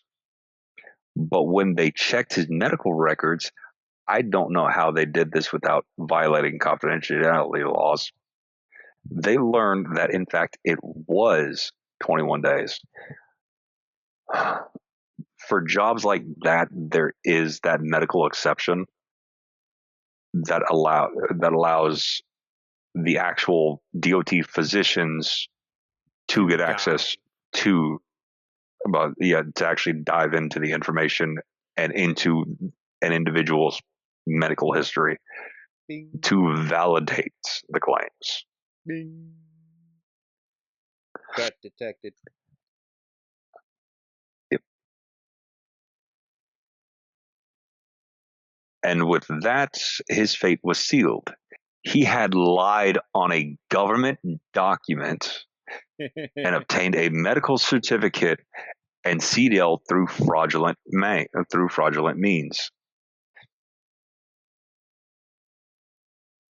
Yeah, that means he can legally be convicted for fraud.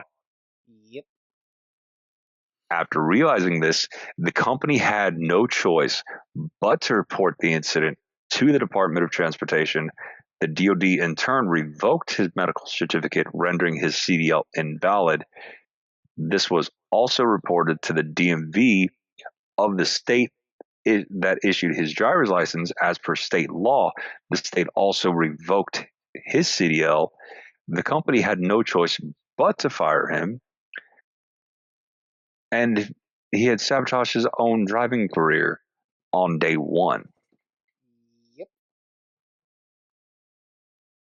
The fleet manager, after telling me this, admitted she had her doubts about him early on due to an incident that happened just before he and I paired up.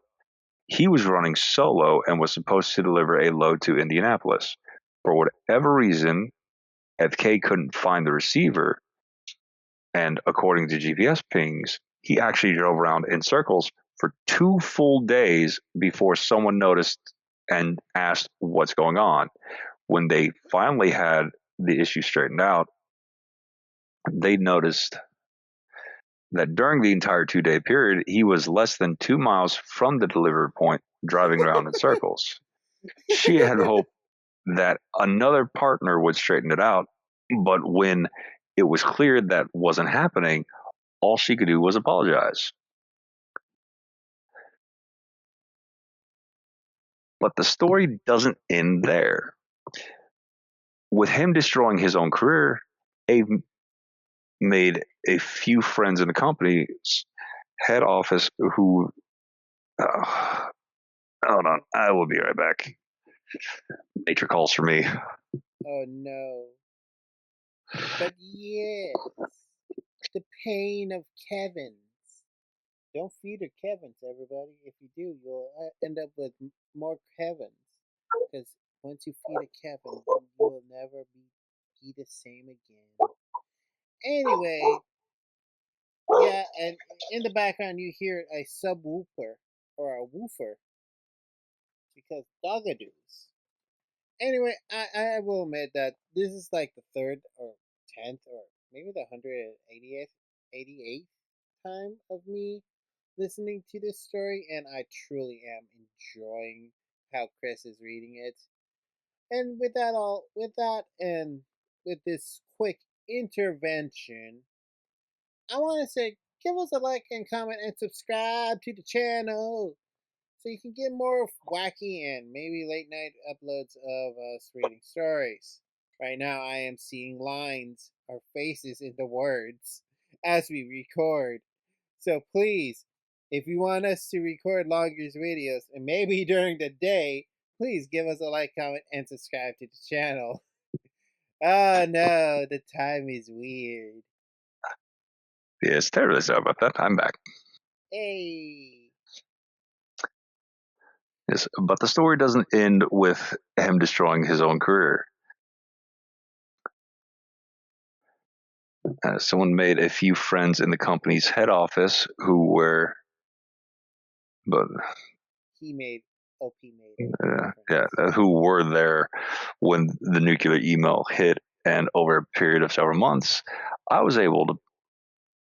No, and I made a few friends. That's right.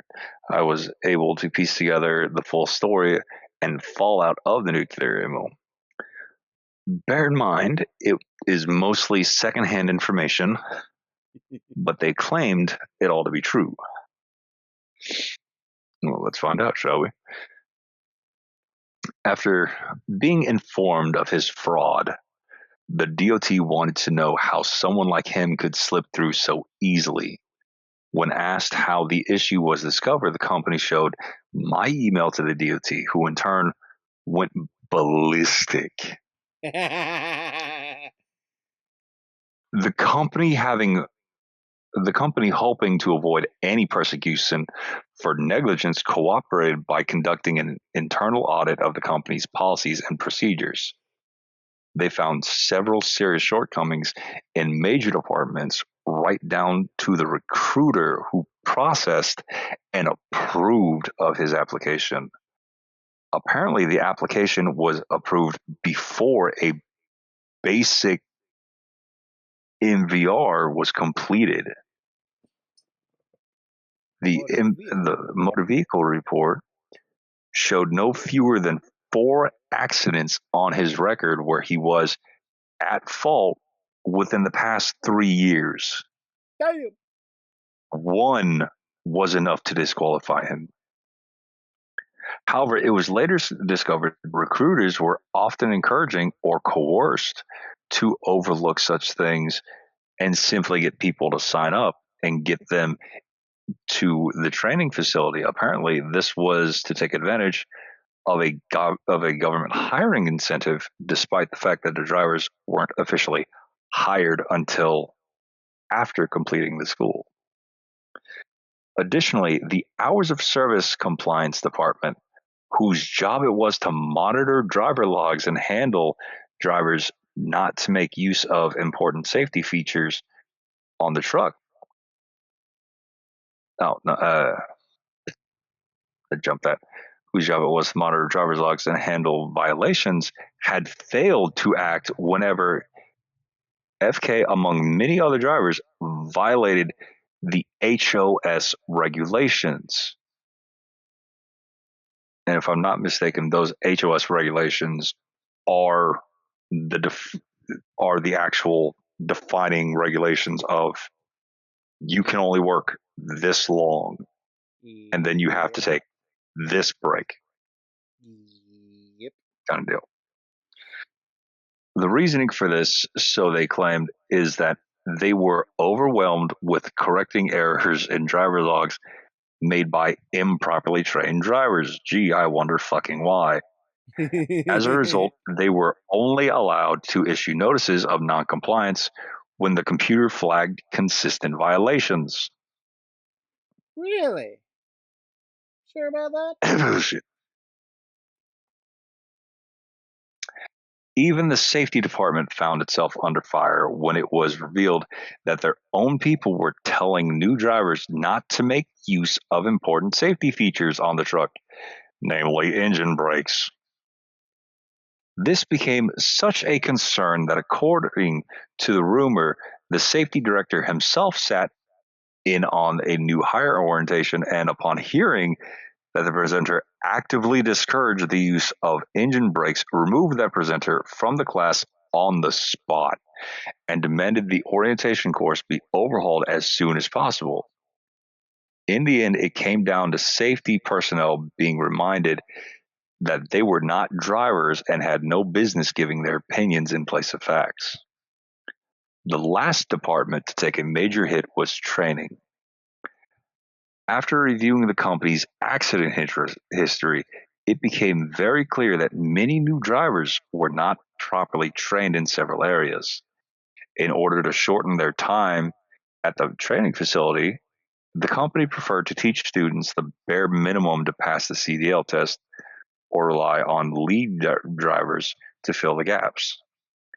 The problem with the system was that there was very little in the way of standardized rubric which a student driver's skills could be assessed.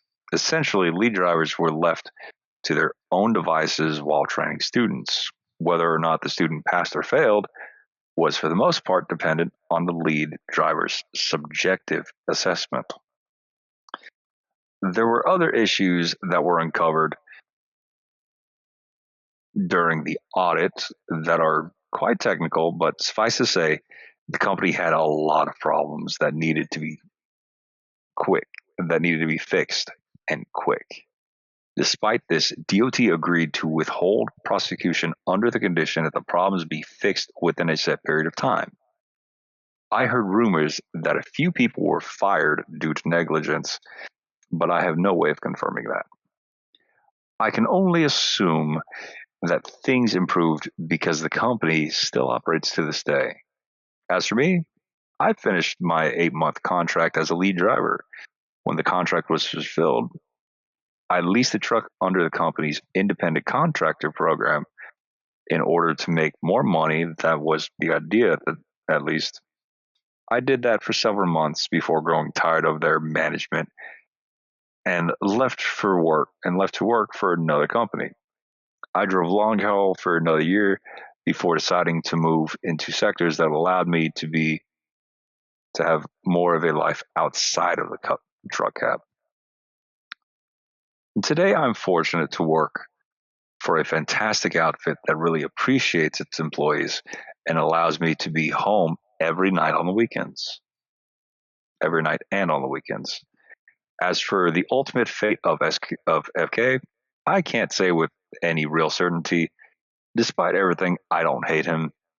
I hope he was able to get the help he needed and turn his life around. If so, then at least some good would have come with everything that's happened. And with that, the saga of FK comes to an end. For those of you who have followed the story since the beginning, I honestly hope that you don't find this ending a disappointment or worth the time or torturous cliffhangers I have, albeit reluctantly, have subjected you to. On a serious note, while I used humor to lighten the tone of the previous episodes, I would be remiss if I did not remind you these stories are all true. And the 3-month period in which the bulk of the story takes place was anything but humorous. If reading about the trip through the blizzard, terrifying image, but imagine feeling the way each night you do, but each night before you went to bed, and you would have some idea of what I endured 7 years ago. But that nightmare is long over, and sharing these stories with you wonderful people has helped me pull the rest of a dark chapter out of my life that I wasn't aware still haunted me.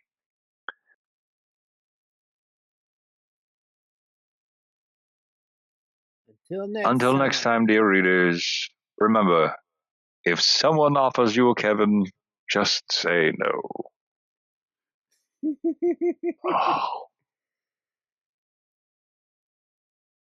So, yeah. thoughts? He probably found himself in jail. Most likely jail. Where Big Bubba made him into a pincushion. Yeah, because lying on a federal document like that, Don't you get to go to federal and jail or federal prison? yeah, that constitutes what is it? I think federal fraud or something like that. Yeah. But yeah, Because we're it's more than just him getting fired. It's the actual legal ramifications of falsifying a document like that and essentially getting away with it for 4 months, especially when you're dealing with dangerous equipment like that. oh yeah.